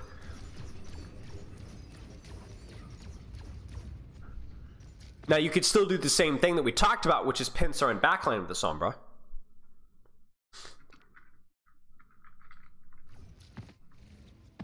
Maybe. And we do have excellent scouting on where their backline is rotating. Well, if you just assume there's going to be a second point attack, yeah, well, if it's going to look like that, it's going to be no surprise. I also think this is actually a mistake. Okay, there's a term for this. Ryan be better here? No, I actually think Queen is probably your best bet here. Because Queen gives the extra speed with her shout that allows you to close the distance on backline. I think Ryan has other strengths. So, what's the mistake here, chat? First off, credit to Kevster. He does what we were wanting him to do. He is going to be marking Sam here. Also, credit to Yaki for getting early pressure with Pocket, right? On the tank line and the DPS line, right? This is good. Credit to the backline of Glads of rotating properly. What's the mistake here? Sombra instead of Sojourn means one less dive target. That's true. That's true.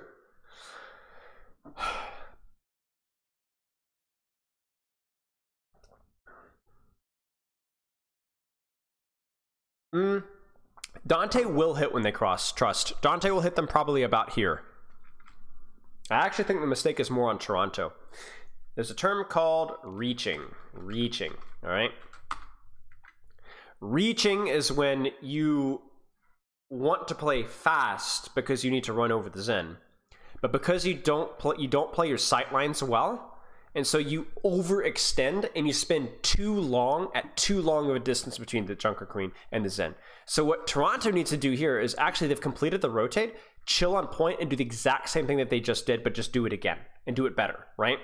They're reaching here. You can tell with the way Sam is set up that they're playing for a hard dive here. But actually, Sam might really dive here because it's going to cost him 1, 2, 3 blinks, and he's going to get marked all along the way. So Sam is probably going to instantly recall. Let's watch.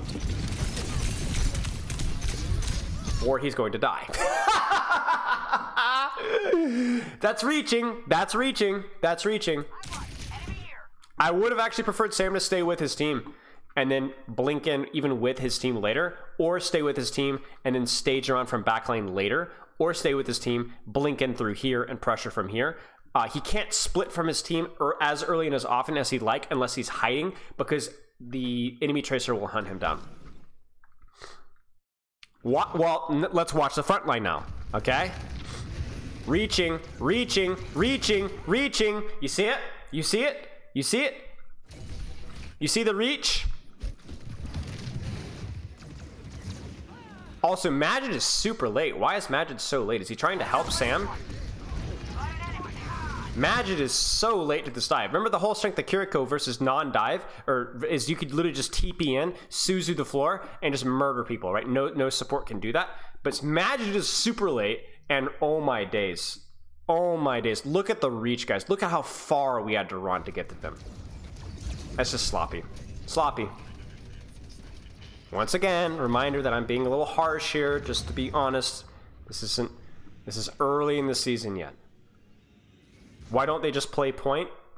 It's a good question. Easy to see hindsight. This is why when people say play fast versus play slow, I get so irrationally angry, because that right there is playing fast, but playing fast stupid. You could go to point and sit on point and wait until the Zen break, walk up, and then run them over, and even ignore the ball. That's the thing.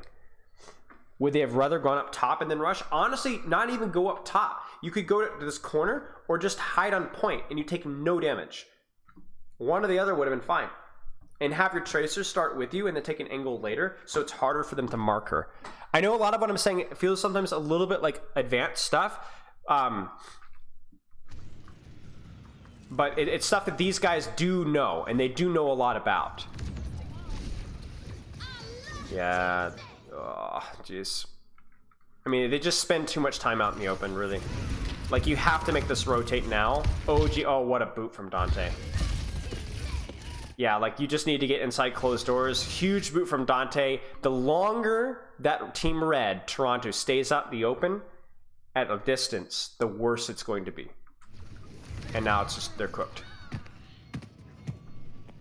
And the funny thing is, chat, is we talk about aggression. There's Shout. There's Amp. There's Suzu. Lastro is also mid-rally. We're W King. We are now the aggressive comp. Look at this. He didn't care. Look at that. What are they gonna do, huh? Right? You see what I'm saying? So don't reach, don't try and force walking in Briggs in if you aren't in a pop position. Right, you want to close the distance, force point, make them walk forward, then run them over. As we saw earlier, Briggs in have to walk forward at some point if you're pressuring point outside of their LOS. That's one of the advantage. That's why this point has cover. So you just can't stand and spam and just play, you know, it's not like a shooting gallery, right? You actually have to walk forward and take risks to do that. The unfortunate thing is when they did that first fight, instead of focusing on the Briggs in, who were in melee range, they focused on the ball. That was a problem. I will say that Yaki and Kevster in particular are doing a really good job of disrupting these dives as well by pressuring the tank line and then the DPS line as well. That's exactly what you want to do. You want to play early and often, play range, spam. Whereas Yaki earlier we needed to avoid the Sojourn LOS. There's nothing that Yaki needs to worry about right now. He just needs to put out as much pressure as possible in front of his team's LOS.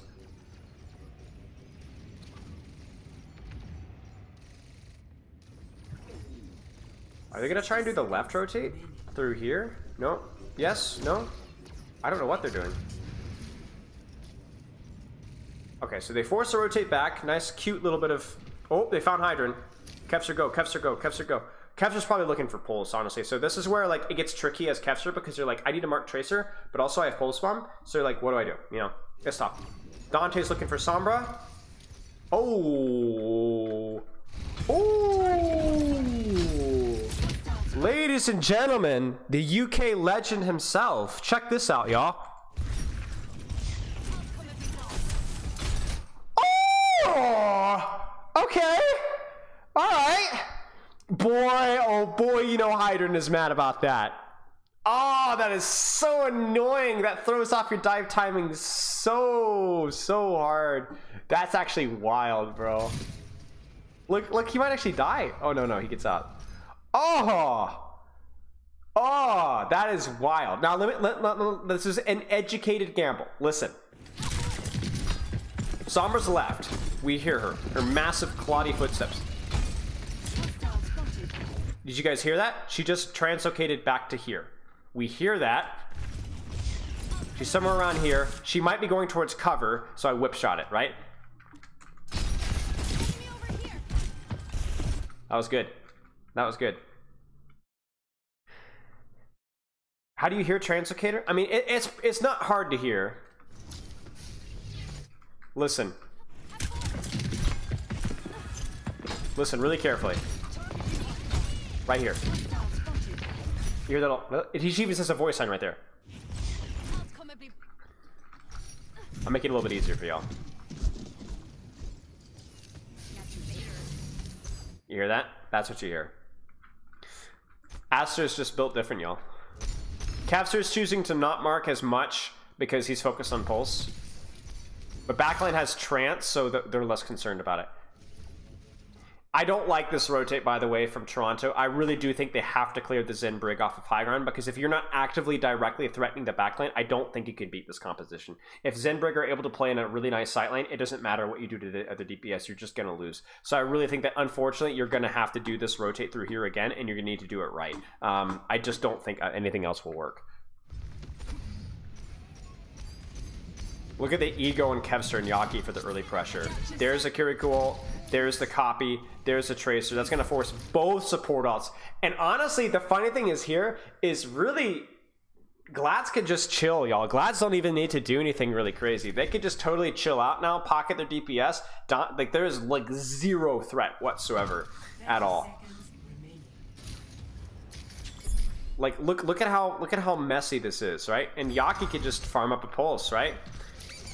There's the mines late. I mean, it's over. Like, I really don't. And then now Kaluj is in, but there's nobody else with him. Like, did you see how long that rotate was?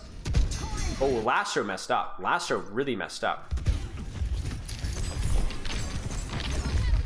This is stupid. This is really stupid from Lastro. This is really stupid from Lastro.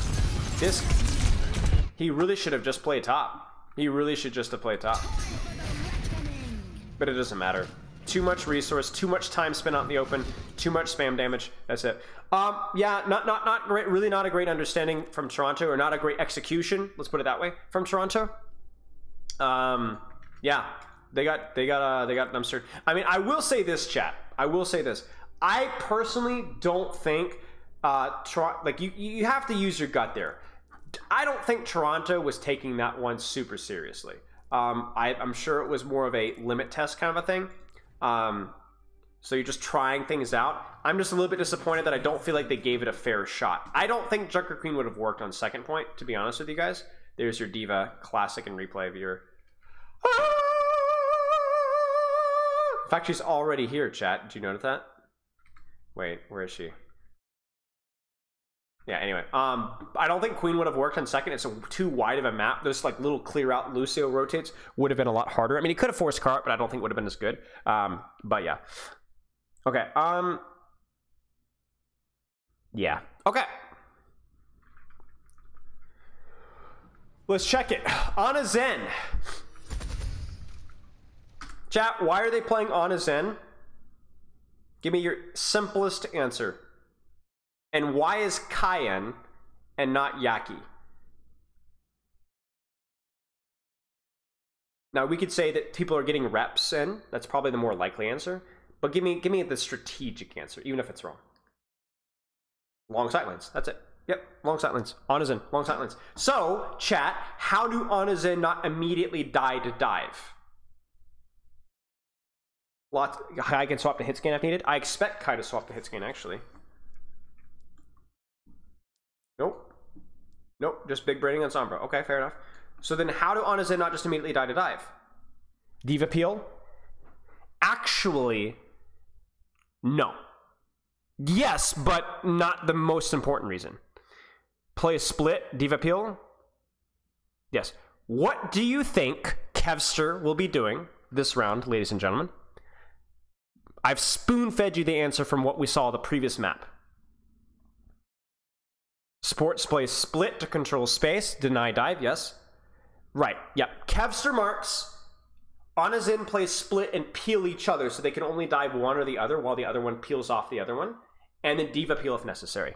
But honestly, Dante's marking is probably going to be more important than anything else. So let's, who's Shapai Baroon? Somebody said that in chat. I didn't see who it was. Who is that? Is it, I assume that's Speedily. Yeah. Okay, let's take a look. The Sombra is also pretty good at marking as well. So you look at their backline. I expect Kai to be focusing more on marking their Echo and their Tracer and their Diva if she overextends than diving backline, to be honest with you. Just control long sight and stop them from diving. We've only done officially one map. How come Diva on this last map but not the last map? Well, you tell me. Now again, they're testing things, number one. But why do you think they're on Diva here? How do you win with Ana Zen? Like everything, here's how you build compositions, chat, okay? Here's how you build compositions. You have a defining factor. You have a defining factor either a hero or a synergy, and then everything revolves around that. So, chat, look at Glads. What's the defining factor for Glads? What is the signature for Glads? What's the most unusual, difficult? Right, Zen. Ana and Zen. Ana and Zen. So then what we do is we pick heroes around Ana and Zen. Tracer to mark, Sombra to mark, and the D.Va to mark. Why not Doom? Well, because Doom doesn't mark so well.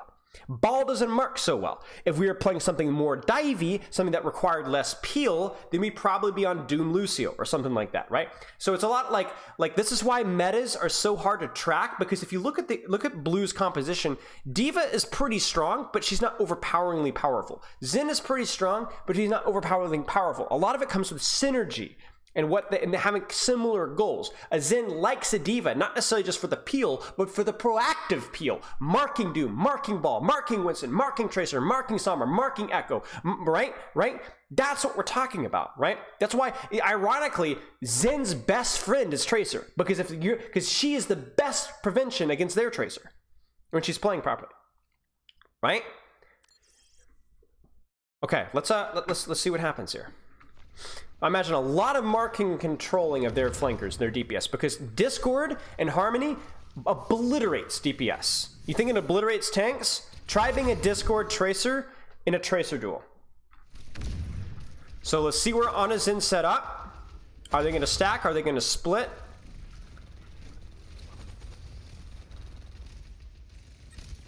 Little bit of a stack. Oh, chat, they do a really bad job.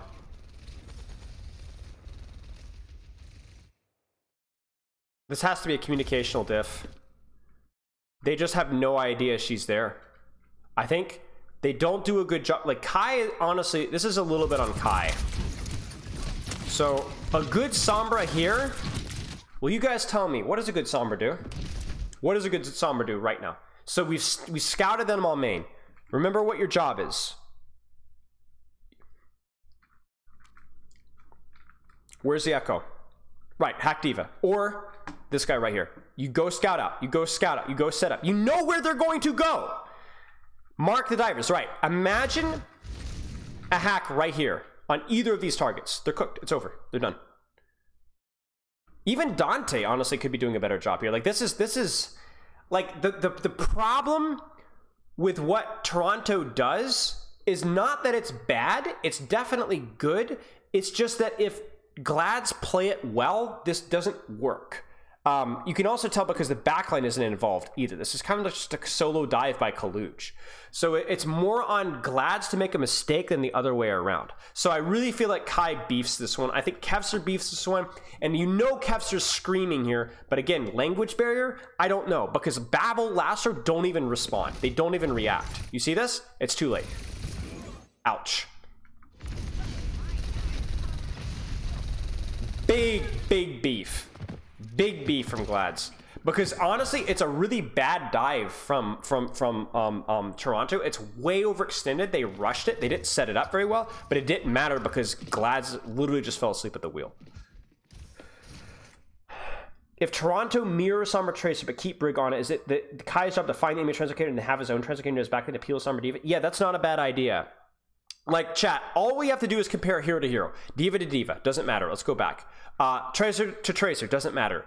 Ana to Ana, doesn't matter. Brig versus Zen. Zen better at range, Brig better up close. So if you're playing the Ana Brig backline, you would probably like to almost Lucio-like rotate and play aggressively. The other nice thing about Brig and Ana is that your Ana Brig can split like Ana Zen, but your Brig generally won't demand as much peel if she gets dueling Tracer, so that she could be a little bit more self-sufficient, so she can play a little bit more aggressively with the positions that she plays, so she can help her DPS in more aggressive positions. And the Sombra versus Echo is just simply, the Sombra can isolate you if you're by yourself, right? The Echo has to play a little bit tighter or play more on high grounds. Sombra's more flat in isolation. Yeah, I mean, credit to Kaluch for recognizing it. Sometimes you don't need to set up a good dive. If the enemy team just beefs it, you just run them over. There's the Brig swap.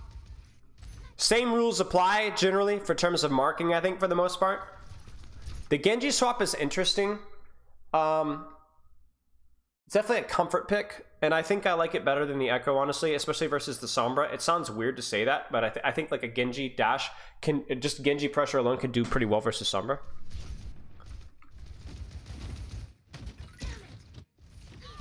What happens here? Could they have played this Diva comp of Blizzard World to abuse long sightlines? They could have, yeah. The Anazen, I think is doable on first point. I don't know if it's as good as Briggs in, though. I think it's a little bit... I don't think your Anazen can comfortably split on first point, so it might be hard. What happens here? Because I feel like this is okay. Yeah, see, I will say this. This is pretty good from Kai. Check this out, y'all. Over here, guys, over here. There's the Tracer duel that we're looking for. Forces recall instantly. OG goes to clear. Kai has perfect spacing. It's actually pretty bad from OG that he didn't hit this whip shot. But we didn't have it.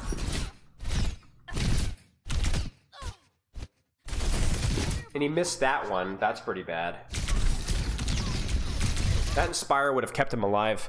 Yeah, that's not good. That shouldn't happen. Like, you have really what looks to be like a 4v3 over here that's lost. Or a 3v3. They should be able to peel this off. This is just a mechanical mistake. That's all it is. There's no reason that a Brig on a Tracer should die to this. Not if the Brig's playing correctly. Yeah, that's a beef. What happens with Magid as well?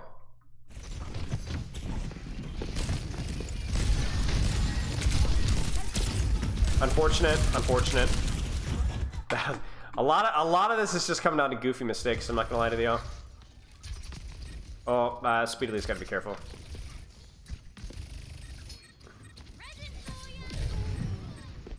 I mean, yeah, this is just forced from Toronto. Toronto has a tendency to do this where it's just, when in doubt, just run it down, right? Run it down. But it's not going to work, right? You don't have the cut. You don't have the angle. It took you 2 blinks to get here, right? It's just not going to work. That burst heal with Brig really showing up right there. Good peel. I will say this, though, from Kevster. So once Kevster gets the kill here, he gets a little bit sloppy here. We really should be trying to hunt down that Tracer. I think Kevster loses a little bit of focus. It's different when you have Pulse, for sure, but you just have to be careful. A lot of what I say for, like, playstyle are more guidelines rather than rules, right? Kevster has Pulse, Genji's low. It's fine to do that, but you guys can see, like, how if we lose track of the Tracer for a second, it can be a little bit hairy.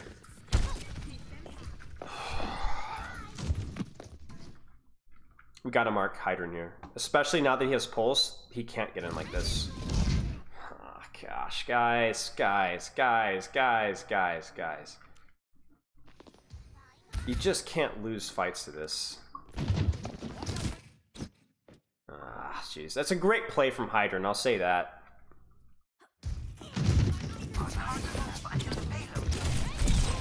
That just shouldn't happen. I think it's a little bit on Dante.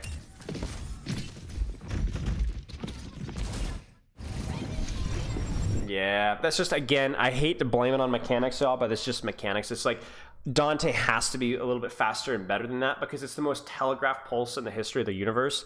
Easiest eat, like literally the easiest eat in the history of the universe. You know where he's going, you know when he's going.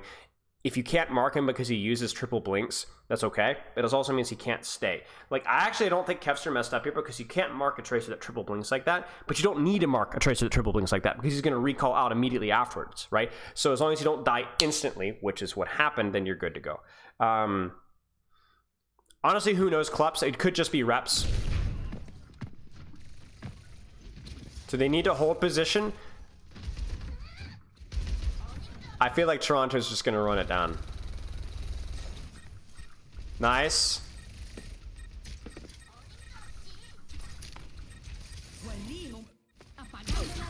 They run it down. Okay, let's see here. Let's see. Nano Diva. They get the kill on OG, huge. Zen now in spam range, which is brilliant. And then I mean, I don't know. Let's see what happens here.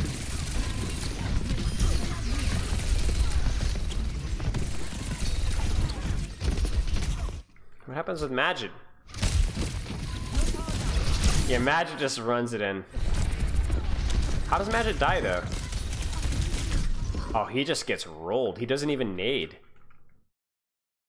Yeah, honestly, this is mechanics. And I mean this in a good way on Kevster. Like, he had nade and diva peel and a mini health pack. This is just mechanics. Jeez.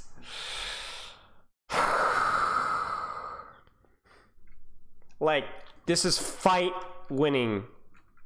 Because Kevster's gonna probably die for this. Yeah, he's gonna die for this, right? You win the fight if he gets the nade off. I mean, like a quarter of a second. That's literally, sometimes, guys, it's just mechanics. It's just mechanics.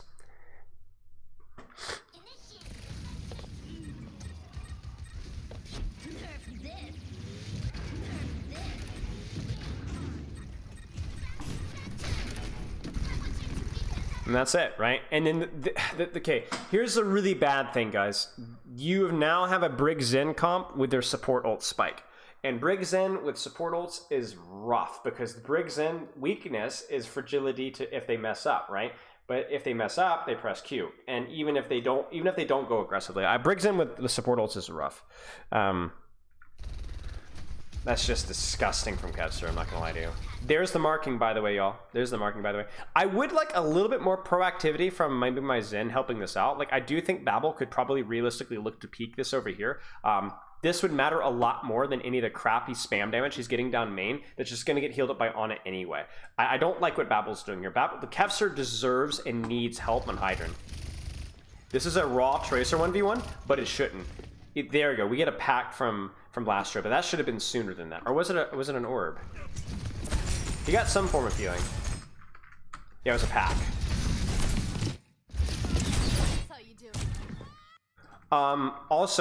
Also, I think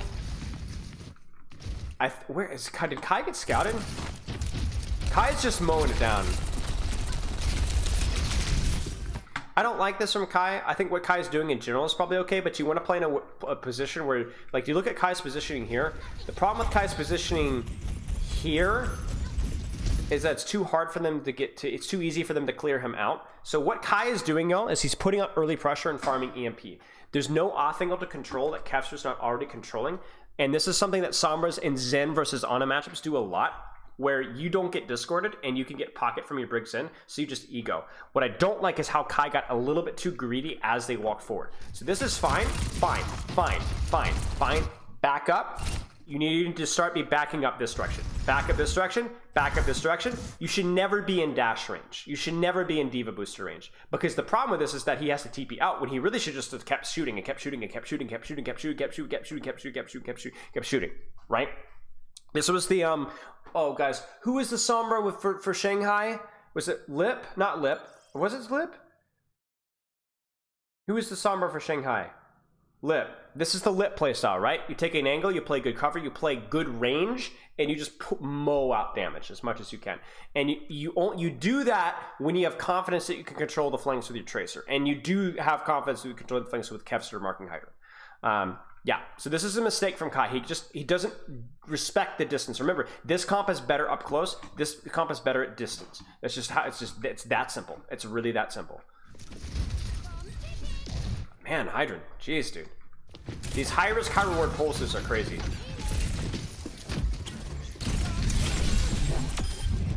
That's such a massive kill.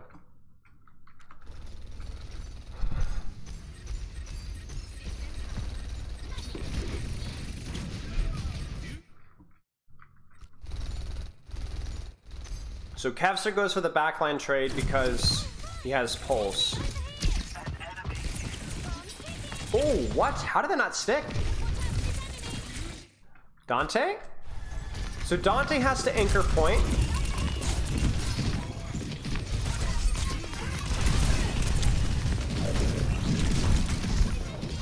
Unfortunate.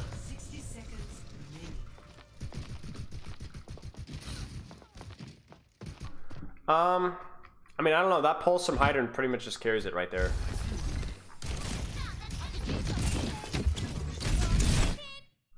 Dante is just consistently just a hair late with these pulses, or these matrices. And because they have to anchor point,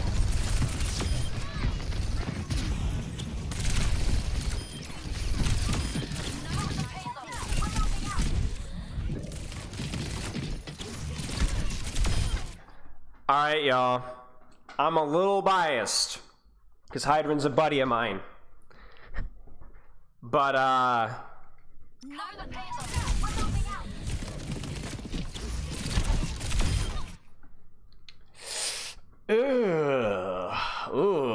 jeez. I feel like I'm watching two people smurfing right now. Hydrant is just deadlifted that fight. I'm not gonna lie to you. That pulse on the Brig and then the follow-up on the Zen afterwards, that's pretty good.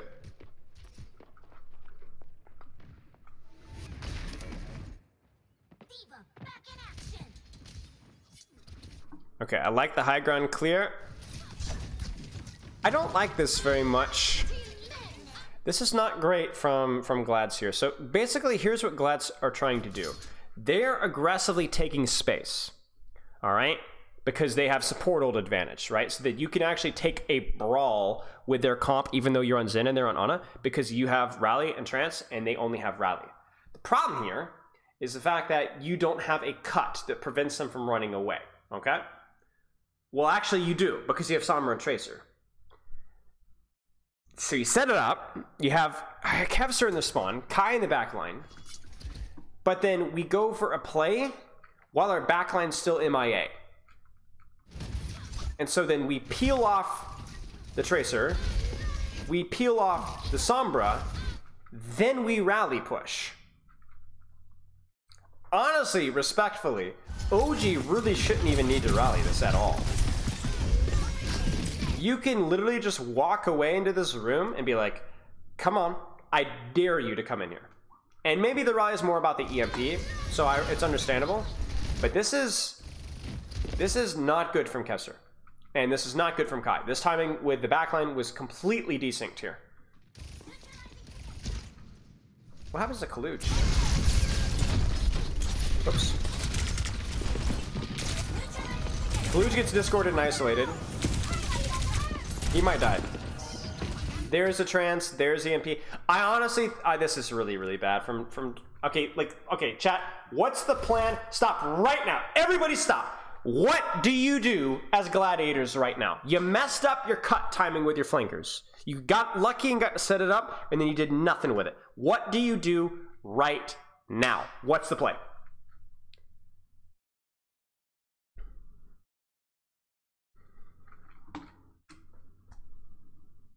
Kite.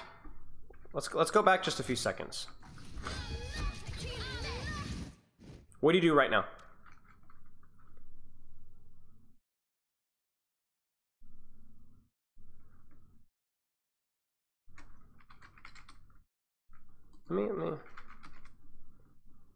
Let me give you guys something. Let me give you a hint. Here's what the gladiators do. Ready? 0, 0, 0, 0, 0, 0, 0. Nothing, nothing, nothing, nothing, nothing, nothing, nothing, nothing.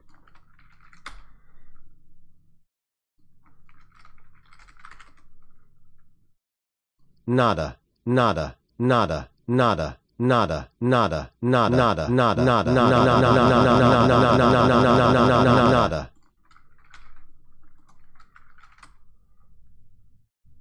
Wait.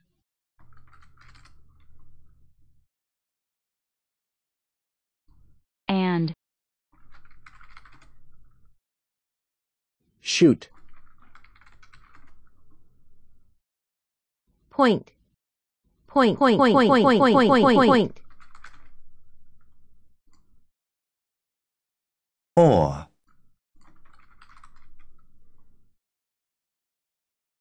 Off.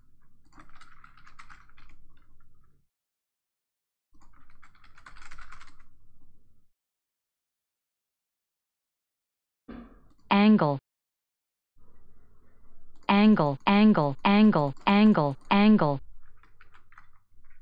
Why are we wrapping into them, guys? You have the map. They're in a small room. Look at Collab. Because they're in a small room, they can no longer support their Tracer or their Diva. So all you have to do is what you're already doing right now and just shoot the off angles and mark point. Make them... Shut up, Nodlin!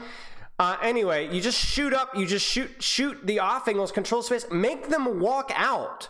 And then transfer EMP when they walk out. What are they gonna do? They're gonna either let Collab die, let Hydran die, or nothing.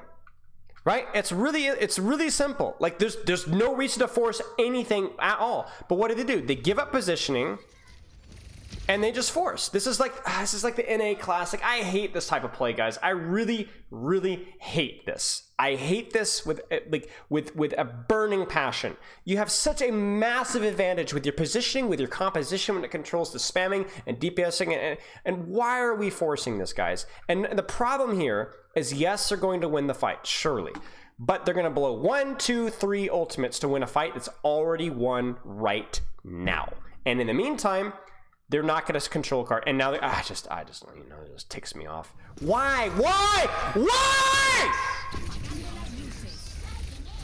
So dumb. You had the fight handed to you with Collab and Hydran completely isolated, with your Zen in an untouchable location. Literally, if you're Toronto, what do you do here? No, an EU team would have definitely made this mistake. That's an EU team in a nutshell. Western teams, just press W, forehead. Offensive, man. And look at how far Hydran C9 the card. So frustrating to me.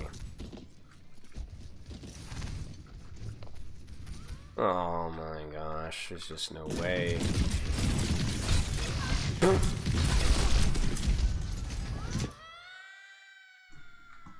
Did he just get double booped? I think he got double booped. He got double booped, y'all. No, wait, what? That's not how boops work.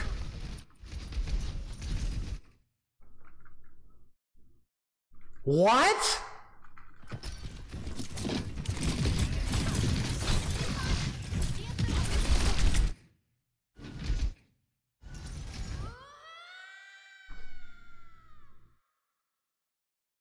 I'm sorry, what? This is so stupid. I don't even care if he was walking with it. It's ridiculous.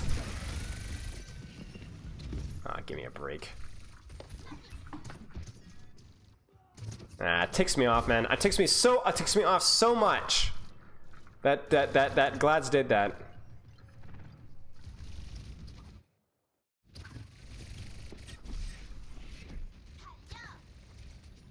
You know, and now you see the problem, chat. Now you see the problem. Why? Okay, why can't Glads control cart anymore? Why can't Glads control cart anymore?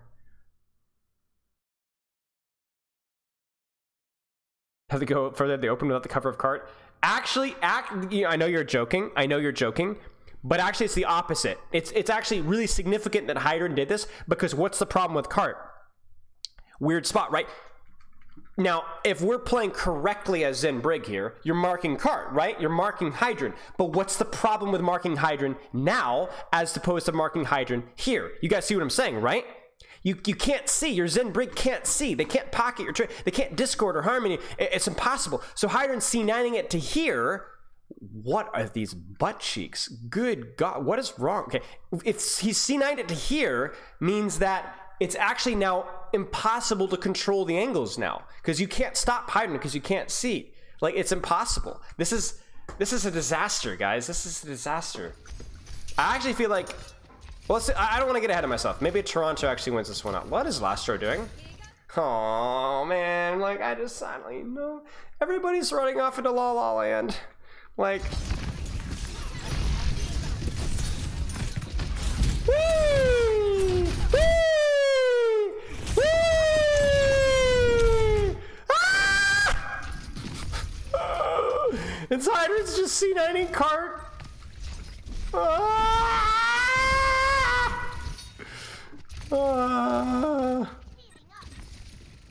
No, Speedily, don't die.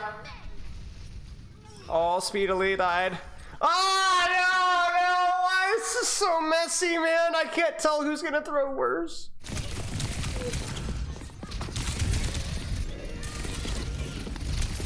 Oh, he's 1 HP! Both just a DPS troll the lobby. I mean, you guys can see how bad this felt for Toronto, or for Glads, but just 2 DPS goof it up and troll. Bro, this is some play right here. 60 seconds. Huge sleep by Magid, actually. That's hard to do there too. But they get a lot of space. That's great. They haven't used really any ultimates whatsoever. Surely Toronto caps here. It's a lot of ults.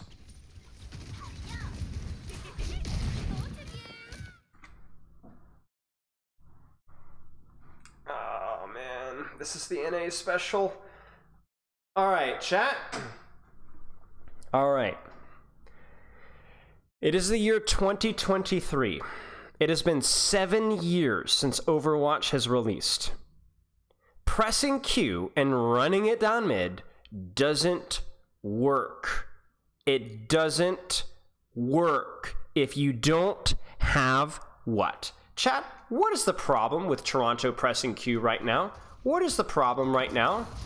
What do Toronto not have? A plan? Well, they kind of have a plan, right? But what do they not have? No positions, no high ground, no map control, no space. So instead of going, ha ha ha, Speedily sucks, GG's go next, ha ha ha, OG trash, worse NA main support, what a garbage can. No, that's not the case. You just don't have any space. No wonder you can't nanoblade. You don't even know where the Zen is. You don't even know where they are. You don't have any high ground. You have no off angles. You have no proximity to the enemy team. You're reaching. You're throwing crap at the wall. This is just killing me, man. Like, look at this blade. What's he supposed to do? Zero space. Zero. And the reason why this bothers me so much is so many of the mistakes from both teams apply to the same thing over and over. There's just no space control. Okay. Instead of just shrieking, because as fun as that is, what should Toronto do differently? Now, I also want you to keep in mind that no support ults, right? No support ults. So what should you do?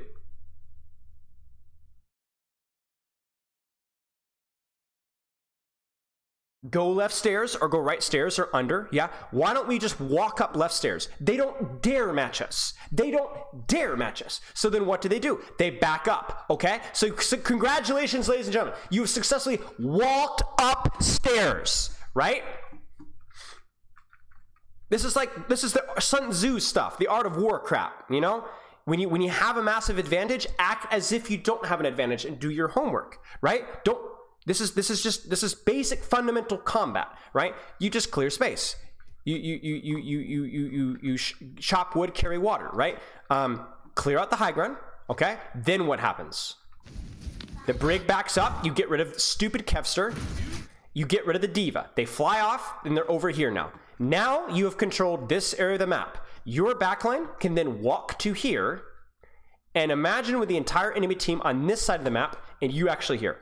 Totally different story. Totally different story. Your Genji gets help. There's follow-up. The supports are a little bit closer. And you're back, and OG's not sitting in no man's land. Like, look at this. Look at this. No space, no control. Oh my gosh. It's just crazy, man. Right. You just have to control space, guys. And listen, read my lips. This is so important. If you learn nothing else from today's review, when you have an ultimate advantage, the enemy team cannot match you when you try to control space. So let me give you an example of what I mean. You guys are like, control top left. Be like, well, what if they dive you? What if they try and control? What if they stop you? What if that brig meets you? What if that diva meets you? It doesn't matter. If they meet you, you press Q with your rally and they die right there. They have to back up. They have to kite. They have to try and bait you. So what you do is then you're like, okay, well, if you're going to have to kite, I'm just going to take the space and then I'm going to kill you. It's a lose-lose. It's a lose-lose. So if you just take the space, you do the homework, because then if they try and match you on that space, you just press Q and they die. It's a lose-lose. I have no idea. Just maybe reps. Maybe they feel like Magic's the better Kiriko. I have no idea. Do I bill Glads in Toronto for this? Yes. Send you a thank you bomb. Yeah, this is just a disaster. And my problem with this is, like I said, this is like a classic Western Overwatch thing, you know?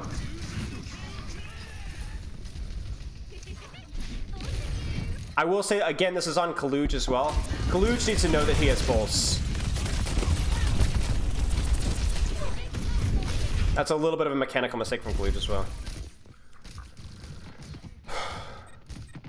This is why the East is consistently better at dive. It's not a mystery.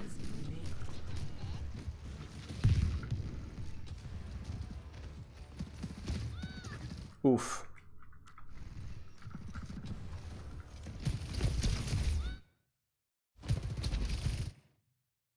What? How? How? Oh, we got discorded and he took a shot. Oh my gosh, Dante just murdered the man. And now do you look how aggressively Babble's playing? Babble's kind of feeding with his cover usage, but he's got trance, so it's like, here comes the EMP. 5, 4, 3, 2, 1. Now! There. Easy. Yeah, I mean, just atrocious space control from just a lot of rushing from both teams, really. I would have liked to see more emphasis put on controlling space and marking from Glads. I would have liked to see more emphasis on taking space when you have a supportal advantage, rotating as a group. Because remember, when you're playing on a Brig, even ignoring supportals, the Brig's Zen can't match you toe-to-toe in a short sightline, because Nade just does so much more, and the amount of healing output that you have is so much easier. It's only when more open space sightlines that the Zen comp can match you. But yeah. Look at Kev dying to bomb.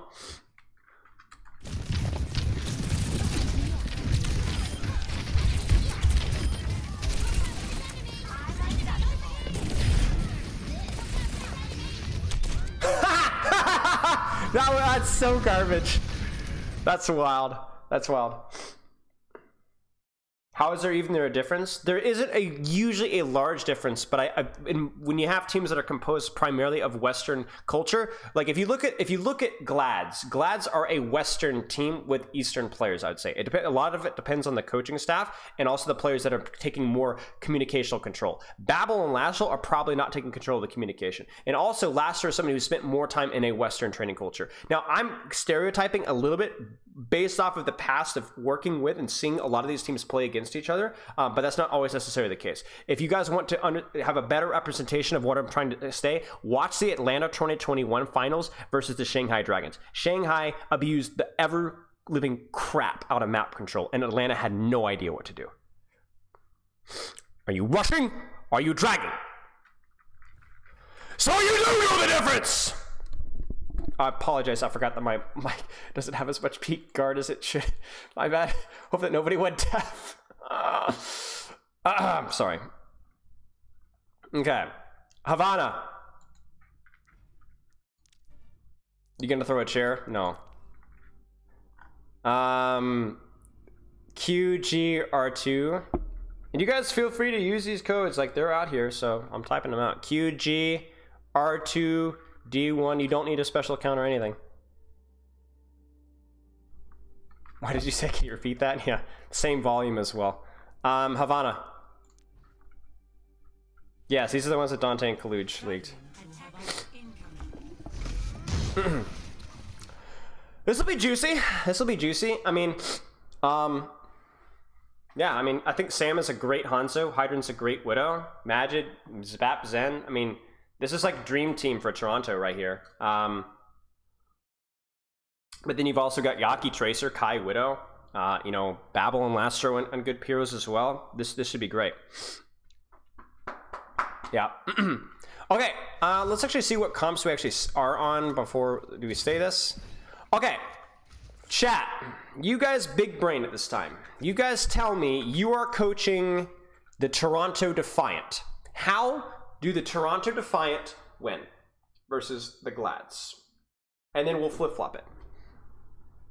Just testing. Yeah, of course.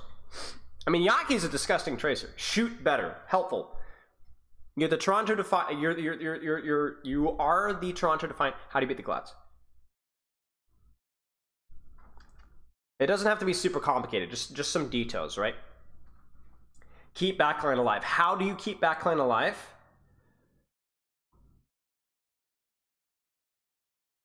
Play distance. Off angles. Take 2 snipers for crossfire. Excuse me. Early poke versus divers. Yep. Maintain space by poking. Yep. Knuckles the same. Yeah. Mark ball. Don't let him slam. I actually don't know that you can mark ball if you're not playing tracer. So what does Kaluj do if he can't mark ball? How does he play? Because he can't mark ball, and he might not even be able to mark tracer, right? So like it's really hard. So what do? Shoot squishies, right? Let's put it this way. Kaluj cannot control the enemy ball tracer, but he can make sure that every dive that they have, there's no Zen follow-up. Or there's no Widow follow-up, right? Because you have the shield and spam advantage, right? So Kaluj's job is to control the enemy Zenyatta and the enemy Widowmaker as best as he can to prevent follow-up on the dives. What is Hydrant's job? Well, win the Widow duel, body shot tracer, all those things. Hanzo's job, same kind of thing, right? Save rock for ball. I mean, I don't even know if I do that. I don't. That might be too hard. I mean, if you could, sure. Hanzo's job. What's Hanzo's job, guys? This is more fun. Let's break it down roll by roll. What's Hanzo's job in this comp, in this matchup? You tell me.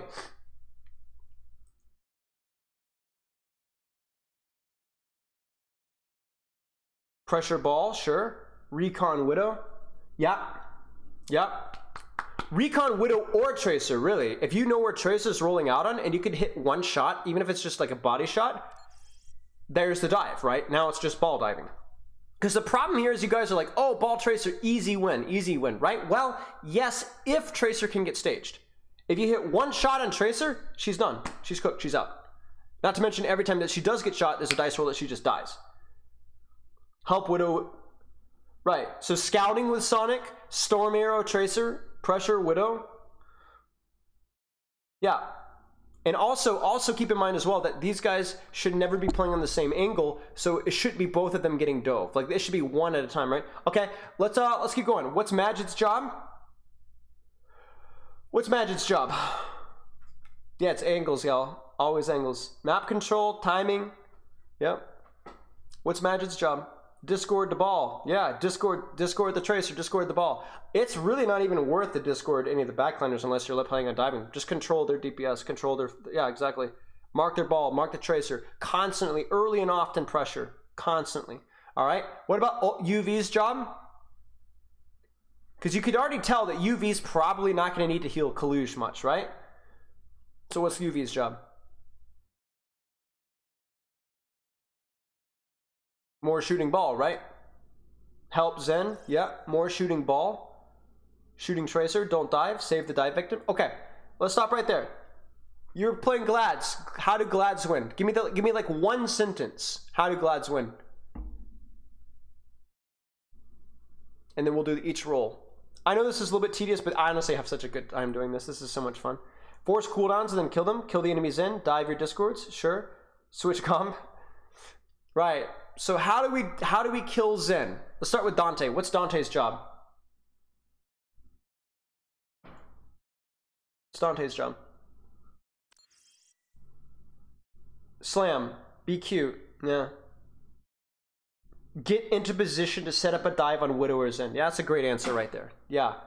Yeah. Get into position to dive something squishy. Now, getting into position usually means from a flank or getting into their backline safely, but that might be harder than we think because we probably expect Sam with Harmony Orb to be playing pretty aggressively marking them. So he'll need to be careful. Okay, what's Yaki's job? Testicular torsion. What's Yaki's job? Same thing, right? We don't have to be super complicated with it. We don't have to be cute with it, right? It's the same thing as the ball, right? It's the same thing. Try and find a way to stage on an angle or a flank to access either Zenyatta or Widow. You don't have to be in the same target as your ball. In fact, it might be better to split targets so Bap can't look at both. He can't lamp both. But yeah. All right, what about Kai? Because this is the real cute thing. Kai has a massive disadvantage in the duel unless... What?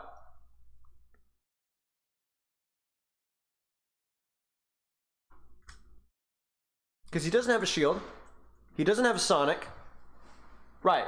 Anytime his ball or tracer is in, especially if it's on backline, he has an advantage. Not necessarily in the Widow duel, unless the Widow itself is being dove, but he has an advantage on something. There is a squishy that's distracted and isolated and killable. So even a Widow can pay attention to dive timings. Alright. Babel. What do you think about Babel? This one's a little... The supports are tricky. The supports are tricky. Babel and Laster is tricky. Discord dives, sure. Don't die, Discord people. Right. I think it's probably going to be playing a little bit of distance to try and keep distance between himself and Kaluj. I think he needs to be careful of Kaluj. But if he can, like, support his Tracer ball as best as he can without dying to Kaluj, then I think we're okay. Yeah, break shield, force Sigma to respect you. Yeah. Okay, last one, and this is the most interesting one in my opinion. What does Laster do? Why do you think Laster's on Kiriko? This one is super sexy. I love this one so much. This one is amazing. Follow up and ball slams. Right, a lot of it is a lot like ball tracer. Like we talk about like what Dante and Yaki can do. I expect to an extent Laster is going to actually be playing as a diver with his ball tracer and assisting them on angles. As long as we can keep Kaluj at a distance and Babel doesn't need help, then we might actually see that. So I'm curious to see how Laster utilizes like high grounds and corners so that he can TP safely, because obviously just TPing in doesn't always work, right? But yeah, let's watch that. This will be very interesting. So much of these matchups are mechanics, but so much of these matchups are just, again, map control, spacing, and things like that.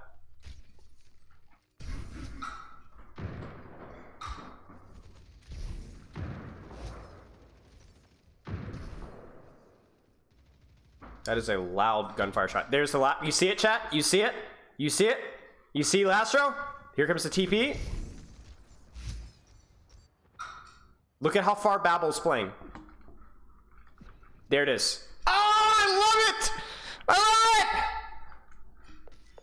love it! So Kaluj is marking. He's gonna listen for Babel to walk forward, for Kai to walk forward, and there it is. There's his job right there. Back off, back off. And he might push this. Babel might be a little too close.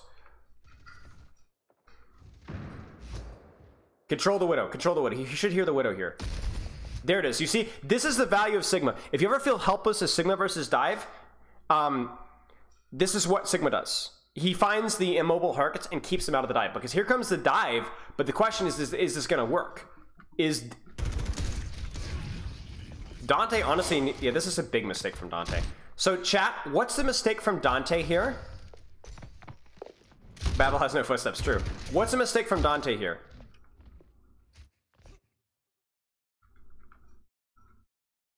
He got impatient, right? He kind of already did his job. He got behind. He just needs to get behind now and then restage. And then now look at how easy it is to dive their backline from this position back here. He did his job. He got through, and now Yaki can stay and just Dante gets behind, and then we can get a really nice juicy dive off of that. He got impatient, right? He got impatient. This happened on Doomfist as well. Do you guys remember that in Blizzard World? He's impatient. We need to chill.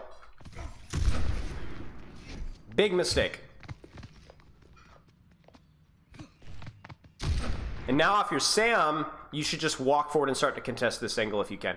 Babel makes a huge error here as well. Babel's way too close. This is ridiculous. Respectfully. That's just stupid. Really, really stupid. Especially when you're down one on your ball, and so your BAP can walk forward and support Kaluj. This is really stupid. Laster and Yaki are staged though, and Toronto doesn't have the mobility to clear them out, so they can actually just chill. Kai literally needs to go to spawn. Ah, dang, man. A lot of impatience. Yaki gets behind. Kiriko probably will follow. Kiriko must follow, or Kiriko will die. Bro, this is some next level staggering, I'm not gonna lie.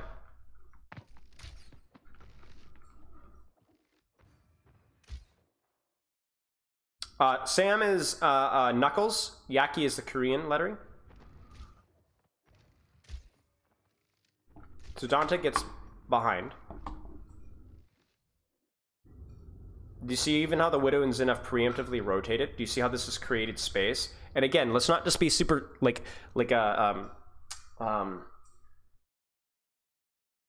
theoretical about it. Space just means that their Widow and Zen's positioning are worse. They're more predictable. Kai has a better idea of where they're positioned, so it's easier to win the duel.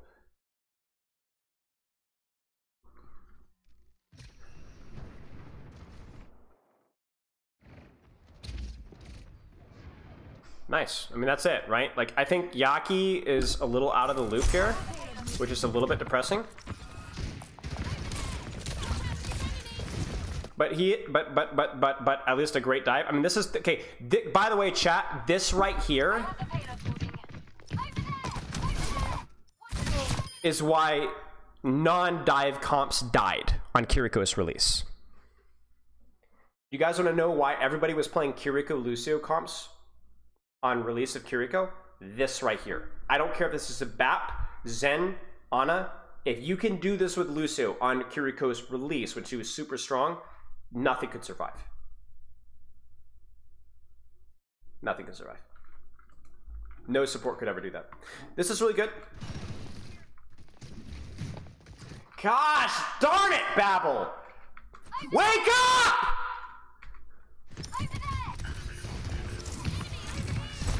Why are we in melee range? No shots! This is happening. Play your space. Play your, like, the Widow is being dove. If anything, you should be rotating out here and helping Kai out, right? For crying out loud. Like, okay, and why does Dante die? Greed. More greed, man. Like, it kills me, man. Like, so much of these deaths from Glads are just greed. Just straight up greed. It's just greed. They set it up really nicely, and they just needed to just survive, and it's over. Like, Toronto's just gonna slowly bleed to death on Dante's next cycle, right? Like, look at the space here. You know what I'm saying? It's all, I mean, like, you could see it right there. Look at the angles that they controlled. It was just a matter of time. You can melee range a Zen when, you know, when you have an advantage, when you have a massive advantage, or you have a cooldown advantage. But let's actually look at Kaluch when he kills Babel. Look at his HP. Look at his shield. Look at his cooldowns. Dax, I give you the sub, mate. Dante, how should Dante have gotten out? You tell me. Great little cute little rollout there. Let me give you guys a hint. And then healed. 3, 2, 1. Going again. You don't have to win in 5 seconds. Congratulations, Epic. Keep up the good work. You're almost there, mate. Yeah, this is ridiculous. He had a Kiriko with him. All right, angle control. A little bit of impatience from Yaki there. I will say if he does get the stick on Widow, even though he's technically by himself, it does mean that I don't think Toronto can touch. So it was a calculated risk. It just unfortunately didn't work out.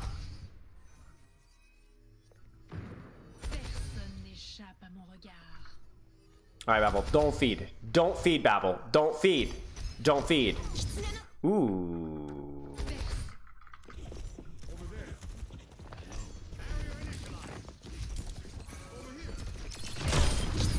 Ooh, what? How?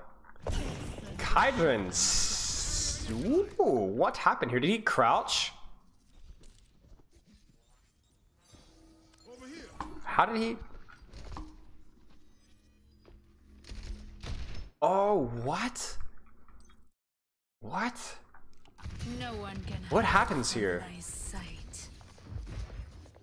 That's actually so funny from Sam. Sam actually just straight jukes the shot. I think the crouch and the uncrouch causes just a little bit of hesitation. I'm telling y'all, don't sleep on Hydran. All right, let's go. I will say this setup from Glads is like S tier. This is perfect setup from Babel, from Kai, from Lastro, from the flankers. It's just a little bit unfortunate. I think it was reasonable to take the duel there, even though your ball tracer weren't in, because you have You have sights, obviously. I'm actually curious, did Sam have that Sonicked? No, he didn't. He actually missed the Sonic. That's funny. Okay. Kitsune with a nice off angle. This actually still might be a victory for, like, look at this engage. This engage is perfect. Look at the ball tracer. Full HP, unmarked. I think Toronto could have done a better job trying to mark this out, but the Widow was just a huge distraction. Toronto might just straight up lose this anyway. I'm surprised we didn't mine that. Mines would have been huge. Dante? Why didn't we mines that? Right there, just drop the mines, breaks the lamp instantly, messes up the window. We go back in again. Now he mines, but oh man, it's too late now. Like you've already used your adaptive shields. You're already half HP in front of a window. Oh man. Said on stream you should have mined. Who's already unhappy? Yeah.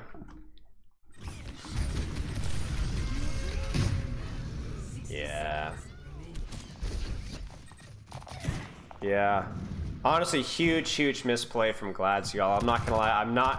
I think Toronto is playing this one reasonably well, but I think it's more misplays from the Glads here. 30 seconds remaining. What did Kaluch flux? I assume he was trying. I think he must have been trying to solo flux the Zen, but he must have missed. Which is actually the proper play.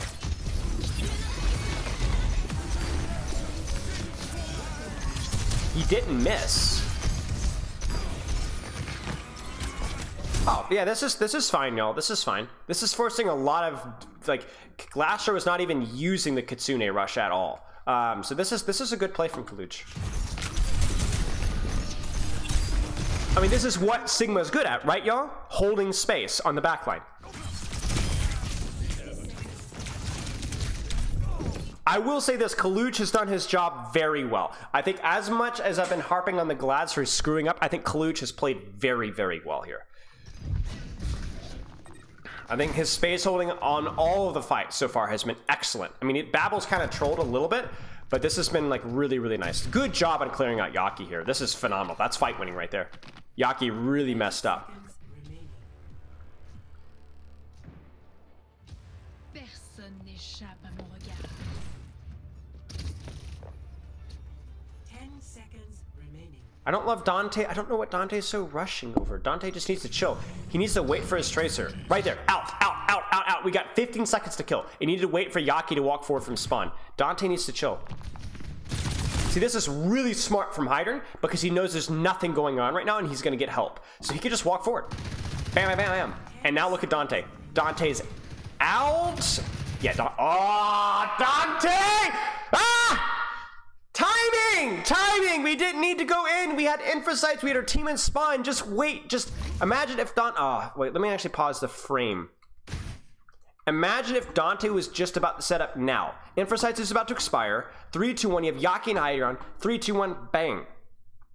Not really. Dante really needs to settle. That's the biggest issue we've seen on Dante and Doom, on Ball, even a little bit of Diva. Just settle. Why does it end even those 4 seconds from him? Probably because they don't touch, or it's a replay bug. It's a replay bug. Okay, but we know that they don't. It's a shame that we can't see it, but we know that they don't win. Okay, last replay code, y'all. CEH MYX. So Dante's timing really screws up. Some big mistakes from Babel. But honestly, really good play by Kaluch. Some also really good play from Hydron as well.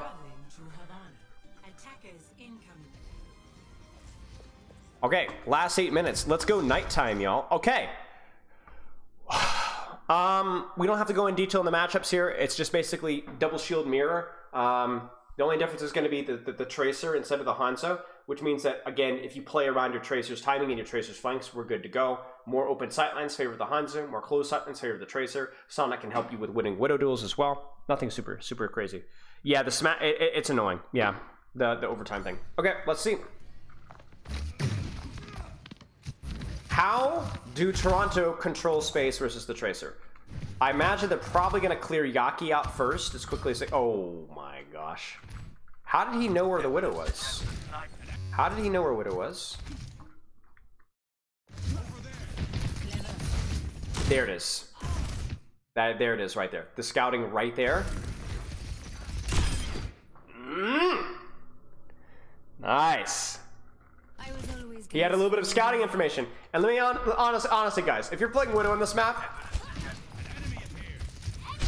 you're never even thinking of that. That's a great use of grapple right there. Completely shifts the angle. No way that Kai even knows that's coming. And there's Knuckles. There's our boy Knuckles, right? Downtime, right? Especially with no Widow down, so let's clear space. Let's clear angles. Clear them. Nice! That was a little high. You guys just pretend you didn't hear that. Yeah, this is great. I mean, it's a great shot and then a great job doing your homework, what we were not doing on the other dive stuff, and clearing angles, clearing space. Don't rush things.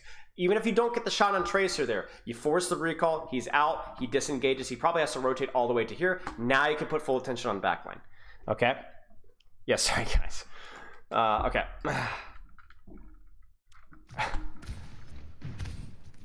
Where's the Sonic? I assume Sonic is probably going to go up top here, or it's going to go back here. We might see Sonic here, but I would not like that. I would prefer more scouting information. So let's see what he does. Yeah, there it is. Okay. Thank you, Sam. I was getting a little nervous. I thought we were going to the Sonic backline. But you guys see it? One of the greatest Hanzos in the world, in my opinion, I think Sam is one of the best, uses a Sonic like this. Even if there's nothing there, the peace of mind. Good off-angle control here. Good little crossfire going from snipers and backline. This is great positioning. Really, I think this is really good. The only problem here is are we going to be able to deal with Yaki? Yeah. Yeah, I'm honestly, their positioning was too late. It was like a really ugly Riki dust. I will say this. What is the problem with Toronto's or Gladiator's retake right here? Who can tell me?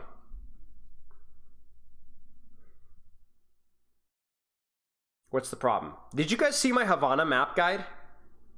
We talked about this. We actually talked about this in the Havana map guide last week. They're all coming from the same angle, right? So what do you do? How do you do? What do you do?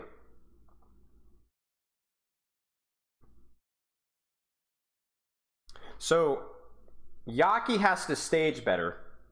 Widow left, maybe? Maybe Kai here would be good. Yeah. It's tough when you're thinking Widow duel, right? There's a lot more to factor in. Watch this. I'm about to blow y'all's brains out, okay? Again. This time with not shrieking, okay? What if Babel rotated here with Yaki?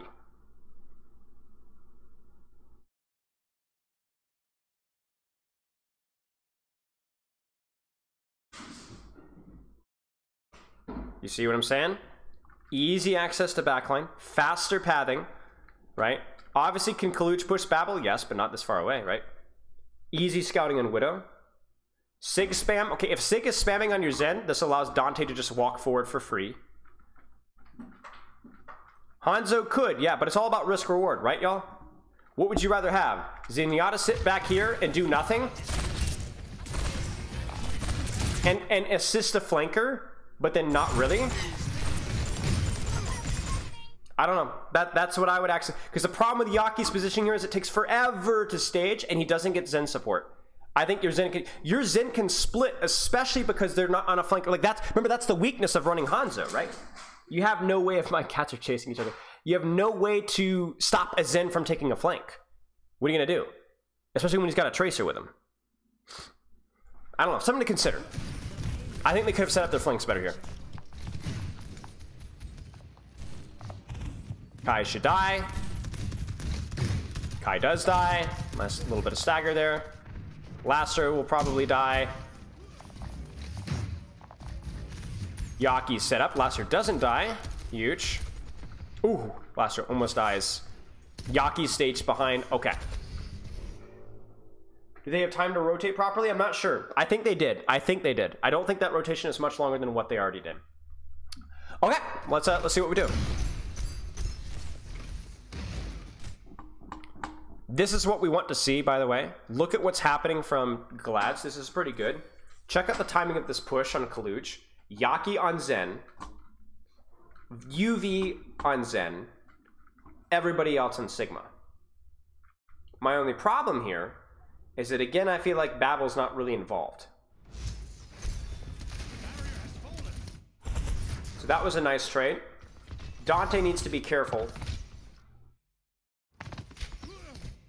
Like, the other thing about Tracer, guys, is you also generally have so much more consistent scouting on the enemy Widowmaker, so you should always have an advantage with where your backline can position safely. So, like, I think here, with information that Tracer can feed to Babel, I think Babel could be a little bit more aggressive with how he positions. Like, I wonder if, like, Babel could go for, I don't know. Maybe Zen can't split here because there's not a lot of good cover. I don't know. Because guys, I don't have all the answers. I'm just thinking out loud here. Because like I don't feel like Babel's impact here is a lot, right? So you control the side of the map. Now what? Now what do you do? You know what I'm saying? You know, it's like, what do you do now? You know, it just feels like despite having the Tracer, the Gladiators don't really control more of the map. You know what I'm saying? Is Magid playing it right? I don't know. Let's watch.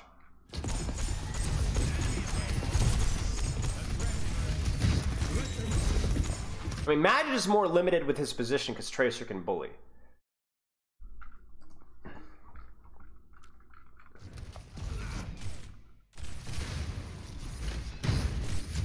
It also feels like sometimes that these engages aren't timed really well. Earlier, the engage from Glads was timed really well. Do you see how aggressively Dante and backline are playing? But look at Yaki. Sometimes, guys, it's not that deep. I'm definitely thinking a lot about like my Zenyatta and backline's positioning, but also like our Tracer's just not doing anything. So we really shouldn't be aggressively trading when our Tracer's not doing anything because it's literally a 5v4, right? So all we'd want to do is we'd want to trade now, right? Because now you have Widow on Tracer, so then that means Kai can actually take an aggressive position and duel Hanzo, or take an aggressive position here. And if we're dueling Hanzo now, then that Hanzo doesn't kill my Zenyatta. Is this Glads for a scrim? Because like this is where you need your Tracer legitimately calling dives. Like Tracer calls when she's on somebody, and that's when we take our neutrals. Or Dante screams, they're pushing, they're pushing, they're pushing. Yaki, do something, right? Find a target, find a pressure, you know? What do you think is the most underrated team in Al right now? I don't know. I don't like judging rosters because I think it's a gamble because you don't really know what rosters are going to do well and what rosters are not. There's a lot more than just player quality that goes into success. And I also haven't followed enough to know for sure. The first scrim, I mean, it makes sense, right? Because by the time Yaki gets onto Hydran, they're already down 2, and so they can easily peel off Hydran. I will say, this is pretty nice from Hydran, right? Watch this movement, y'all. I think this is good anyway. My god.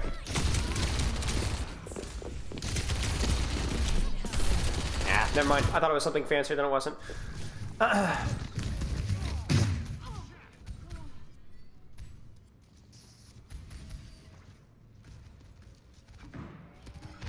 Gotcha. So call dives, Yaki. Haha, that's cheeky. That's actually huge. Like, and this is a situation where like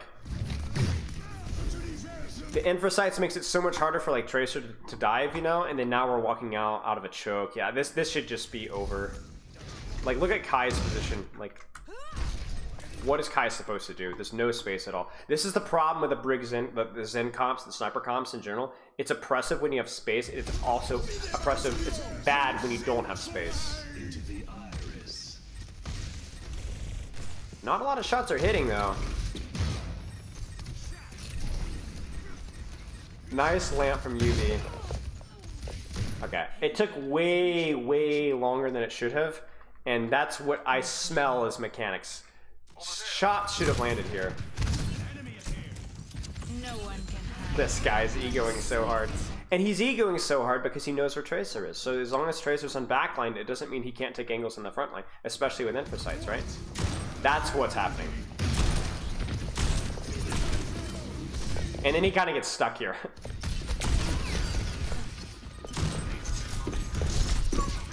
Huge lamp from UV, man. Wow. Only by example. This is actually a little bit of trolling from Hydra, and I'm not gonna lie. It's a crazy support. Get rolled, trash. Alright.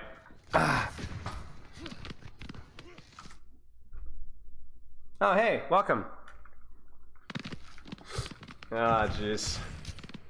Chat, we're only halfway through. Did they just get turbo stomped? They must get turbo stomped. I always say curb stomped and turbo stomped, and so I say curbo stomped. Or turb stomped, which sounds like turd stomped. Wow, nice shot. I think that was caught between shield cycles, actually. No, not even. They just didn't know where he was. Woo! Sweat. Oh my gosh. No lamp, right, y'all? I actually don't think this is that bad for Tronter, though. They used sights and pulse while up one. So I think, oh my gosh, Hydran, guys.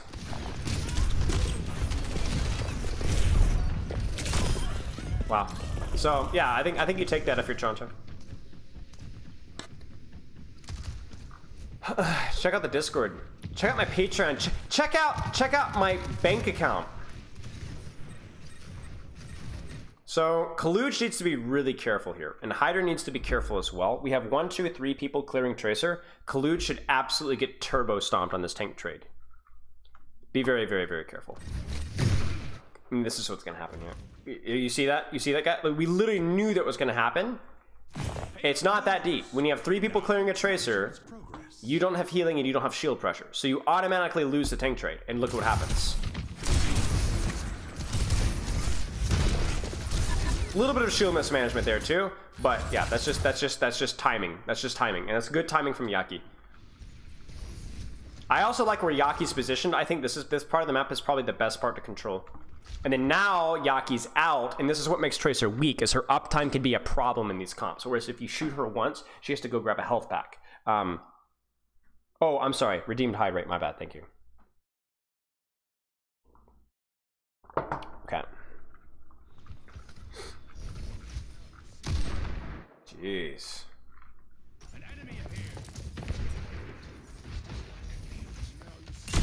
Haha.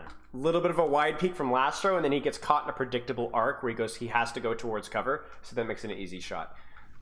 That's the irony. When you swing too far from cover, everybody knows where you're going to, so then when you head towards cover, which is ironically the safe thing, it's actually the bad thing to do because it makes it easy to predict where you're going. So actually, if Lastro swings wide there, the best thing he could do is like to continue to swing wider or even juke it to try and bait the shot and then go to cover once it's been taken. A little bit of a micro tip there. This is fine, just for some space. We missed the rock. Hydran just does Hydran things. What was Kai focusing on there? Yeah, Kai's running away from the window. This is just utilizing your team.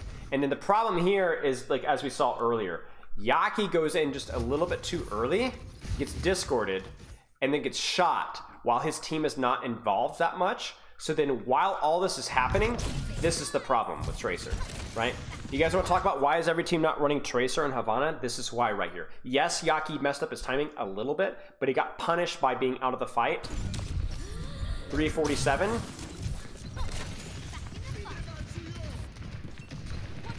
I mean, essentially 12 seconds, right? 12 seconds. That's brutal. That is brutal. You know?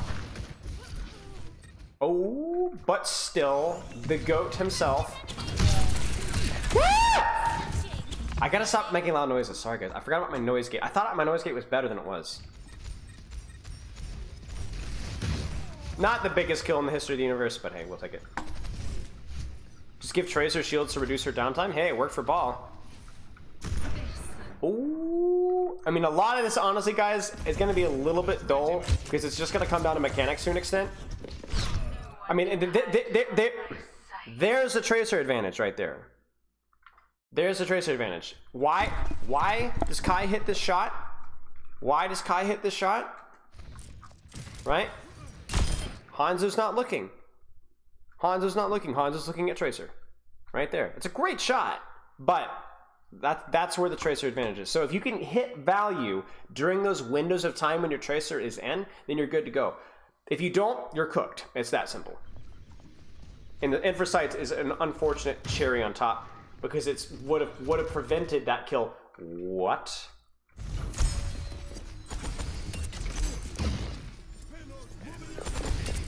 Ha! A little bit of ego from Kai. Nice shots, Majid. Majid's my boy.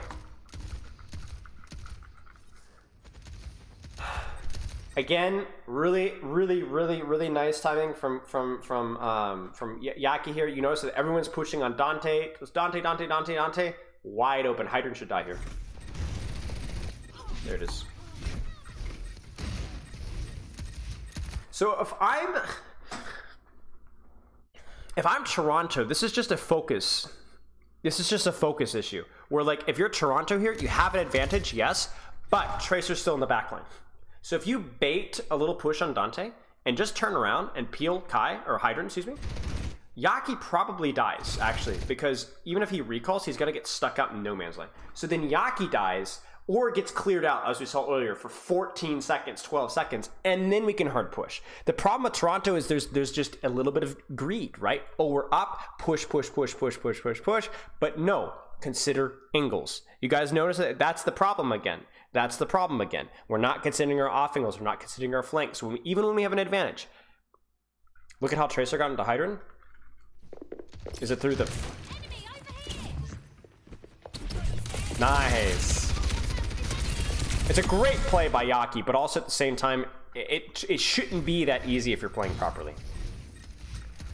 I have a feeling this is going to force a trance. Magic's going in for the kill. Magic goes in for a high risk, high reward play, because you might as well. Got a hair in my nose. Oh. I think it's my own hair. Nice. This is still winnable. How do they not cap this? Oh, what? What is with the Tracer play today, y'all? Holy mackerel.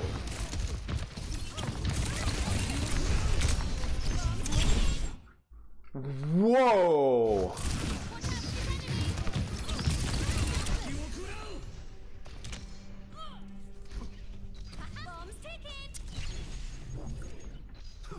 Whoa.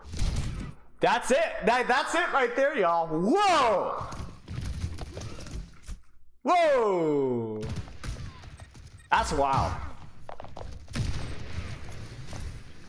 Did he kick Lastro out of Kaluja's ult? Actually, I don't know. That's a good question.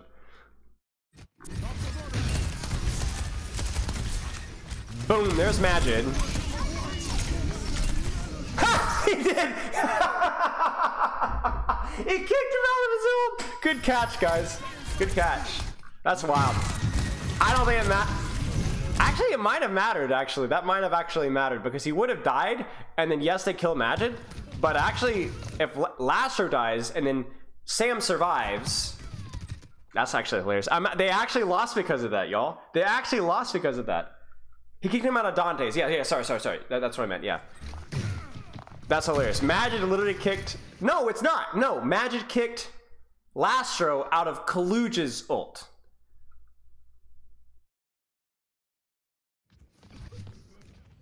Watch. Don't let the colors fool you. Colors are weird in replay codes. Check it. Right? There's Majid on the flank. Bam. Shooting Lastro. Flux on Lastro. Kicks him right out.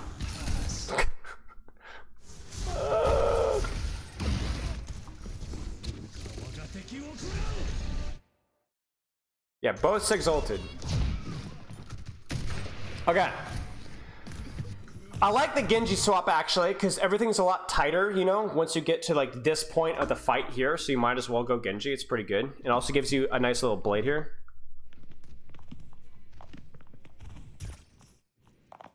Guys, Majid kicked Lastro, the enemy Batiste, out of his own Sigma's ultimate. It lifted Majid, but the enemy... Guys, I can't believe this. Both Sigma's ult. Watch. Collab. Look at Collab.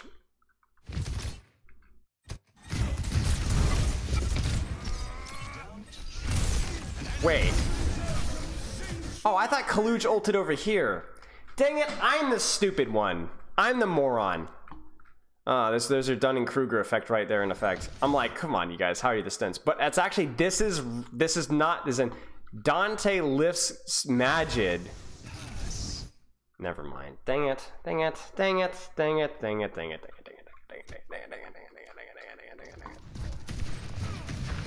Fine. Man. There goes my perfect record. Shut up. I just shut your mouths. All of you. Ha, get rolled. I don't even think Hydra knew he was there. Yeah, and that's the thing with Widow duels, guys. Like, so much of Widow duels just comes from surprise factor, and you've already seen it in this VOD. Like, these are S-tier Widowmakers, like some of the best in the world, and they're losing duels because surprise, or they weren't expecting that grapple. That's usually how Widowmaker duels go. A lot of them are mechanics, but a lot of them are just brains. Well, no, my point was that I thought that this was Collab's fluxing the backline over here, and he missed. I thought. I didn't think that he fluxed Dante. Which, now that I think about it, why didn't he flux the BAP?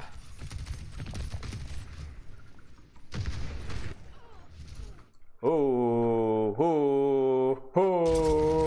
Get ready. 0.25. Ready? Ba-da-da-da-dun-dun-dun-dun. Ba-da-da-da-dun. Oh, never mind. Shurikens. Beta shurikens. I thought it was going to be a deflect. Dang it. Dang it, I'm wrong again. Clear the tracer, please, clear the tracer! Please, you have a Genji. Genji's the echo. That's another thing that Genji's great at. Genji could just go, you know, smack her right out, you know?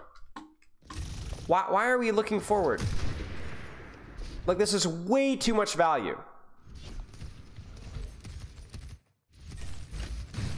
Just clear the tracer, guys. Guys, just clear the tracer. Clear the tracer! Clear the tracer!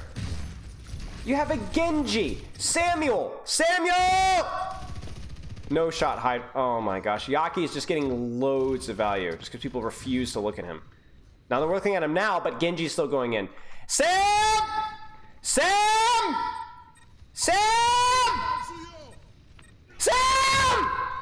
Oh my gosh. Please. I'm so tired of seeing opening picks and then just completely ruined because just Sam, like, you're on Genji. You can literally, you've already forced them back here. You don't care if they just clear him out.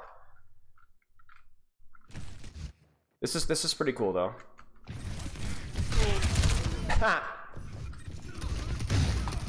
That's Toronto must clear tracer.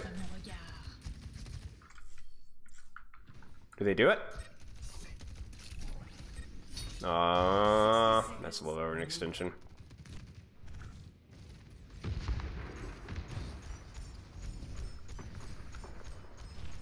All right.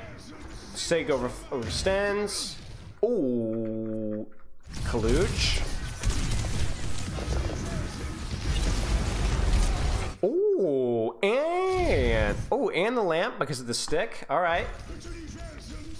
Oh, it is dead. Nice, nicely done. 30 seconds. Nicely done. Of course he wouldn't. It's the only thing that, honestly, it's kind of a cheese rock too because Collab messes up his positioning. There's really nowhere for Collab to hide. It's not even that good of a rock for Dante. He just aimed it at it's like a Kiriko spam. Just throw it in that general vicinity and it's gonna hit, you know? There's nowhere to hide. Collab was probably pretty mad about that one, honestly. All right, so now Tracer's in the back line because of Infrasight. Nice. 10 seconds. If they get trance, they should cap this. Well, maybe. They have some double support ult. Ooh, Babel. Really nice flank from Sam here, by the way. Really, really, really nice flank from both of these guys. Great use of map control. I think I'm surprised Babel didn't react to Sam being here, because if you got Yaki in here with the Discord, Sam probably dies actually. So I think a little bit of a failure of awareness from Sam here, or from Sam Babel. Oh man, that's so annoying. Do they cap? We don't even know. Yeah. So I really think a big mistake from Babel did that. That's probably why they lost. I assume they lost. But yeah, I think it's just really an awareness thing for Babel. Okay, so Toronto rushing things a little bit. Glad's not controlling space very well. Really interesting stuff. I mean, it makes sense this is Glad's first scrim. Do you guys have any questions? Have any questions? Lots of stuff to talk about here. I honestly have a hard time remembering everything that we talked about. But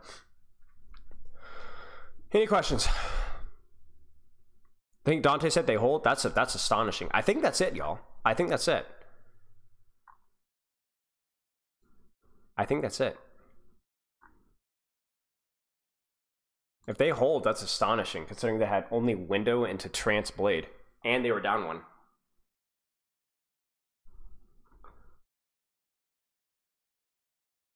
Would you say Tracer worked there, or just would you say Tracer worked here, or didn't? I think Tracer definitely worked. Yeah, I mean, I think my point was I think Toronto could have played around the Tracer better. You know, I don't think Tracer. I think Tracer was excellent, definitely a good pick, and Yaki played it pretty well for the most part. But I just think Toronto, especially when you go to the Genji swap, could have done a much better job just clearing her, because she's so isolated. She's right here. You know, she's not like way in your backline. You know, and then even when she is way in your backline, when you get a pick, then stop, look at the Tracer, force her out, then go back to doing your business. And I think Toronto was very bad at that. Why Tracer over Genji? Just more flank control. Genji's good when like everything's pretty linear here, like very, very stacked up and high ground. But Tracer, when there's so much space back here, is just objectively better, I think. What do you try other than Genuine? Genji? I mean, I think Genji was fine. I had no problem with Genji. I think Genji was fine. Tracer could work too. Hanzo was fine too. I think Genji was fine. Varashi teams are definitely still experimenting. Is there any actual reason to take Yaki over Kev in this? I mean, I don't know. I think...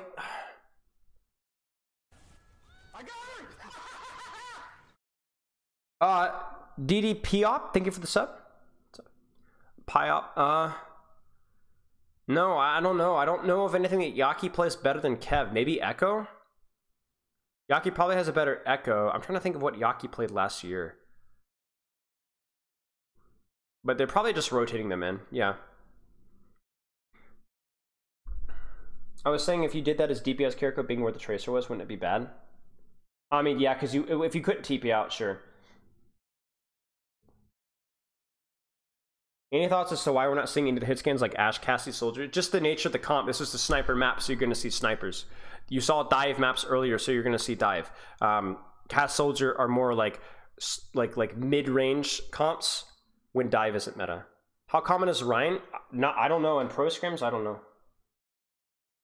What do you think of Glad's biggest issue so far? I think it was definitely not taking good map control, like Dante rushing things, I think, and communicational issues between Yaki, Lastro, and Dante, I think. Probably communications.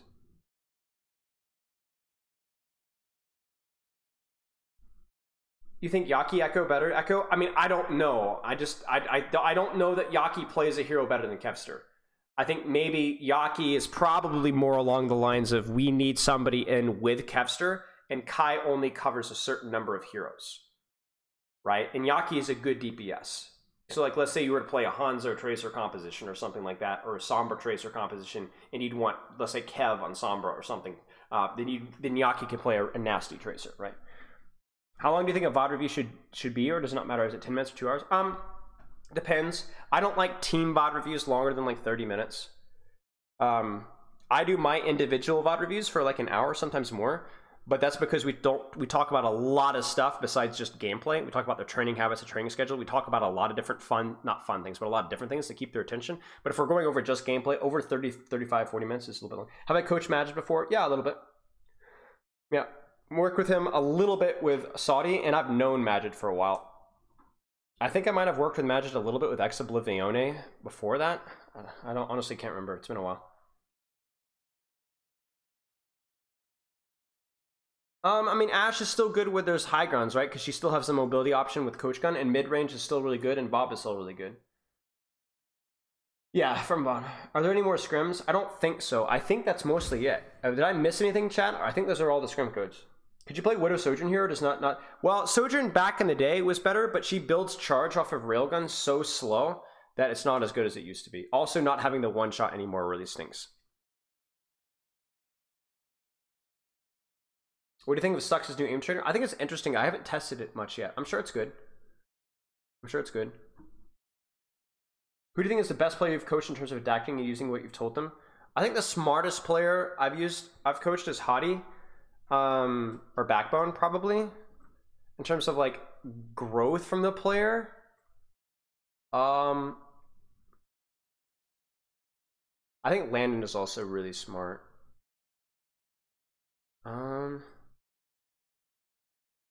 Shoot.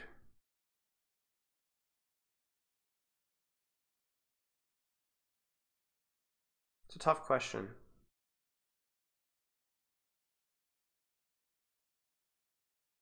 Yeah, I'm not sure. How are we feeling about Babel? I don't know. Felt like Babel just was out of position sometimes. But it was more of just like, honestly, it's impossible to make reads on a player from like one scrim map. Honestly, it really is. They made a couple of big mistakes I was kind of laughing at, but yeah. Who's the dumbest player? Backbone for sure. I'm just kidding.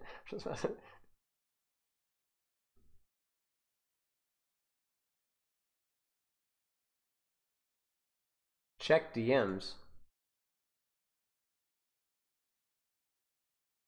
What am I looking at here?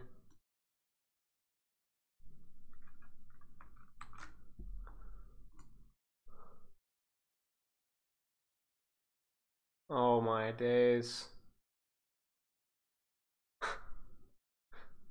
No.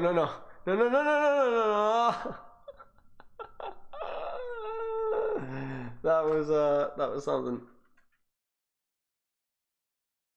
What do you think about hitting the flank with Sig playing in funny positions? Yeah, maybe. I haven't got GM multipliers watering Sig, but get flame case for my aggressive position. I mean, I think it works. Like, I think as long as you're like controlling the enemy DPS, and I think that's good. Can I upload the VOD from today? Yeah, I'm planning on it. I'll probably have it on Spylo 2 by tonight, and then I'll have it like processed and cropped down a little bit on Spylo 1 probably in, I don't know, within like 2 or 3 days.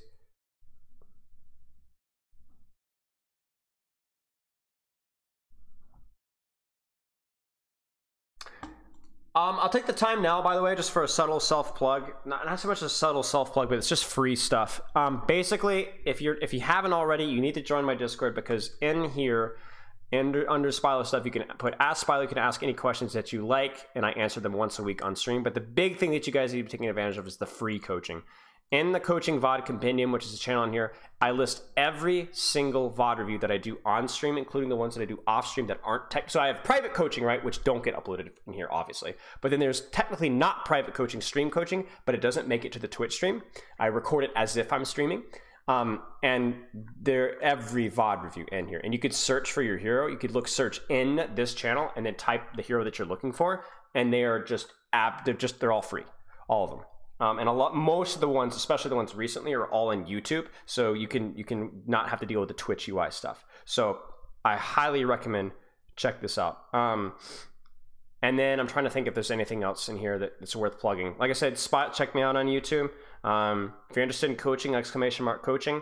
I have 5,000 hours, almost 6,000 hours now in coaching one-on-one. All ranks, all heroes.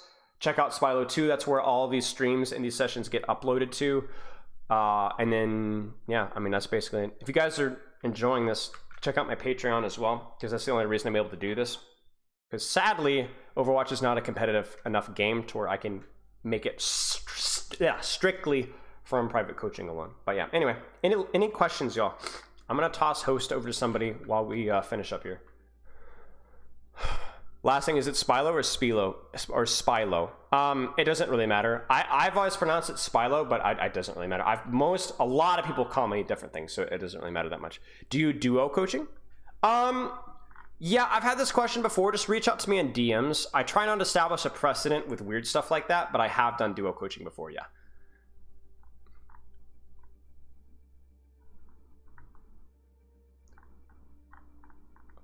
I'm looking for somebody in my Discord to host. If I can't find any to host, I like to host smaller streamers. Because I know that like when I was starting streaming, I would have loved if I never got the big host, you know, from anybody. So I would have died if we could have gotten an actual a host. Because, you know, there's people out there doing good stuff, you know? Oh, I think I found somebody. This is not a small streamer.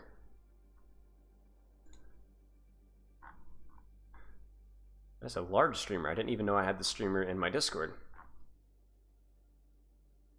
Have I done any real-time coaching? I have. It's hit or miss. It's okay because it's fun, but generally live coaching is generally a little bit more simple in execution because we don't have time to discuss things. It's more about just keep focused. This is what we want you to do, and so on.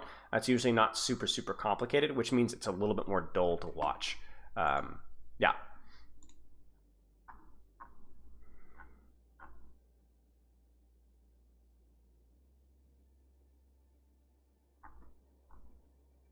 The Junk and Winston duo VOD was fun. Yeah, that's a great example of like an exception to the rule, right? I'm not gonna say an exception to the rule. I'm down to coach, you know, duos, but yeah, that group was fun.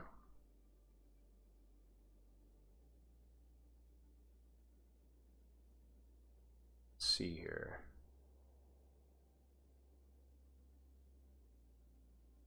Maybe this person.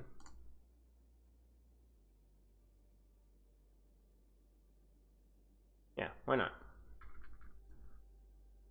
We'll toss a raid over to Tabby Bubbles chat. We're gonna call it right there. I will be back this Thursday with more fun and juice! Coaching. We do free raffle reviews every Thursday as well. So we'll probably have some free coaching this Thursday as well. I'm gonna head out, chat. Loves and kisses. Toss a raid over to Tabby Bundles. Say hello to this person. Chat. 8, 7, 6, 5, 4, 3, 2. You're welcome. 1.